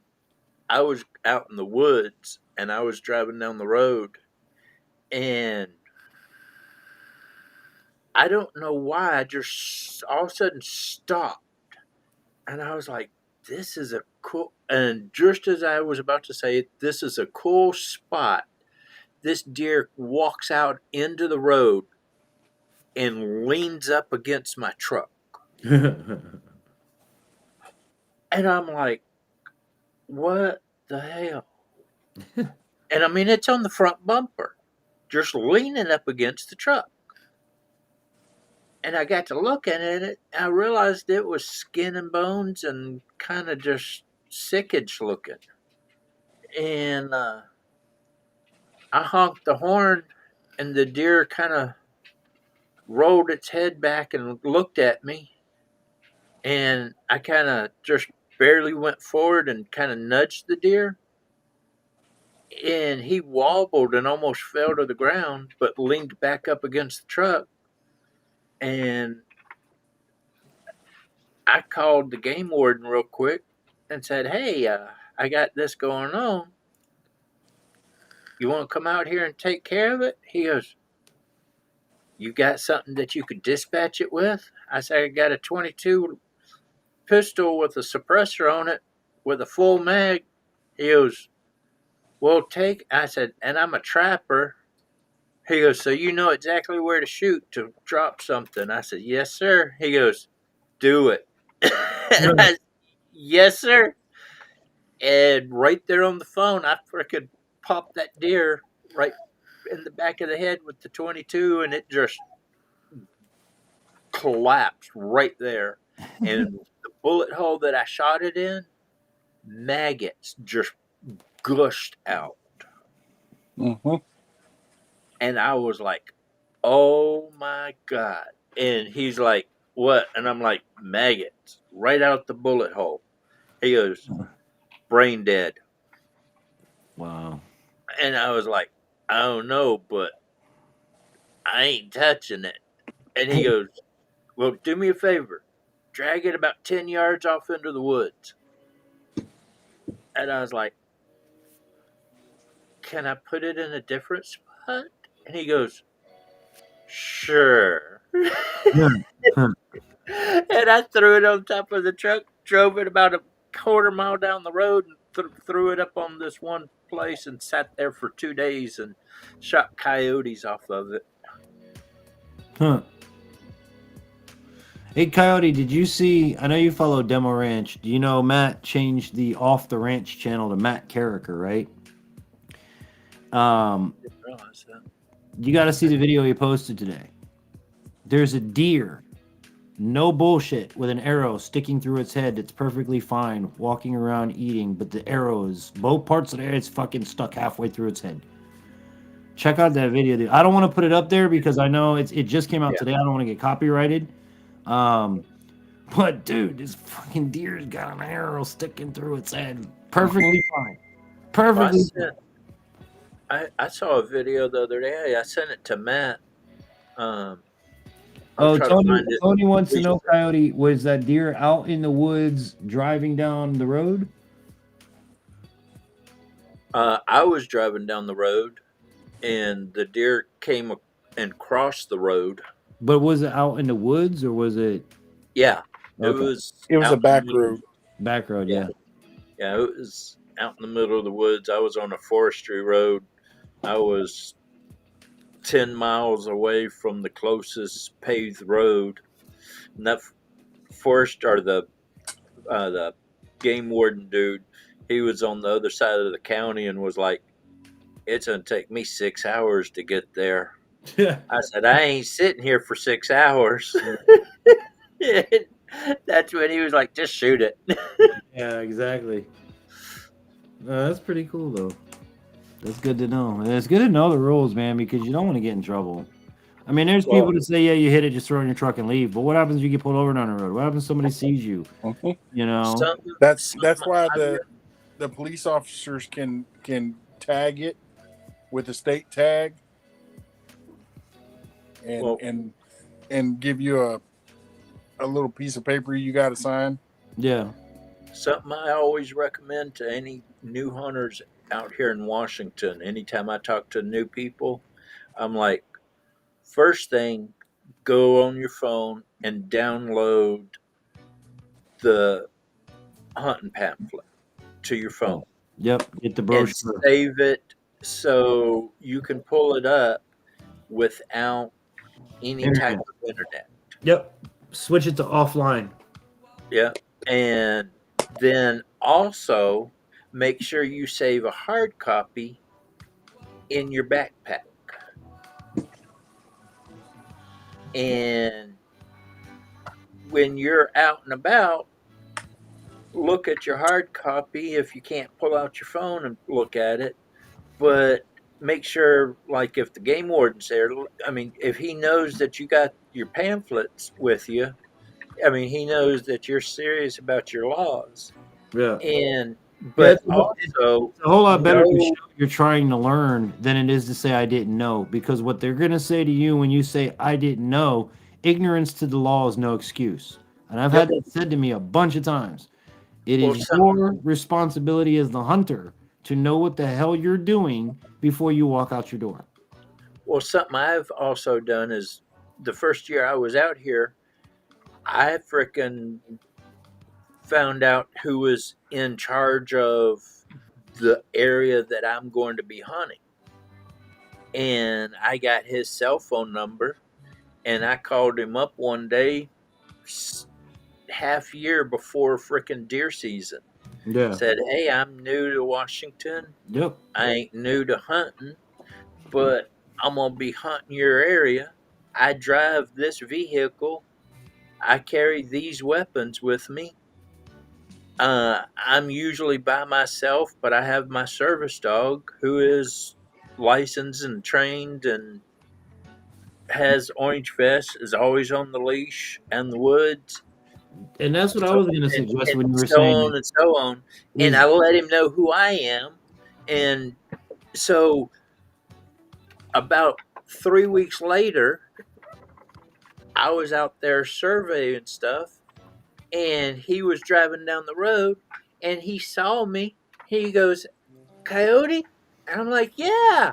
Yes, you're the first guy that's ever called me like that. I appreciate that. yep. Because now I was driving down the road and I saw you, and I'm like, I bet you that's fucking Coyote. Yeah. That's what I was gonna say And, when you're talking about your regs. The other thing is make friends with your wardens. Don't be afraid to call the game warden because they are and that's police, but basically what I'm saying yeah, is they're call him not up. they're cops, but they're not cops. Like I've got my game warden on speed dial who actually has a YouTube channel.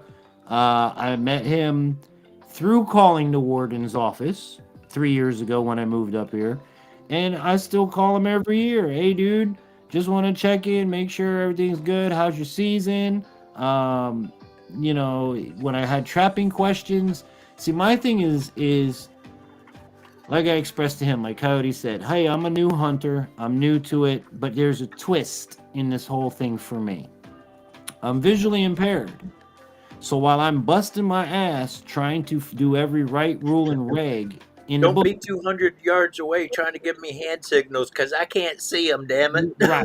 So I was like, my whole thing is I don't want to go out and hunt and have an honest handicap mistake and the wardens have to cite me to the point where I never want to hunt again. Exactly. So I said, to me, I already look at it as when you walk up and say, game warden, I've already got one strike against me because I'm handicapped and blind in the woods. I've Some got people, dyslexia and I have a hard time reading. but here's the thing, Coyote. Some people on the other side of the fence, preferably the state of hell in California, would say, well, if you're blind, what the hell you got a gun in the woods for? You have no business out here if you're blind. Now that's the mental state of going into our interaction. So guess what? You shot your first deer this year. So fuck them. no, I know that. What I'm saying to you is not every officer that walks up is gonna be pro blind guy with a gun in the woods. That's Oh, what yeah. the point I'm trying to make. So Number one, I feel as the hunter, I already have a strike against me because I have to tell you I'm handicapped. I have to tell you what I'm doing. How you choose to move forward is up to you, not up to me. And if I did make a mistake, you have the right to lock me up for years for some of these things that you do wrong. You And see, can. that right there kind of makes me go with something wanted to say. Every time I deal with a game warden, they always tell me it's up to the discretion Of of the the office. officer. No. Mhm. Policemen, they have black and white freaking laws to follow. But when it comes to hunting and fishing, there are so many gray lines about things Yeah. that Yeah. And that's why I these got my T's and I hunting and crossed my fishing I's people and that make laws are these anti hunting and fishing people that make the laws that have no idea what it is to do it, make these laws that make it so hard for the officers and the people to do things legally. And it's like, that's why now it's up to the discretion of the officer. And that's why I'm telling you guys, make friends with your FWC, at least one officer. This way, I get in a pinch, I can call this guy's phone from the field. If he's off that day, I leave him a message. He'll get back to me. You know, Well, and I have being a trapper, where I can say, Officer so and so knows me very well. No, he's guided me through this whole thing. You know, please reach out to whatever the case may be. I don't know if it helped or hurt, but I have that lifeline. And I also have a person I can call anytime I want. Hey, dude, can I scrape this deer off the road? Yeah, go ahead, have at it. You know, no, don't do it. You're gonna get. because I trap in one area mostly, I talk to one guy. But because I hunt in a different area, I talk to a different guy over there. Right. And every year, when I get over there, first day I'm there setting up camp, I frickin' text him, "Hey, it's Coyote. I'm in the den. I'll be out here till about this date. Me and the dogs by ourselves." And within 48 hours, he'll text me back and say, "All right, keep the coffee hot." And he'll frickin' swing by and frickin' have, he knows I ain't got coffee, but I got hot chocolate all the time with the marshmallows. And so he'll swing by for a cup of hot chocolate every frickin' year and No. sit there and beside the fire with me one afternoon and frickin' drink some hot chocolate and And for me, it was nice that he's a YouTuber as well because I can go, hey, dude, you think I should put this on YouTube? You know what I mean? From a game warden's perspective. And he was actually telling me, being that I am a YouTuber, that is the beneficial part to everything if a game warden were to ever come up on me. He's like, you've got everything on video. He's like, Yep. honestly, if you're trying to do everything right, but you made one minor mistake, he goes, I don't see anybody in our department going to fault you for that. And I was like, right, but you never know. I was like, dude, like I said to you, not every officer has the mindset of, oh, wow, this blind guy's trying to get his first deer. That's amazing. No, they might walk out there and go, fuck you. Why are you out here? You're blind. You can't see. Why are you even here? You're going to kill somebody. You know, there's people out there like that. A lot of people like that. we're not tying bells to the deers and letting them run through the woods Exactly. And now, listen, I'll even tell you, this whole journey with the hunting thing, that has been my biggest concern of, can I or can't I do it? And this is real talk, okay? In the state of Florida, if it's not doe season, and I just was reading this, we can only shoot bucks that have 2 points, each point being larger than, I think it was 5 inches. So basically, a 2-point buck and bigger you could shoot. Well, that sounds fine and dandy to you guys, but at 100 yards, I'm not going to see 2 points. Like I was explaining earlier, if the rack is not bigger than the big ass ears on the deer, because if you've ever seen a deer, they got big ass satellite dishes. So if the rack is not bigger than them big ass ears, I'm not going to shoot it anyway because I'm not going to be able to for sure identify that as a shooter.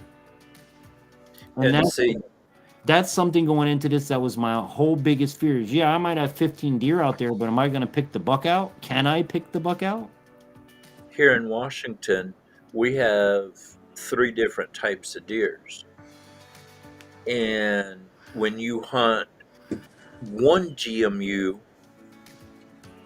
for deer, you might be hunting black-tailed deer. And in that GMU, you have to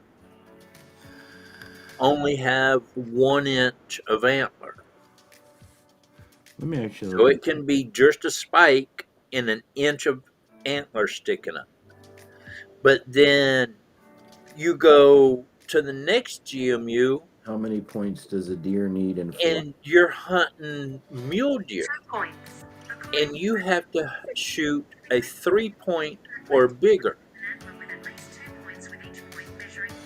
Hold on, I'm waiting for her to shut up. Yeah. Okay. Here you go. So in Florida, to be legal to take an antlered deer, deer with at least 1 antler 5 inches or longer must have an antler with at least 2 points, with each point measuring 1 inch or more. But see, that's in the whole state. Right, but I want to explain this. Hold on a minute. Hold on a sec, Coyote. Now, what I just read to you guys is it has to have 2 points, each point measuring 1 inch or more.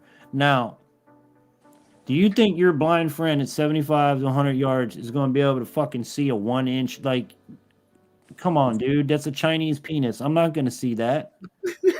There's no freaking way. So, this again is where I've now learned that if the rack is bigger than the satellite dishes, I can shoot it. Yep. So this is where I say if I were to shoot a deer that has 2 points, but those points are not larger than, what did I say it was? 1 inch. I'm gonna get in trouble.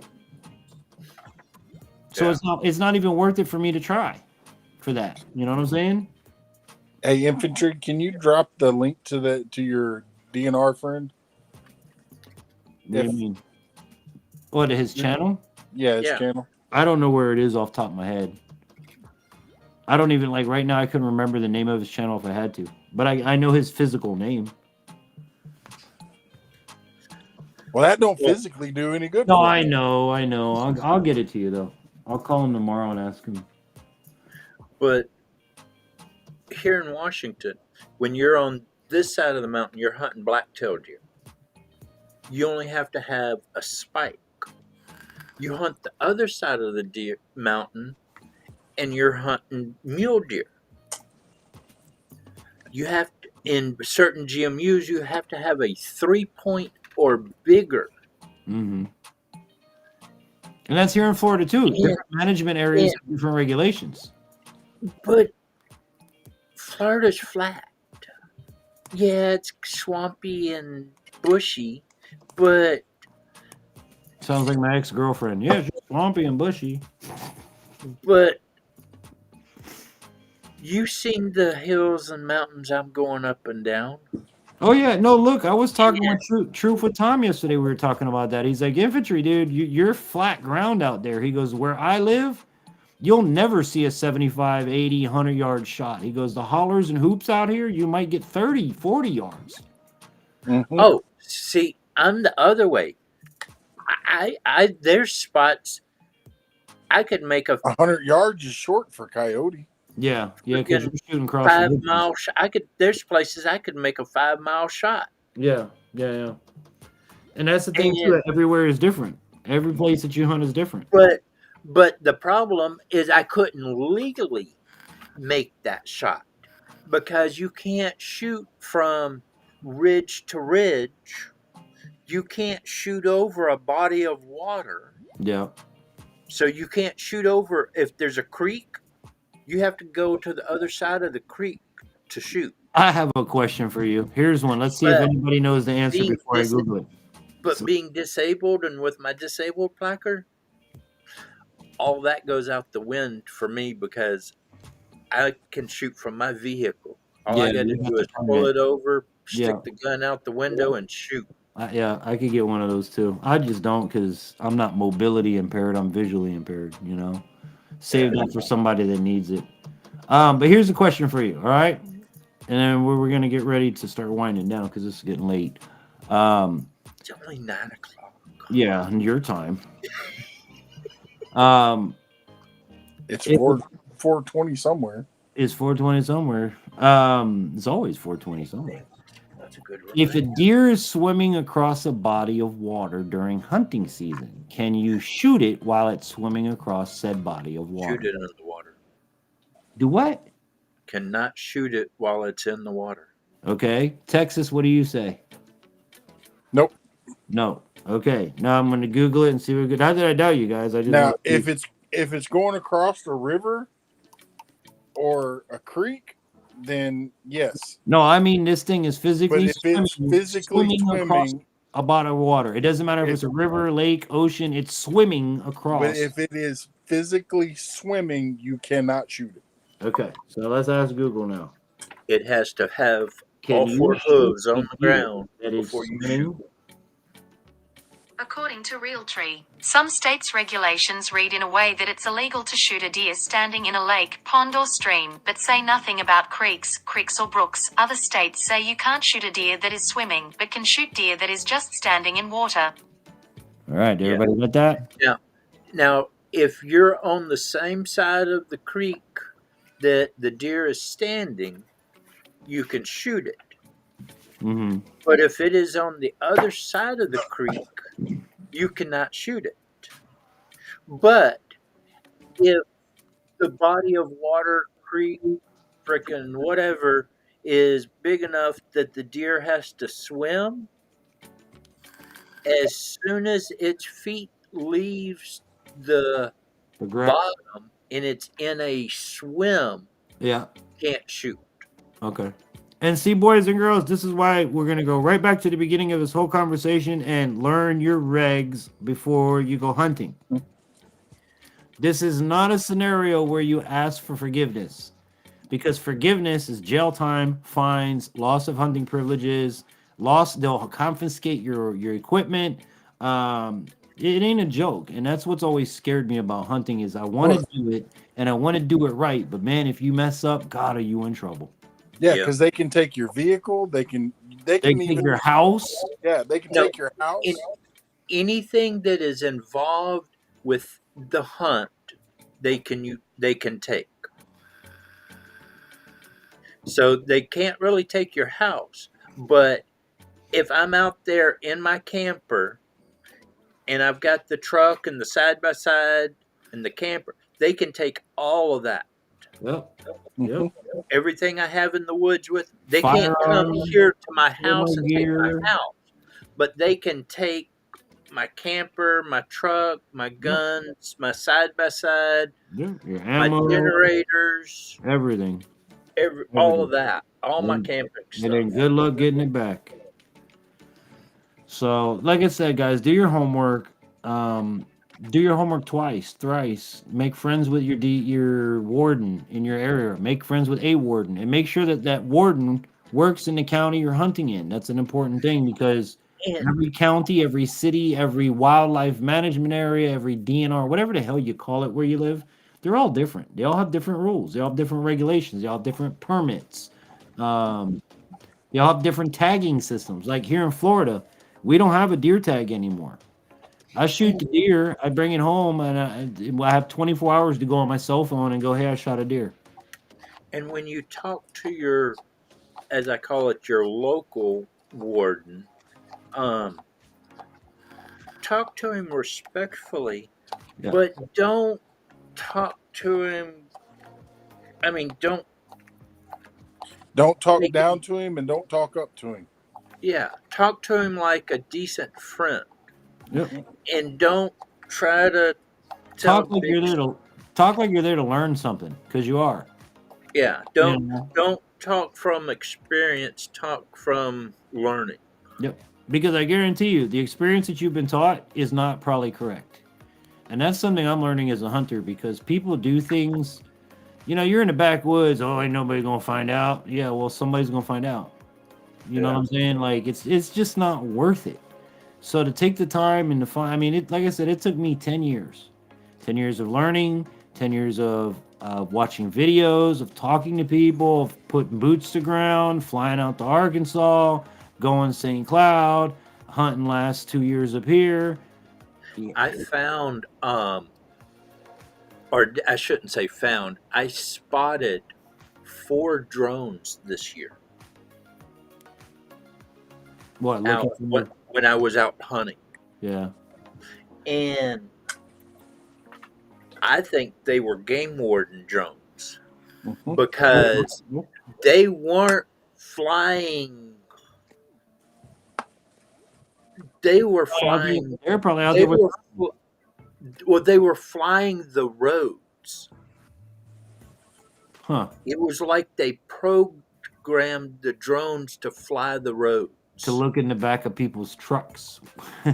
And that's what it was doing. I'm telling you, I wasn't kidding. I was sitting up on a big hill, and I saw this thing going along. And I mean, it wasn't a small DJI drone. It was like a big ass drone, 8-prop freaking drone, freaking running out there. No. It could have carried a freaking Volkswagen. Dude, they got. I don't know if you guys follow the kid named Braden Price. Yeah.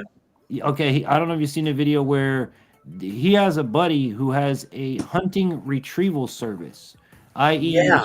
you shot. I saw that the other day. Yeah, I you sent shot it to your deer. Matt. You shot your deer and you can't find it. Well, what they do is they bring this big ass drone out. It's like a $7,000 drone, And and it picks up the deer. It picks up the deer and flies the deer. It finds the deer first of all. Yeah, by flying around and locating it. It's got thermal cameras on it. And then they winch it to it. 8 hours later, it can still see the tracks of the deer. And the crazy part was they didn't use it on a deer. They used it on almost a 200-pound hog, and it flew that hog out of there like it wasn't nothing. I saw one. The guy I saw was doing it with a moose. Yeah. Yeah. And see, but in some states, that's not allowed because there's another video that followed that one up when I watched it.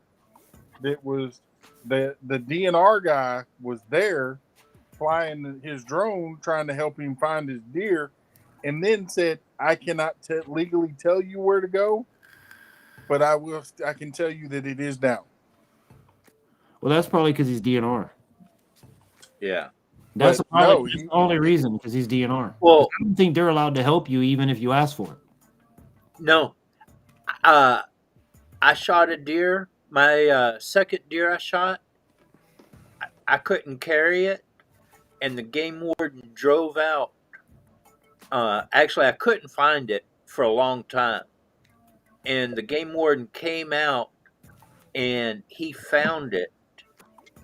He gutted it, he carried it back up this hill to me. Oh, wow. You had a nice game warden. Hot dog. And it was a handicap card, so it was a 4-pointer. And actually, that deer right there. But see, there again, key words though. It pays to be friendly with your local game warden. Yeah, it exactly. does. And another thing, guys. And I had called him up and said, "Dude, I have been searching for 4 hours for this deer. I shot it. I waited an hour, 2 hours. I found blood. I tracked it down to this point, and I'm baffled. I can tell the deer's right here, but I can't find it. I can smell it, but I can't find it." Huh. And he drove 4 hours That's crazy. To help you out. That's a good game And one, man. he gets out there and he comes out and he looks at my Onyx map thing of where I have been tracking the blood and the deer and all this. He goes out there, gets on the blood trail, and he goes 20 yards and looks between these two logs, and it's laying right there. Uh, And I'm like, son of a biscuit.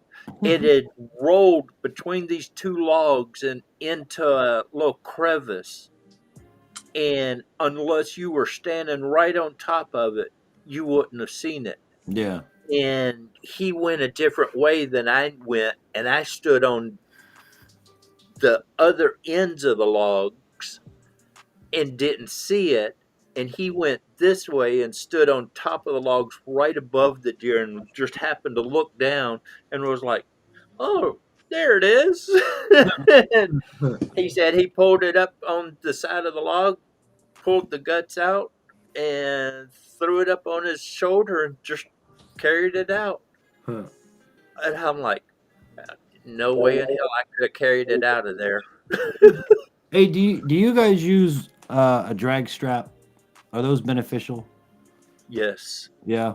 For some people, yes. Because to be honest, dude, I dragged that deer out by its horns, and there's got to be an easier way. I will send you a link to something. Have you ever heard of I don't know what it's called, but it's an orange strap that I've seen everybody use. yeah, I know what you're talking about, And it but goes into your waist.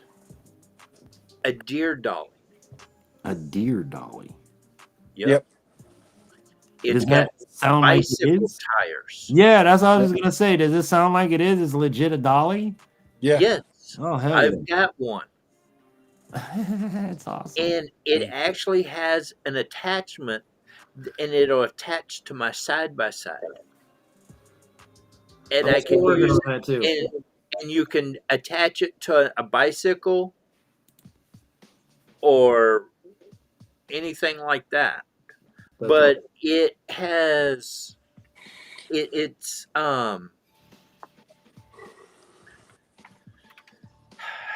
it's got two bicycle tires on either side, and it makes kind of like a V shape thing. Oh, I know what you're talking about. Yes, yes, I know what you're talking about. I know what you're talking about. I do, 100%.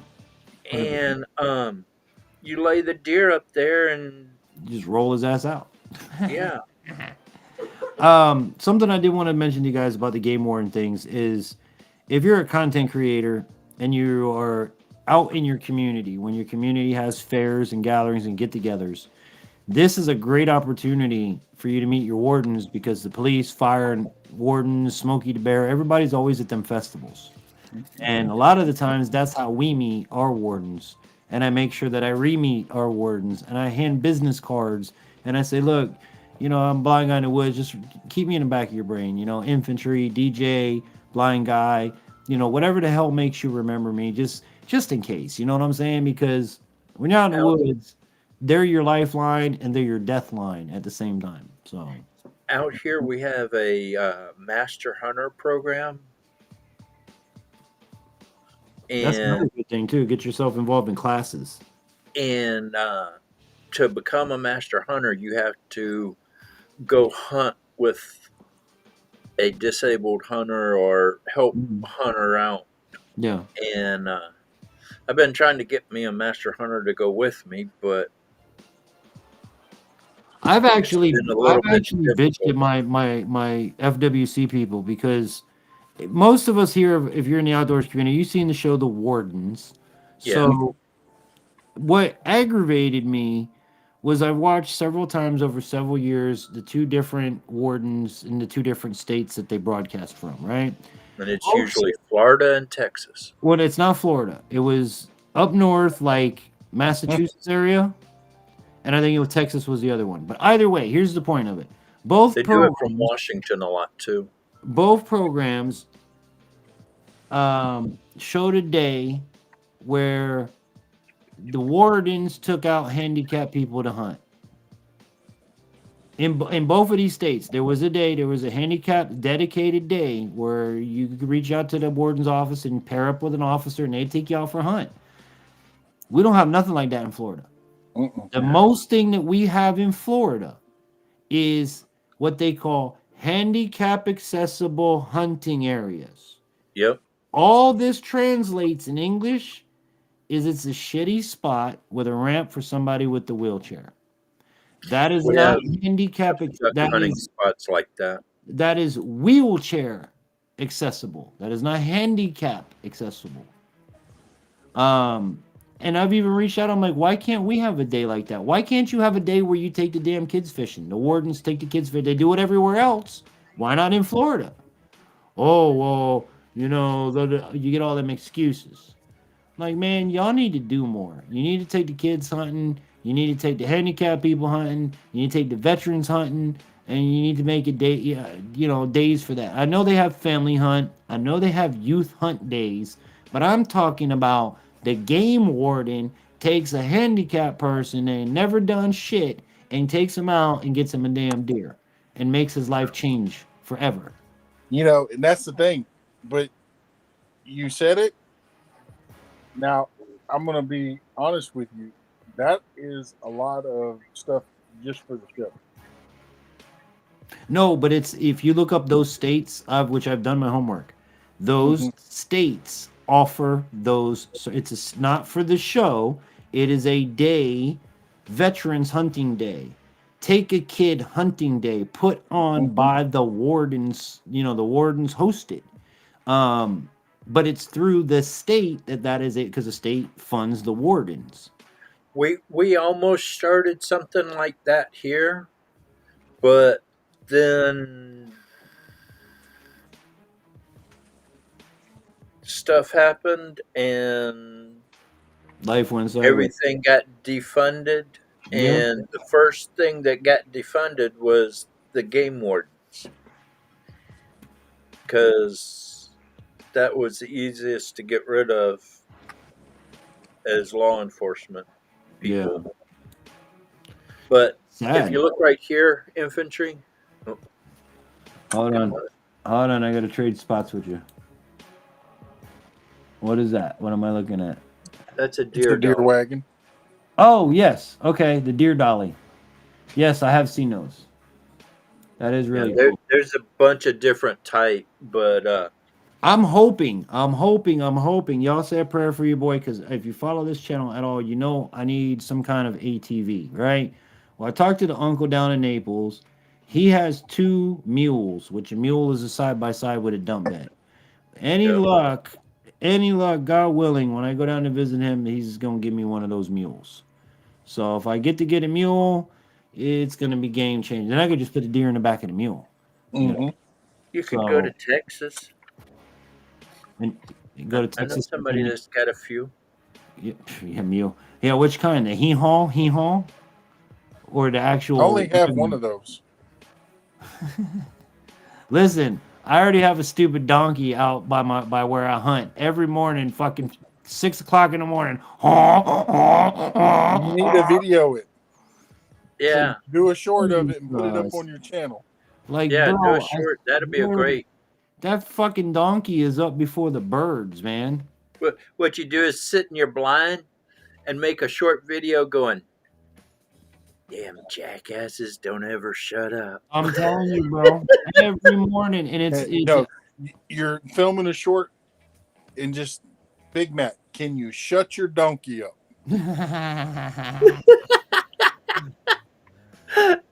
And I know where it is too. It's a farmer across the street. Like, I know exactly where the donkey's coming from. But every morning before the fucking birds are That even... would be funny if you did do that. Just do a short video.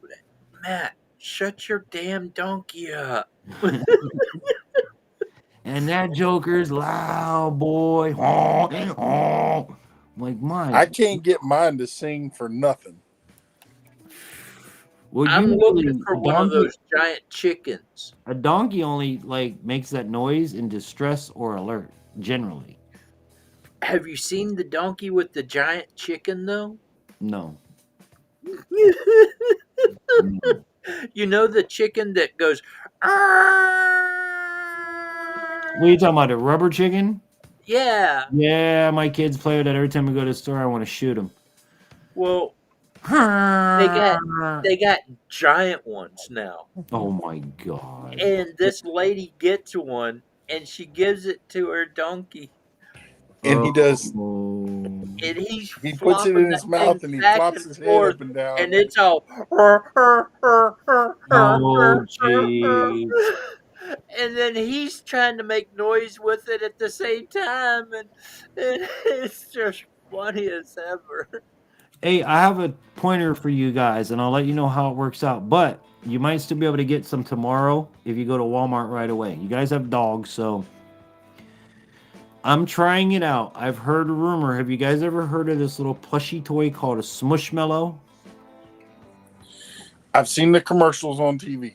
Okay, they're normally like $20 at Walmart. Is that the thing that pops up? No, it's a big fucking smushy toy. It feels like memory foam.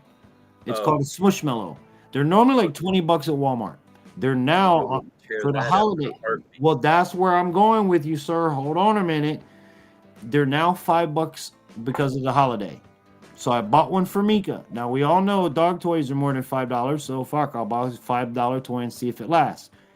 It's made it past what is 12:30? 6 hours. There's no holes, there's no rips, there's no nothing because it's so smushy that I don't think she wants to rip it. So just a suggestion, why they're $5, maybe buy one and see what your Dingo don't care if it's smushy or not. I feel you, dude. The more smushy it is, the better it is. Mika has look. I call Mika the destroyer of toys. I should have named her Thanos, because damn toys don't last 5-10 minutes.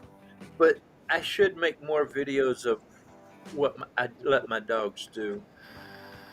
They kill rats. I've given Mika Kevlar, and it lasted 8 minutes. Well, yeah, but he's got a problem. He's got two of them, and they literally one on each side of it. Oh yeah. No, see, with Mika, she'll bring it to you to hold it, so she can do that. I've gotten to where I can go down to the storage unit, and I bang the side of the dumpster, and when the rats come out of it, they go get the rat. It's just freaking hilarious ever. Oh, and by the way, they go after the same rat, and one gets the head and one gets the butt.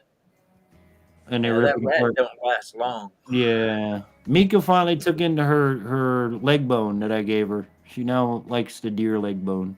It took her a couple days, but she got into it. I was kind of getting bummed out. I'm like, man, you don't like these deer legs? Fuck. I was like, I'm gonna have to go to the neighbor and give it to old Buford over there and let Buford have it. You know. But no, she ended up liking it. She's working on like the lower knuckle, the kneecap.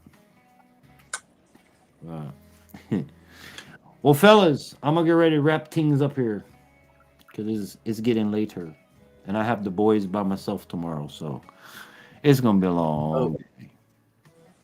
Next time you come, Matt, you gotta go try this snack that my wife brought me home today. I'm not eating Balut, Coyote. No, I'm not eating it either. Go look at the short video that I dropped today.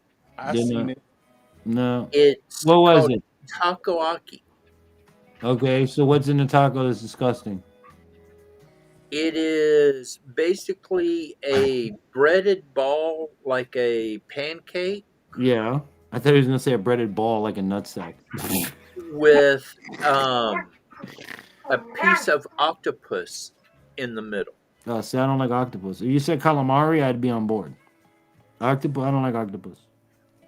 It's basically the same thing.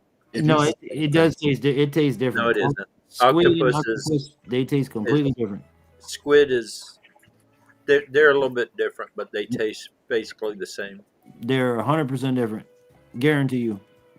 Yeah, I could never do it because I got a lot of Spanish friends down south, and they eat those little baby octopus and shit. No, I'm good. No, you know anybody that wants some squid? Send it to me. I'll make deep fried calamari all day. I got about 40 pounds. Put in and right now they're running, and my friend keeps calling me. And you want to go squid fishing? Are they already cleaned and everything? Yeah. Oh, dude, send me a box. I'll make deep fried calamari Well, they're. or a cooler or whatever the hell. I I guess don't they're not clean. The ones I have right now are not clean. They're just frozen.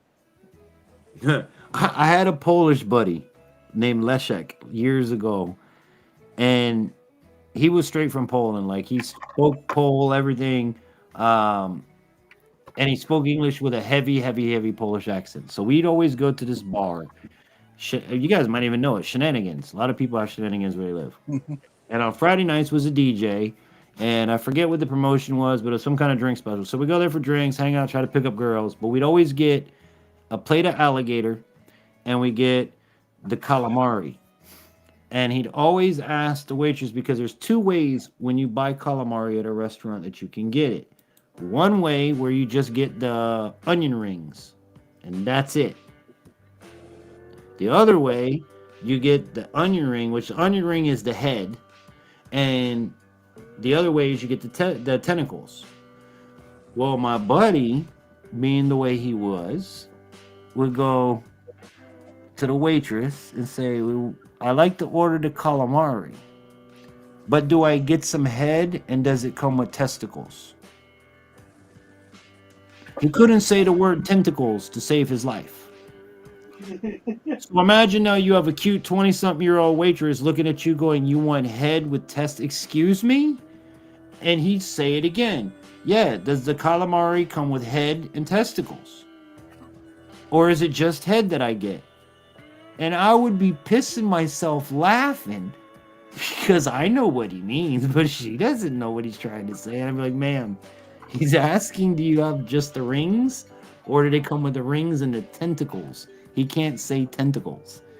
And she's like, oh my God, I thought he was saying something so perverted and this and that. I'm like, no, ma'am, he just can't speak English too good.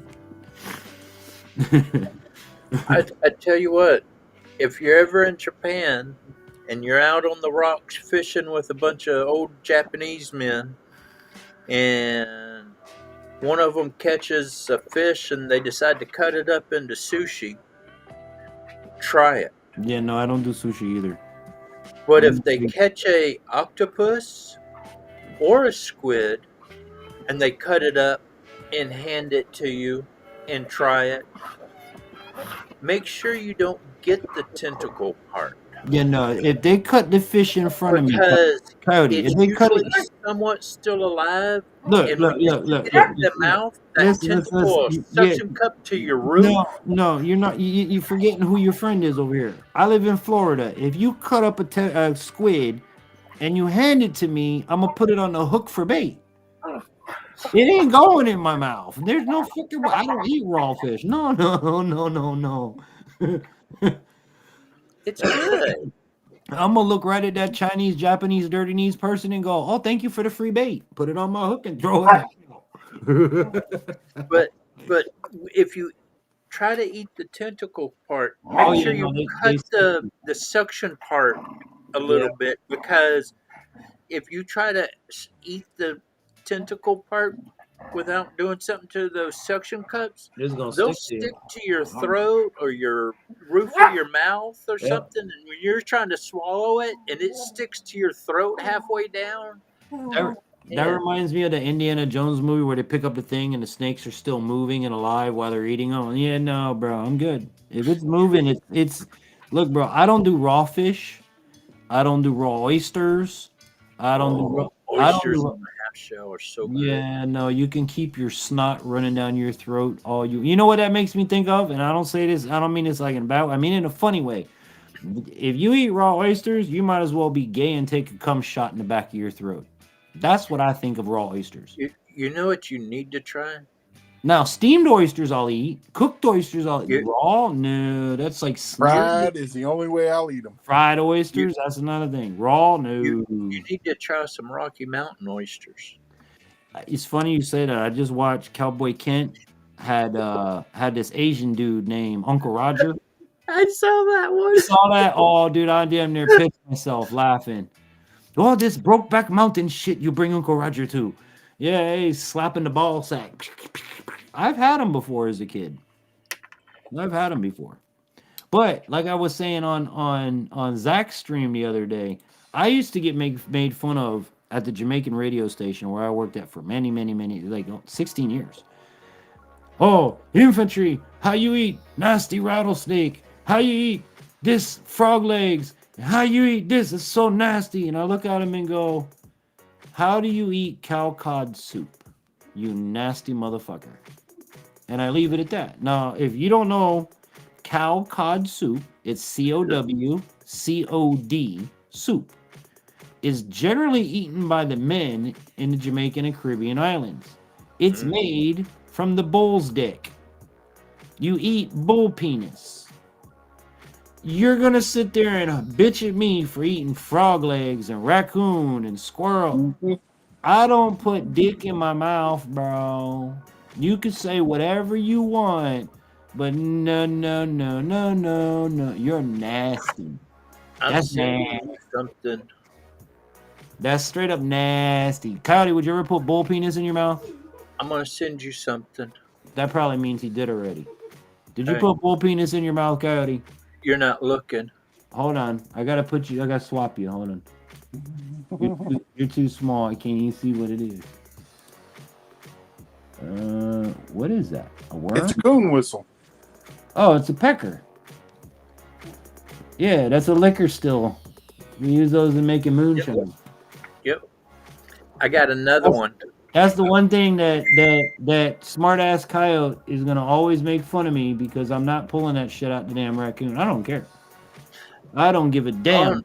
No, I'm gonna give you a hard time about is I want to see you pick up a possum.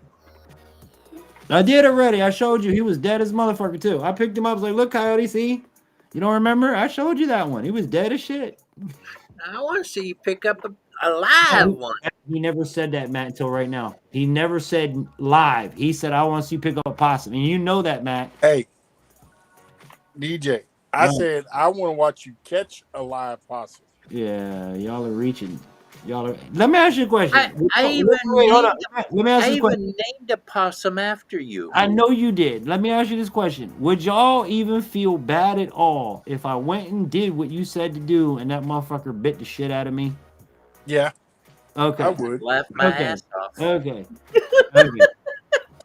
I'm gonna be honest. I'm gonna laugh my ass off. But damn wizard. I'm not telling you to go pick up Hercules opossums either. I'm just saying even just a baby one. Yeah, no, I know. I always joke about you two, dude. All my Because friends. Yeah, these I can see friends you of mine. reaching down and that thing just kind of opened his mouth and you And just get me. see it and you're like, now it's gonna be see, fun. Yeah, it's gonna be like one of them comedy movies where he bites me and I'm looking over here and I go.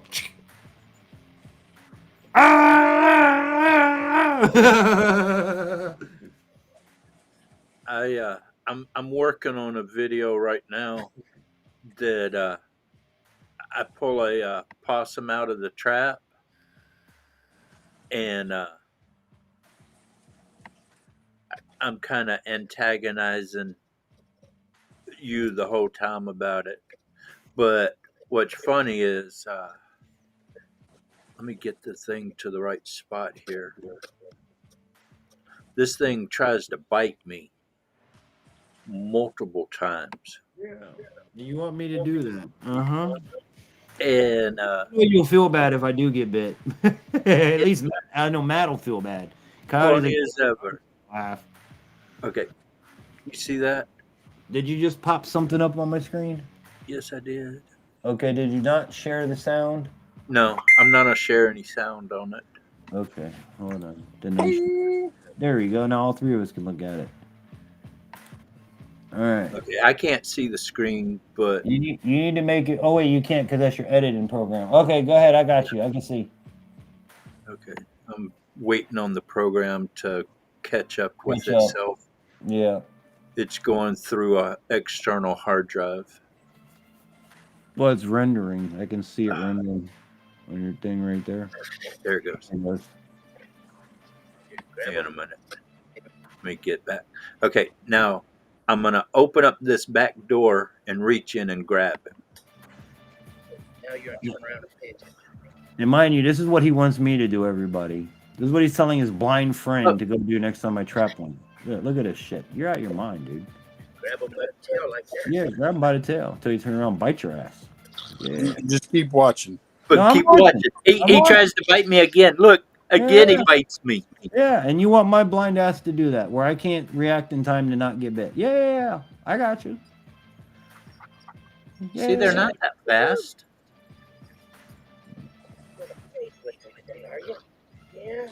Yeah, You're can right, hear- Coyote. They're not, but they are to a blind person that's having a hard time seeing. Yeah, I know, right? But that's why I said a baby one, a small one. Listen, there's times where I have to ask my wife which way, and this is why Coyote's always told me don't go by yourself, and I never have. I always have my wife or somebody, my kid with me, because there's times where I have to go which way is the head facing, and you want me to stick my hand in there? Man. No, I mean, if it was a little small baby guy, okay, I got you. If I ever come across that, And he's holding on for dear life, and he's But- got a short, stubby tail. you guys, And so- you've even seen the possums I trap. None of them have been small enough to fuck with, in my opinion. But that's No, a man. male. Yeah, no, And you can tell it's a male. That's the second day that I've caught him. He's pissed. Oh yeah. Oh, you got one like I had where they come back and just keep fucking get stupid and come back? And if you guys don't know about how stupid possums are, go back to my series last year, the blind trap line. We legitimately spray painted possums to see how often they Right return. there, he said, "Hi, infantry." I caught the same fucking possums over and over and over. They're stupid. But I take him over there and I release him, and I don't catch him again. But man, Huh. he was That's a funny. pain in the butt. Huh. Yeah, I'm not doing that, Cody. Sorry. All right, I'm gonna click you down now. There you All go. right. But when I get finished with the I've been working on that video. I wanted to put Unique Prepper. How you doing, sir? What up there, Zachy Smouse? How's it going, man? I wanted to put words up there, but I'm having a hard time with the words, so I'm gonna just put the video up. Mhm. But you got to turn the volume up when I'm grabbing it, because No. when that possum turns around and tries to bite me, You can hear him. you could hear it. I heard it in that video there that you just played. He was like, I'm like, hell no, I'm not doing that. Zach, listen to what these men want me to do. They want me to stick my hand in a trap and grab Put out leather a trapped gloves on. possum. You By saw my that I hand. have leather gloves on. Get the Yeah. welding gloves. You'll be fine. Yeah. They won't bite through it. Yeah. Next yeah, one I yeah. catch, I'll show you. Yeah. Now, don't do it with a raccoon. Raccoon No, hell will no. freaking No, I go don't trust through a no leather glove. I don't trust no raccoon. Never. And nobody should ever trust a The other raccoon. day. I don't care how cute they look. I don't care how fluffy they look. I agree with you. That is a nasty animal in disguise. That animal will shred you in half and not think twice about it. Eat your dog. I've seen them take down dogs, big ass dogs. I've Man, seen them drown bloodhounds in the river. Yeah. I got They're 3 nasty baby ass raccoons the other day. He's saying, hell no. Oh hell no! Yeah, exactly. Oh hell no! Zach, I take them out after I shoot them, but they want me to do it when it's alive. Nah. I want you to do it with a small one. I don't want you messing with a big one. If I catch want you to do a small one first. I trap a baby one, I'll grab him by the scruff. You come out here. I'll show you how to handle them. Now, mind you, you're talking to a guy who has no problem grabbing an alligator, but fucking with a little possum, I'm But good. see, once you're shown how to do it, you'll know how to do it, and you won't have a problem with it. Right, of course. And so you come out here, and I'll show you how to do it, and you won't have a problem with it. Being that Zach's here, guys, let me remind you that him and I do a live stream every Wednesday night over on his channel, Unique Prepping. If you didn't see this, guys, I would encourage you both, Matt and Zach, go back and watch this live stream from the other day. You guys are gonna piss your pants laughing. Coyote. Yeah, Coyote. Sorry about that. Zach came up with fucked up scenarios. Like, okay, here's how the night went. We'd ask you a question and we'd give you a scenario. For example, somebody dropped the turkey in the turkey deep fryer. Who did it? Now, that was Zach's question. I took it and spun it into a whole, well, whoever had done it, we ain't gonna sugarcoat it. Whoever had done it dropped the fucking turkey in there. And if you've ever seen a YouTube video, what happens when you do that? Fireball went 15 feet high, burnt the damn house. The fire department had to come out, the whole 9 yards. So don't let Zach undersell it. Like every scenario he put up there, I made it 10 times worse. And then at the end, we let everybody vote. Who do you think did it? Was it Zach or Infantry? Who fucked up the turkey? Who dropped the eggs? Who broke the table? Who broke the recliner? I mean, by the end of the night, there was no Thanksgiving left. But it was hilarious. I mean, and we had a drummer. We all know that Shaggy over here broke it. Yeah, no, believe it or not, I didn't break the table. You want to know how the table broke? You want to know how the scenario started? The question was, Zach's question was, who broke the dinner table? So I was like, so what had happened with that was, and if any of y'all know Zach, my buddy Zach has cerebral palsy. He speaks with a keyboard and everything. Really cool guy.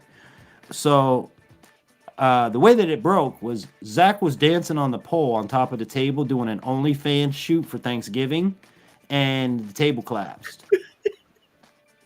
Because, you know, Zach, I don't know if y'all know that Zach got an OnlyFans page where he shakes his bomb and stuff like that for the girls. So, yeah, that's how the table broke. Like I'm telling you, dude, it went seriously. Like two handicapped people couldn't have done better with a holiday. And if you think that's bad, go back and watch that. Wait till you see what we do for Christmas. We're going to call it the Crippled Christmas. Yep. All right. Well, you do that. Me and Coyote are going to do a Coyote Christmas. If I can wake up early enough, I'm going to frickin' do a turkey cooking tomorrow.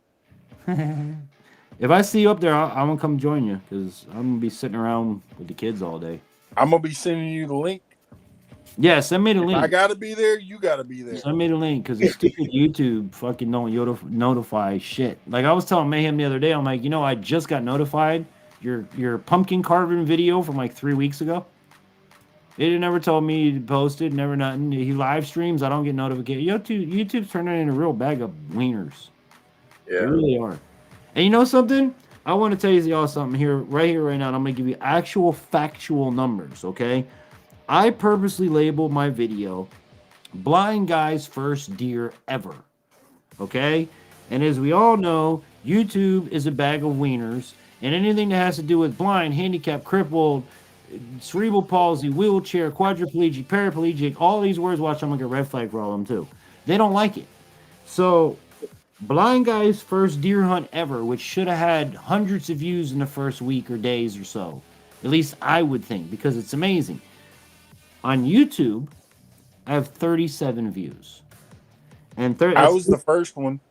That's 37 views in 2 days and 18 hours. Now, at the same exact time, I posted it onto my Rumble account. Rumble does not discriminate, does not treat you like crap. Exposes you to viewers, and we are sitting at 79 views in the same amount of time. So for those that say YouTube doesn't discriminate, doesn't shadow ban, I'm proof of it, and I have no problems telling you I'm proof of it. I know what's going on. I can't control it and I can't fix it, but I'm damn sure gonna talk about it. You know. There's no reason. And you guys have seen that video. The thumbnail is good. The title is good. The video, I spent 2 days editing that video to make it that good. So that you had each angle so you were legit right there in the blind with me for my first hunt. On top of shooting with 3 cameras, hunting while being blind. I don't know, man. I don't know what more people want, you know?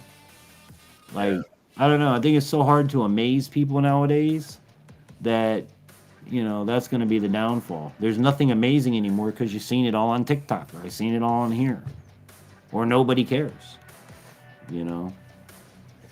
Well, fellas, what did you just pop up, or did somebody pop up? It wasn't me. Wasn't you this time? Let me see what we got over here. Unique prepping. It's Zachy Smile. Well, hey, buddy, how's it going? That's my partner in crime. Y'all can catch Zach and me every Wednesday doing what we do, crazy stuff. You got something you want to say to the folks, Mr. Zach? I don't know if you have any program or not. But yeah, we live stream every Wednesday. We had a blast. We had a drummer, Mr. Smith from UK, came in and tore it up. He was playing Blue Oyster Cult, and a bunch of other tunes. It was a blast, man. It was a blast. And you see those club lights he's got going on right now? He was just doing OnlyFans right now before he came up. He was up there getting them dollars to shake his ass on the stage. I'm telling you.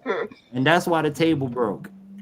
Because Zach was doing OnlyFans during Thanksgiving I Day. still want to know who dropped the turkey in the. Oh, that was Zach. He almost blew the house up. That was Zach. You know. Because I would have thought it was you. Nah, dude, I've been cooking turkeys for 20 years in a deep fryer. I ain't messing one up yet. I ain't never gonna mess with a turkey. But yeah, man, we had a blast. And the nice thing with Zach's program, like I told him this week, I feed off of Zach. So legit, when we go in there on Wednesdays, I don't know what his questions are. I don't get anything. He hits go live, and then whatever he puts up there, I have to deal with, run with, answer.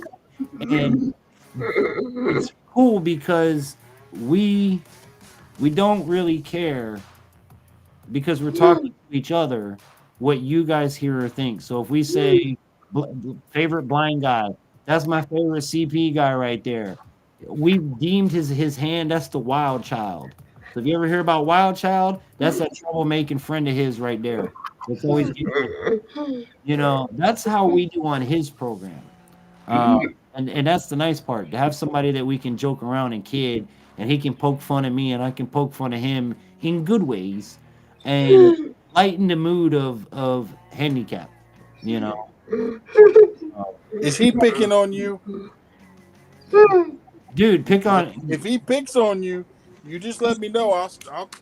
I'll slap him around. Hey, look, man, the story goes, you know why I'm blind, right? Because Zach keeps me in a closet for week to week, and if I don't listen, he beats me with a frying pan.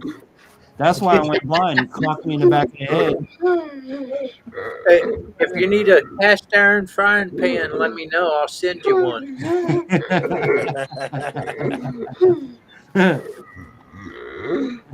I got one of those 13-inchers. You know, honestly, you know what you can help me with, Coyote? Honest to God, next year, you know what Cornish hens are, right? At the grocery store? Yeah. Little Cornish hens. I need to come up with a way for Zach to be able to deep fry a Cornish hen the exact same way we would do a full-size turkey. We could get the hen, but I need like the little fryer pot and the little triangle, because Zach, with his arms and everything, he can only lift but so much. So I figure little tiny Cornish hen, he shouldn't have no problem with that. And come next Thanksgiving, I want to get this created, put it together, and sent to him because I want him to be able to deep fry a turkey next year. Or a Cornish hen. My wife was even saying they have little tiny turkeys that are like Cornish hens that you can get. So we could legit, you could legit do a little tiny turkey. The only thing that I would have problem with right now is finding the small pot.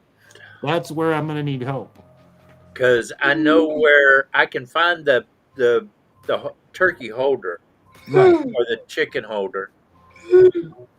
I know where a Cornish hen dipper is. I just don't know where I would find the little pot. Little pot. Yeah. And it's got to be the right kind of pot, like the turkey pot, that's got to be tall and like it's taller than it is round, because the oil is going to go up when you put the bird in, you know. Maybe Amazon? I don't know. But I'm curious enough to where like I'm gonna spend all this year racking my brain trying to figure out how to get this man so he could deep fry his own turkey on a small scale where it's safe. You know, um, we're probably gonna have to get him an electric burner plate to put the little pot on because we don't want to do flames with Zach and it spill over on accident. And he actually does blow it out. So we would have to do it like on an electric hot plate type burner, you know, the plug-in burners that you can get. Um, I mean, and if it's a small pot, it ain't gonna be hard to get it to 350 with an electric burner, so he'll be good on there. You're gonna be using like a quart of oil when I use like 4 gallons of oil, so there's a big difference in that. But I'm convinced we can do it. And anybody watching in the replay, if you made it this far into my live stream, or if you're watching, you got any ideas? What I just found. You found it? You found it? No way. See, where there's a will in YouTube, there's a way. And it's funny because I brought it up to some people last night or at Zach's stream, and Truth with Tom was like, "Holy crap, infantry! I never would have thought of deep frying a Cornish hen." I was like, "Yeah, dude, think about it, bro. You got your own deep fried chicken." That's me. That's you? Okay, hold on. Which one is it now? All right, that one. There you go. It's on the screen, Zachy Smouse. What do we got there? Small deep fryer pot with basket. That would actually work. But how big is it? It's 3 liter. 3 liters. What is that in English? It'll fry. It says it's for tempura chips, fried fish, and chickens. 2.3 quarts. Okay, so it's like a small fry daddy. That would work. Now, you know what? Fry daddy. Now, does this one, Coyote, can you see, does this itself plug in, or do you have to have a heat source? No, it's a It's a fry daddy, right? No, it sits on the oven. You sit it on the oven. They have one like this that you have right here. It used to be called a fry daddy, where the heating element is in it. Yeah. You said find a pot. Yeah, you said find a pot. You know, I did. But when you pop this up, Fry Daddy popped in my head because I used to have one. If I go, because if we can get him one, he plugs into the damn wall. We're completely safe all around. Yeah. Then he don't have to worry about no heat source, no nothing. Well, until one of y'all break the electricity. $49. That's coming Christmas. Just wait. Hey, yeah. Look right here. You have this one right here. It's 4.3 or 4.5 liters. That might be too big. This one is 1.6 quarts capacity. Okay. See, Zach, I'm telling you, you're gonna be frying a turkey next year with us, bro. It's gonna happen. It's gonna happen. There's your fry daddy. Yeah, right there. That's it right there. And you see the plug coming out the back of it? It plugs in the wall. And then you turn it. It's like my big fryer I have in my kitchen. You set the temperature, and that's it. 34 bucks. There you go, Zach. I'm going to have you frying a turkey next year. I'm going to send it out to you. Watch, man. Because that's perfect for you. You could plug it in. It's small. You can put it on the floor with you. The only thing you're gonna have to do with this beforehand is have somebody help you out. Put something the weight of the little turkey or chicken in the basket and see how you handle it. You know what I mean? Because the only part I'm worried about for you is putting it in and then taking it out. That's the only part that makes me nervous. It doesn't say what the capacity is. Yeah, but that should be plenty big enough for a Cornish hen or something. I actually had one of those. The only thing I deep fried in that when I got my big fryer was bacon. That became the bacon fryer, the Fry Daddy. And if y'all have ever never had deep fried bacon, oh my God, you better try it once in your life. It turns it like candy. Mm-hmm. Oh my God, it is the best. And you never have a piece where the end of it's raw and the middle of it's overcooked. That's the other beauty of it. It's all comes out perfect. But they have all different types here. Because I mean, right Sweet. there's the Fry Daddy. I'll send you a link to that. Sweet. Yeah, that's where But Randy's was at. but see, I mean, you can get like a little basket. That's not a problem. Well, they usually And come with the basket. well, I'm just saying. I mean, like here is the pot with the basket. Yeah, Here's another pot with a basket. right. And so, I mean, if you're looking just for the pot No, no, with, no. It's gonna have to be electric for one, that's for sure. It's gonna have to have the basket, and it's gonna have to be just big enough for the size chicken turkey that we're gonna put in now, it. Because now see, check this one out. This one is plug in, but it comes with a basket. perfect. It's only $31. Um, Let me keep you over a big screen.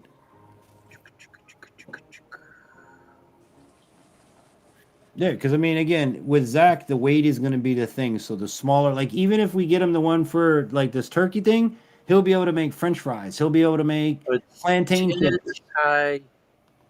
That looks It's perfect. That right there 8 looks inch perfect. wide. Yeah, that right there looks good. What you have on And screen. see, you could lay the chicken. If it's a Cornish hen, you could lay it flat across this way, and then dip it in. No, that might be the answer right there. But I mean, No, they got different ways we could go with it. no. Dude, you be making French fries and chicken wings, and because with that, with the fryer, with a basket like that, Zach, you could put like 2 pieces of chicken in there at a time and be able to manage it. Or you'll learn what you can put in your basket and how much you can cook, and it's just you. So how much damn food you need to make? You know what I'm saying? Um, I think that would be awesome. Dude. Because the Fry Daddy doesn't have the basket. Okay. It only has a spoon. Oh no, we can't do that. But see, some of these other ones, like this one right here is $49 with 1.1 quarts. Um, this one's 1.5 quarts. When next time I go to the store, I might be able to grab a Cornish hen or a little baby turkey, and then we'll go over to the deep fryer section and figure out what size would be the best. You know what I mean? Yeah, because I mean, The worst thing we can do is get him one that's too big. You know? and I mean, you could even go frickin' where I just saw it a minute ago. Where did it go? Damn it. Oh, right here. New school, the air fryer. No, no. Dude, No. I'm gonna tell you right now, the air fryers they have now are just as good as oil. No, ain't nothing better than peanut oil, dude. No. Well, see, like with me, I'm allergic to oil. I can't do oils. Well, Oh, this, look yeah, no, here. you're a different circumstance. You can't hardly eat nothing because you'll die. But see, look right here, frickin' turkey Mm-hmm. No, in I a know, frickin' air Look, fryer. I'm not disputing that the air fryer is good. What I'm disputing is I personally will not fry a turkey unless it's in peanut oil. Well, I'm just saying, for him, he wouldn't have to worry about the fire hazard of the oil. Right, Yep. right. And in actuality, it's going to be more healthier. But Yeah, that just means it takes all the flavor out. When you say it's more healthier, that just means you get no flavor. That's all. but I mean, No, but that's not a bad idea either. That's not a bad idea. But I was, like I something said, to think about. I was trying to think of like the traditional way he could deep fry, like everybody else, a turkey for the holiday. You know what I mean? Oh yeah. Well, I understand that, but like you said, he needs the basket. Right. Right. We'll figure it out. And We have a year to figure it out. So by next Thanksgiving, he's gonna be deep. Look, Well, next. what's he gonna do for Christmas? Well, Christmas that's usually a ham or a goose, isn't it? There's a bunch of people that still do turkey for Christmas. I've always done a ham. Christmas is a candied ham, and Thanksgiving is a turkey. And then New Year's, if I can find anybody, it's black eyed peas. But these days, it's hard to find somebody to make some black eyed peas. So, but yeah, just go to Amazon and type in mini deep fryer. I wonder if you typed in Cornish hen deep fryer. Let me do that real quick. It'll probably give me the same kind of type stuff. Let's see.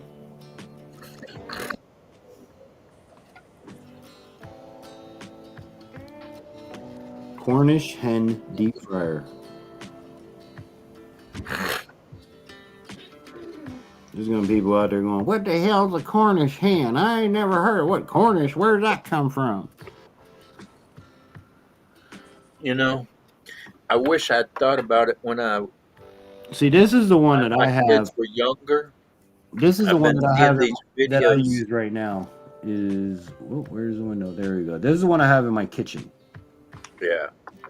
that I use like every day, religiously. And it's more expensive here than it is at Walmart. 6-quart deep fryer. Nothing specifically came up with Cornish hen deep fryer, which is weird. I wish I had known about this sooner or thought about this sooner when my kids were younger. But I saw a video. I actually saw it last year, but I saw it again this year. These people are taking like Cornish hens and shoving them inside a freaking turkey. Oh yeah, dude, turduckens. No. Then they get their daughter or their younger kid to help clean out the turkey. And they tell them, yeah, you got to reach in there and pull everything out.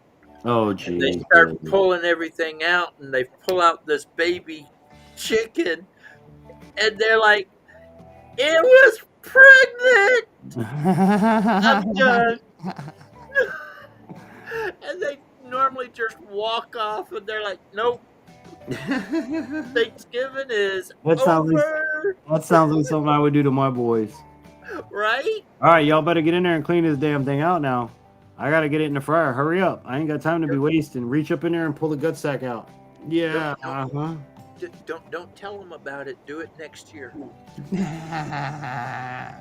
My son was grossed out by the neck and the giblet bag that I had to pull out. I was like, dude, this is the necks and the giblets, bro. What are you talking about?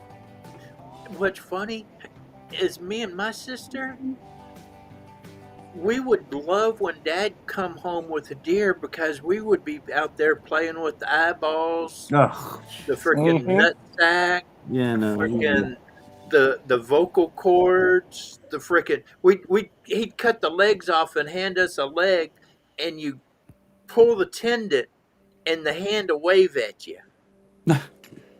Hey, I did get to use your balls deep in raccoon joke with my buddy while he was cleaning my deer. Because there was a few moments there where he looked like me cleaning a raccoon. I'm like, hey, dude, your balls deep in deer. And he's like, what?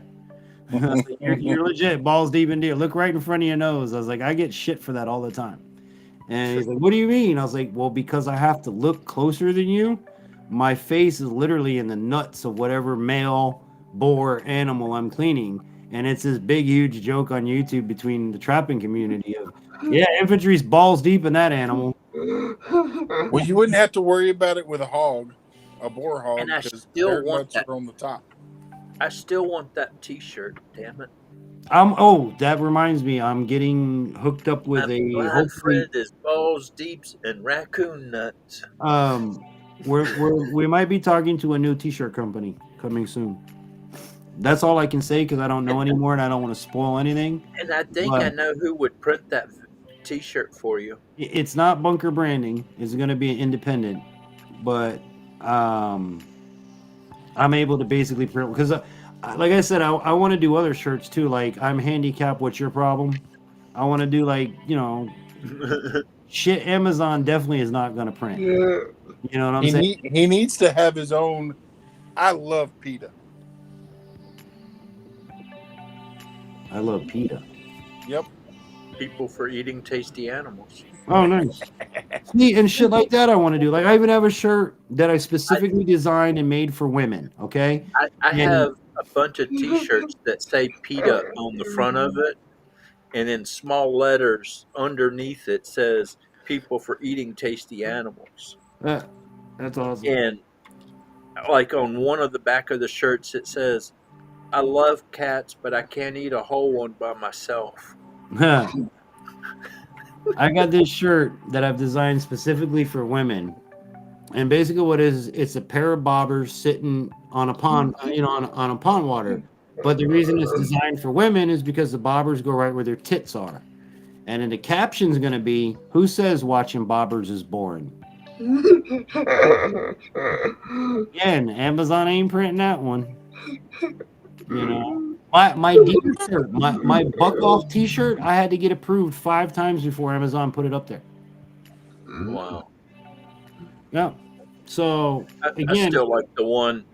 Tell your mama I'm looking for her. I'll tell your mom I want to see you. Yeah, Mayhem came up with that one. You know, but again, you got to have the company that's I send you the design, you do all the work, and I get a few dollars out of it. I don't have the inventory, the stock, or the money, or any of that stuff to do it. So I need a drop shipper, and Yeah. that's what I'm trying to link up with now is somebody who will print who isn't a sugar coat. You know what I mean? If it offends you, too bad. Somebody else is gonna find it funny. I know me and Zach will be laughing our asses off with handicap shirts going down the street. Like I said, imagine the one I'm gonna come up with. I'm handicapped. What's your excuse? Just imagine the pictures I can put on there. So I need a bumper sticker to put on the back of my side by side. what do you want Something like, just because you walk and I drive doesn't mean a thing, or something. I Because had one I, with I drive down a lot of trails that people are walking down, you and just they all look at me like, "What the hell are you driving that down here?" I'm like, "I'm fucking disabled. I can't walk this shit. I'm fucking driving it, bitch. That's why I bought this little bitty side by side, so I can get down these little bitty trails." I used And to hate getting grief because I'd have my back in the day I had my e-bike living in the city. I go down the sidewalk and I get sidewalks are for pedestrians only. Bicycles legally, technically, are supposed to be on the side of the road like a car. Blah blah blah blah. Okay, so I get all that rules. So when I go down the sidewalk on an e-bike or any bike, and there's a person coming, I will come off the sidewalk and give you the whole fucking sidewalk and go around you in the grass and get back on the sidewalk. Now, you believe you still get dirty ass nasty looks for doing that? Yep. oh yeah, It's like I gave you the whole damn side. I even pulled off, let you walk by, and then I went sometimes. And they look at you like you're a criminal or you're a nasty ass person. Like, oh fuck you! I should have just ran you over then. my No? my friend that lives out there where I go hunt. They live at the end of the road. Mm. Jerry and Arlo, they're great people.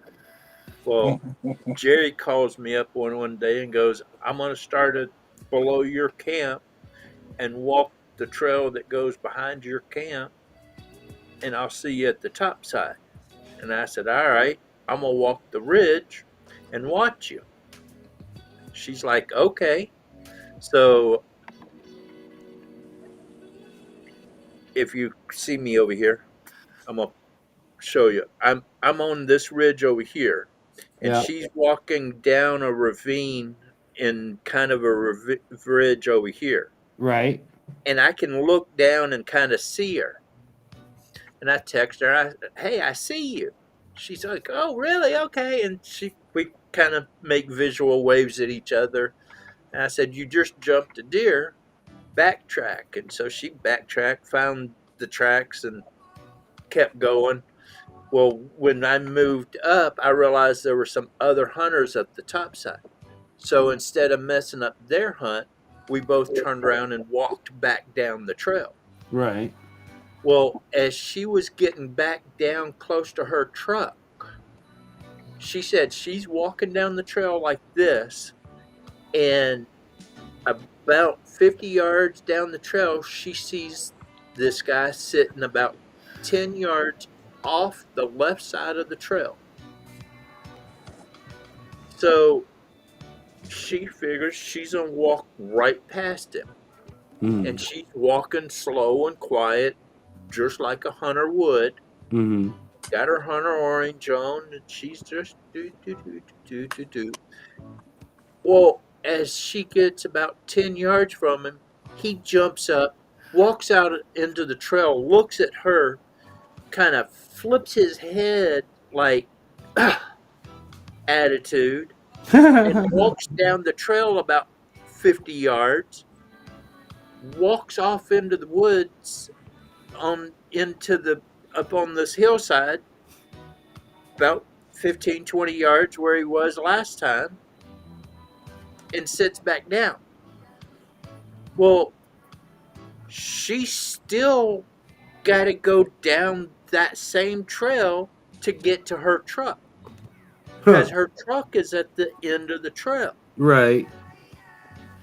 Well, as she walks by, because I mean, all he did is just delay the time that She got back to get past. Yeah. Well, he got mad and was like, "Really?" And she just turned around and looked at him and was like, "Look, you had to park down there at the end of the trail where my vehicle is. So you knew I was down here. Yeah. So it's your own damn fault for coming down here. If you didn't want somebody to walk past you, don't park beside their freaking vehicle." And she ain't a nice person when she gets mad, and she's kind of like I am. She'll speak her words, and she said she wasn't the nicest, and she went off on this guy, and I don't blame her.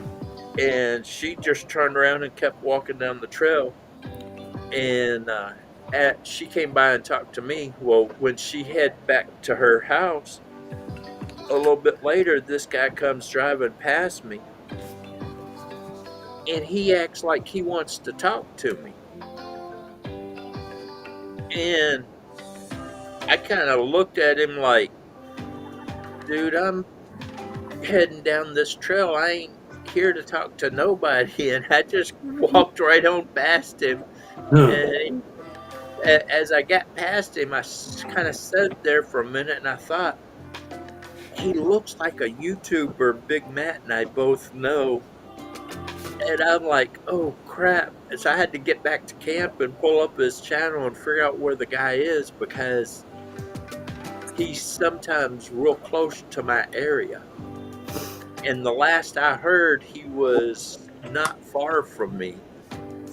But when I looked at his last video, he's back down near Arizona right now, or somewhere, California. And I was like, "Whew, okay, it wasn't him." I know, watching all these damn YouTubers, I hope one day I can get to where I could fly out for elk season, meet you every year, and then fly out to Zach for his season, and then go run into Matt and do a couple of hunts with him. You know what I mean? Like, everybody lately seems to be traveling, following the hunt. And yeah, I'd love to do that one time. You know, I love the countryside. I love the animals, but 7 days to hunt a freaking elk Yeah, that's tough. and only 10 days to hunt a freaking deer. I That's, mean, if I'm hunting a black-tailed deer, that's not hard to do.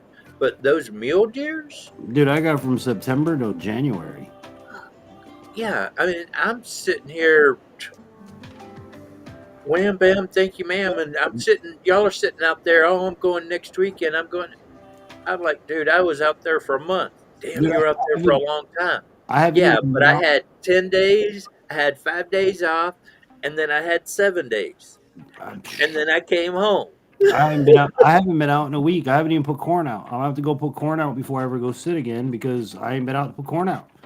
So I have to go rebait and reset because again, I haven't had time. The wife's working, you know.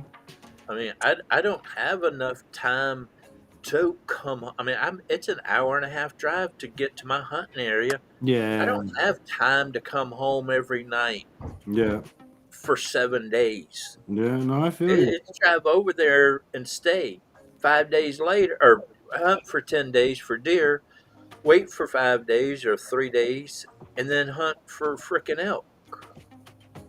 It's And tough. then, but Tough.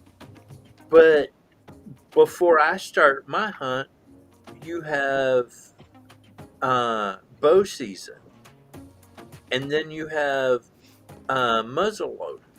So they get to mess with the deer before I even get out there, and y'all get to hunt.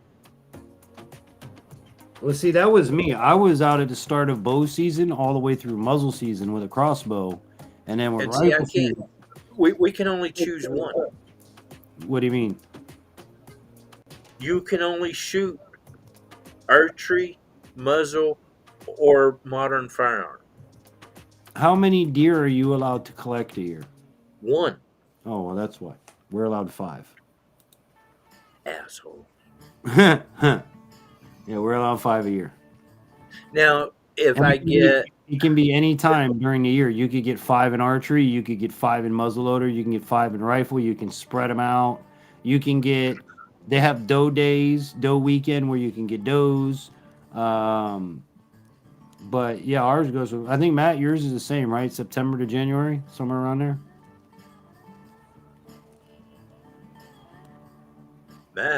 Matt,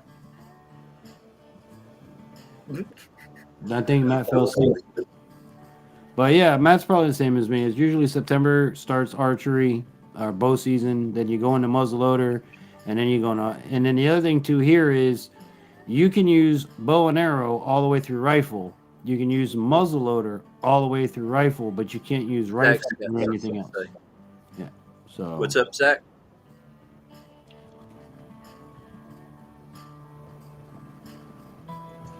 So in Colorado, it's about 4 weeks for bow, 2 weeks for muzzle, and 2 weeks for rifle, I think.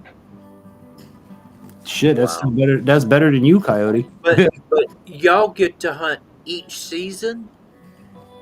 How many deer can you collect in Colorado, Zach? If you know. Because we can only hunt One deer.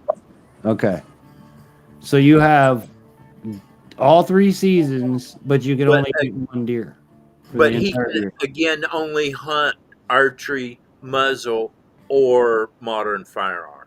Right, and you can only acquire 1 Same with deer. me. Right. Same as with me. Right. So if you get your deer start a bow season, you're done. Yep. But see, One when per you go season, buy right? your tag, they ask you, He gets are you one per season, like for archery, modern, and muzzle. Right. No, he gets 1 for the year. He not even the season. He gets 1 for the year. That's how bad it is. He doesn't get 1 per archery season, He's 1 for pointing at me. muzzleloader.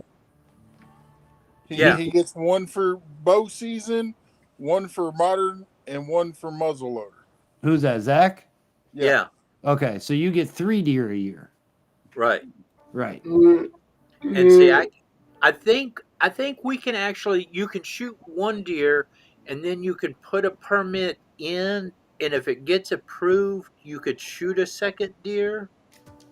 But you can only hunt when you go buy your ticket or your license, they say, "Are you hunting archery, muzzle, or modern firearm?" So you have to pick one. And I'm like, "Well, can I do archery and muzzle or modern firearm?" Nope. So if you don't, One. if you pick it and you don't get it during that session, that's it. Yep. But see, if you hunt this side of the mountains, archery and also muzzle and modern firearm, you have an early season,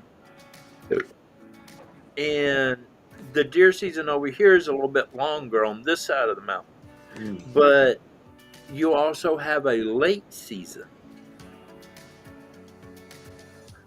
and it's only for a weekend. Okay. But on the other side of the mountain, you only have for archery and muzzleloader, you have early and late season. Right now, it's late season muzzleloader or archery season on the other side of the mountain. Matt, But how many deer are you allowed a year in Texas?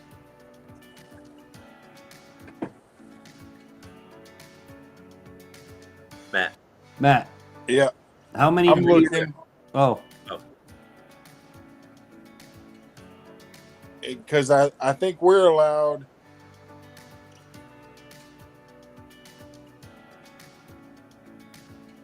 I believe we're allowed 4 doe and 2 bucks. And I can apply for, because I'm a landowner, I can apply for doe permit, which means I can actually harvest 6 to 8. gotcha. Differences in states. Again, going back to make sure you know your rules and your regs where you live. You know, But they're like Coyote said, I have the app on my phone and I have one of the guides somewhere. Zach, did you have something, buddy?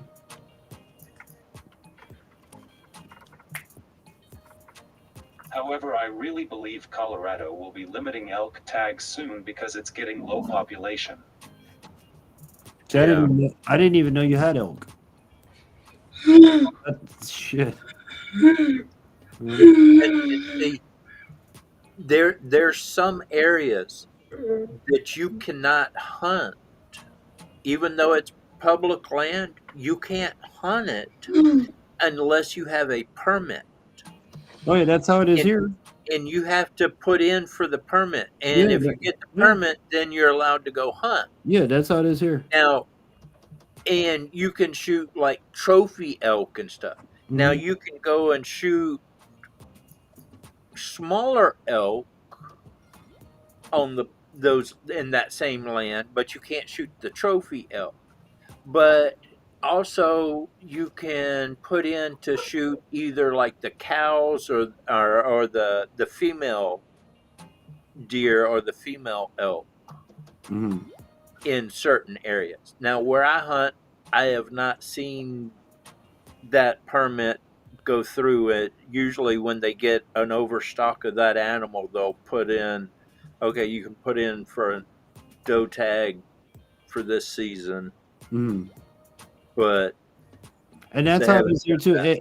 Every management area in Florida has different regs. Like if you're gonna go deer hunting, they don't all, like, some of them you have to have bigger antlers, some of them you have to have smaller. I mean, at the end of the day, you have to go by the 2-point that I read you guys. But some management areas may say you can't take less than a 4-point. Some management areas say you can take does only. Some areas say you can't hunt deer at all. Some areas say you can only hunt deer with dog. We even have spots where you go duck hunting and you're only allowed to carry so much ammo with you.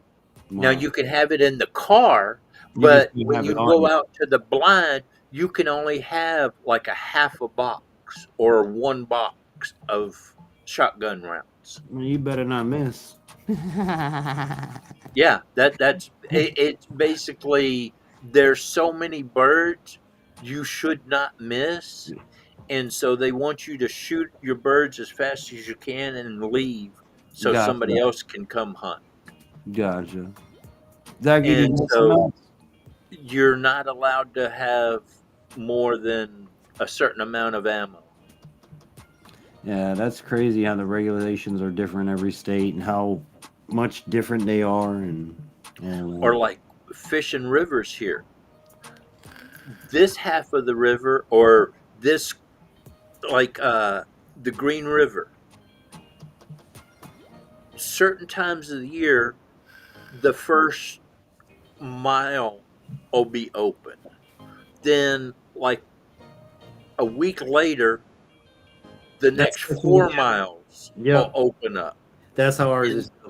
Yep. and then a couple weeks later, the next 4 miles open up. Yep. And God help you if you're fishing in the wrong zone at the wrong time. Oh, yeah, because sometimes certain areas close for no damn reason.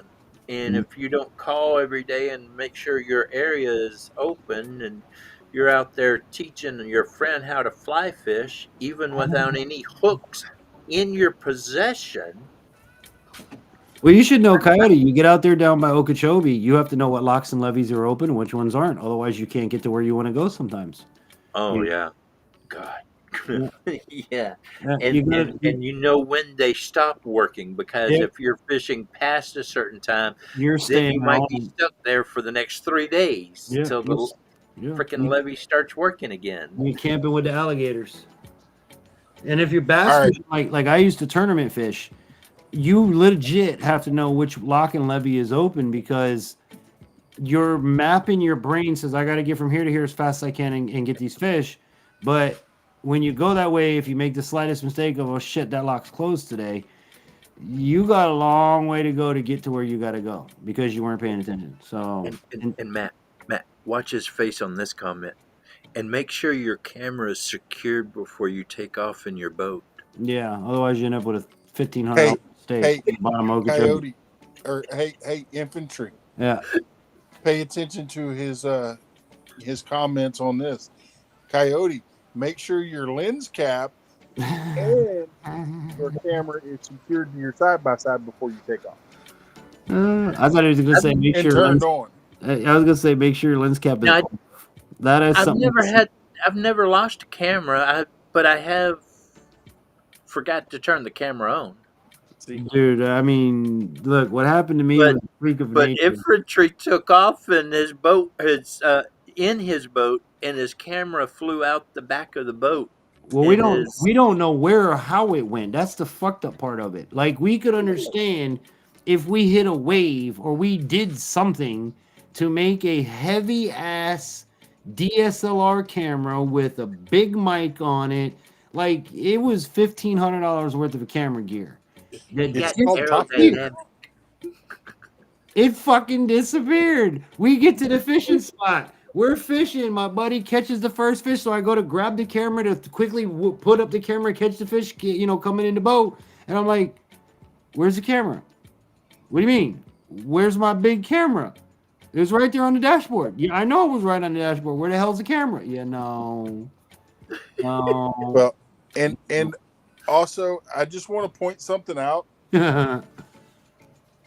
It is in the bylaws now, in your parks and wildlife rules and regulations.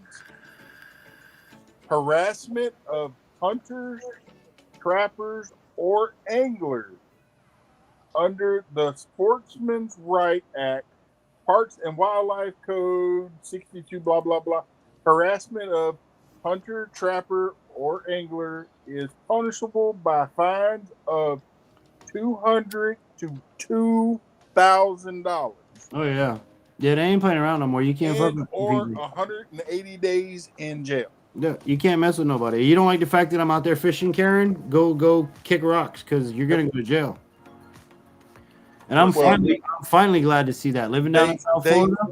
It has been in effect here, but it was never put in writing. It was always left to the warden's discretion.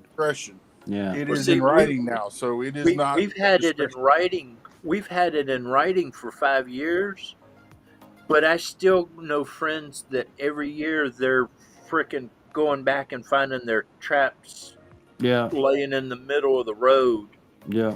driven over, and a live trap is not fucking cheap. No. No, they're not. None of that shit is, dude. Even footholds are fucking expensive. Snares are expensive. I mean, and then it's your time and effort to go set that damn set just for somebody to screw it up, you know? Yeah. Or look at like some of the hunting videos of Or you perfect get where your example. trap is, and there's a freaking note on the tree going, "We don't allow this shit," and your stuff is completely gone, Well, I'll never to be give you another seen example. again. I'll go back to another video I watched a Yappy this week. They were saddle hunting out of a tree, out of a land he leases, i.e., he owns the land. He pays for it. He owns it. It's his property. Now they're up in the saddle, up in the tree, and Buddy walks out. He's like, "Excuse me, sir. Excuse me, sir." The guy ignored him, kept on walking. So 2 days goes by. They're back in the saddle again. They're sitting there. They're waiting. Here comes Buddy. Here comes, well, what ended up being the same Buddy, but he wasn't sure. But here comes Buddy walking through the woods, and about 20, 25 yards away from where they're saddled in a tree, this somebody sits down and makes his own little blind. And he's like, "What? What's going on here?" So he gets on the phone, calls game warden. Hey, game warden, come out. He's sitting here, da da da da. And the guy tried to play it off as he didn't know. He thought it was public land. And Yappy tells him, and the warden tells him, But even that is a jackass move. well, he apparently tried to do his homework. Like he showed the warden. He was just a stupid new hunter. And Yappy and the game warden told him, in this county, in this state, there is 0 public management areas. Everything is privately owned, and you have to knock on people's doors. And he's like, "Oh, but it's accessible from public roadways." He goes, "It don't fucking matter. Your front yard is accessible from a roadway, but I'm not allowed to come in it." You know? And the guy was like, he legit didn't know that he didn't do his homework. But That's all that I matters. mean, did the dude not hear Yappy freaking yelling at him? He played it off. He heard him, but he played it off. But when he came down and goes, "Hey, game ward's at your car waiting on you. Let's go." That's when he heard him. He's like, "What are you doing? What do you know?" And Yappy even told him, he's like, "Dude, listen, if this is an honest to God mistake, I don't care. You know, you need to learn from it. But I don't feel like this is an honest mistake." And he's like, "By the way, were you the guy I saw here 2 days ago that I yelled at you when you ignored me?" He's like, But I guess that's not as bad as what I've had to deal with out here. I was out on public land. I was in a spot, and all of a sudden I hear, boom!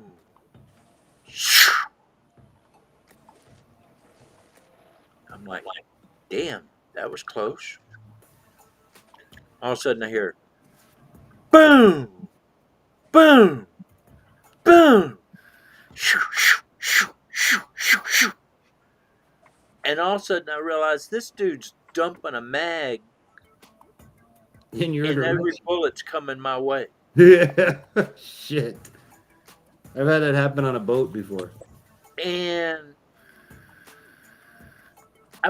I get down behind some stuff, and I'm looking with the binoculars, and he's out on the main road, stopped next to 3 other vehicles that have hunters placards on them, indicating that there are hunters in the woods out there.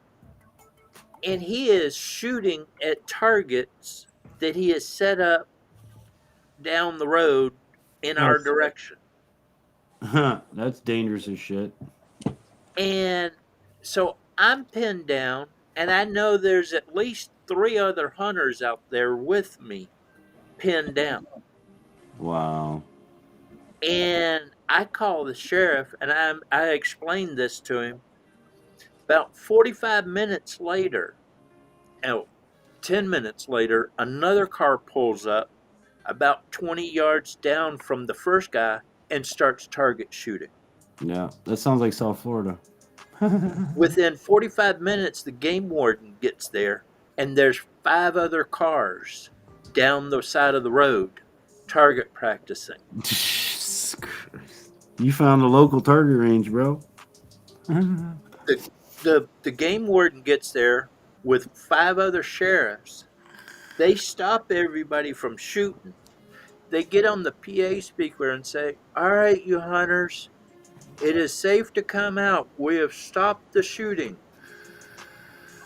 I count 15 hunters stand up and walk out of this clearing. Wow. That's nuts. Y'all could have been shot. And what's funny is I'm camped in the completely opposite direction, so they never even see me. I just fade off into the woods and I'm gone. It's scary stuff when you're out there. But like, imagine I was on a bass boat and I had bullets whipping by me. You know, Yep. People out there. You can't hide in a bass boat. You're just No, screwed. no, you could lay down on the deck and hope for the best. That's pretty much all we did. But those bullets will come right through a damn Oh, bass boat. I know, but the only thing you can do on a bass boat is lay down on that deck and hope for the best. Like, there's no cover, there's no nothing, you know. Fellas, 'Cause, I mean, even if it hits the water just right, it'll it's fucking gonna bounce. ricochet up and come up and hit you. Yep. Yeah. All right. So at this point, Coyote, final thoughts. It's almost 2 He's in the got. morning. Wait a minute. Zach was waving at you. Oh, go ahead, Zach. By the way, infantry, just to let you know, according to the weather, it's supposed to drop to 18 tonight and then 7 the next 2 nights. If you get snow, I'm gonna kick you in your ass. If you get snow, I'm just gonna kick you in your ass. I'll tell you that right now. I'm waiting for the video when it snows. Zachy's gonna get out on his little zoot scoot and go do donuts in the ice and snow and stuff. That's gonna be hilarious. It's 26 degrees right now. I think he's got you beat though. But do you have snow yet, Coyote, or no? No, it gets cold and it gets clear. Hey, Go ahead. Go ahead, Zach.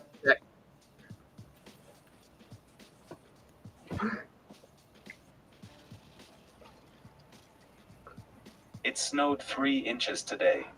Yeah, you're getting a kick in the ass. Wait till I get home. Wait till I get home, mister. I'm a I want the snow, damn it. I've got my side by side ready, waiting on the snow. I'm like, come on, snow. I hope I can take my kids this year to Tennessee when it snows to see snow. I It's miss supposed it. to be like 26 the next 3 nights. Wow. well, But you know, it's crystal clear. unlike you people that play in the snow all the time, at least me and infantry can play in the mud anytime we want to. Yeah, that's true. I don't know about we you, play in Matt. the but mud. It's just a little frozen. Did you get a temperature drop in rain last night? No. Okay, we got the temperature drop. We got rain yesterday during the day, but the temperature actually was coming up. Okay.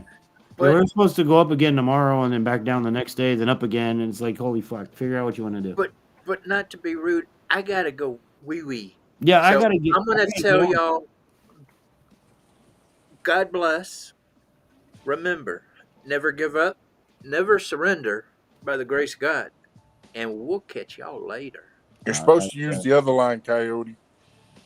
And Zach, if you want to take this time to type up something, I'll put you as last so you can have time to say your final thoughts. So, all right, over to Big Matt.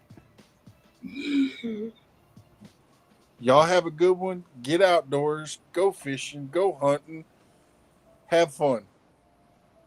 There you go. That was easy enough. And for me, it's going to be, as always, I hope this and all my adventures inspires you guys to get outdoors. If you watch to this part of the program, thank you so much. Check me out every Wednesday night over on Zach's channel, Unique Prepping, where we talk about prepping for disabilities. Check out the Wednesday that you missed this week. You're going to love it. You're going to laugh. You're going to cry laughing. You're probably going to piss your pants. But go over and check it out. It was a lot of fun. We had a wicked drummer, Mr. Smith. Thanks to him. But don't let people tell you can't do something. I'm living proof of it. Zach's living proof of it. Get out there, do something, make it happen. Don't feel bad for yourself. Always feel good about what you can do. Don't think about what you can't do. And with that said, we're going to let Mr. Zachy Smiles close us out tonight. Let the message of Christ dwell among you richly as you teach and admonish one another with all wisdom through psalms, hymns, and songs from the Spirit, singing to God with gratitude in your hearts. Colossians 3:16 NIV. Amen. Amen, brother. Well, fellas, again, thank you so much for joining me. It would have been a show without you. That's for sure. And you'll be able to check me out with Zach Wednesday, 10:30 Eastern. Yeah, 10:30 Eastern, 10:30, 9:30, 8:30 Central, which is Zach's time. It'd be 9:30 Matt's time, and it'll be 7:30 Coyote's time, I think. So there you go. I just did all that math in my head. Holy crap. But fellas, thanks again. Guys, make sure you check out their channels. They're moderators here. They're, co-hosts here. Great channels, great people. Fellas, I'm gonna drop you down to the side. Have a great night. We appreciate you. I'll call y'all sometime tomorrow. Alrighty. With that said, put everybody here to the side cart. Bring infantry back up on the big screen. And with that, boys and girls, we gonna call it quits. So thank you so much for tuning in. I hope that you subscribe. Hope you enjoyed the program. Remember, we'll be back here at 9:30 Eastern time next Friday night for another episode of This Week's Outdoors. As always, have an amazing day, and thank you so much for watching. I hope this and all my adventures inspires you to get outdoors. Have an amazing day, everybody.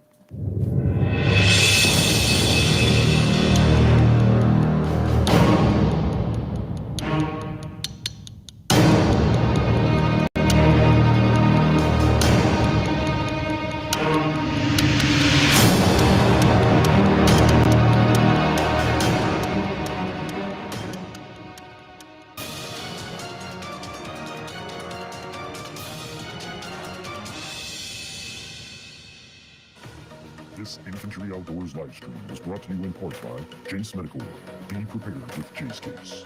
Mayhem Studios. Add a little mayhem to your media with the best in the biz. CW Designs. Get your websites, apps, and logos created for you and your business.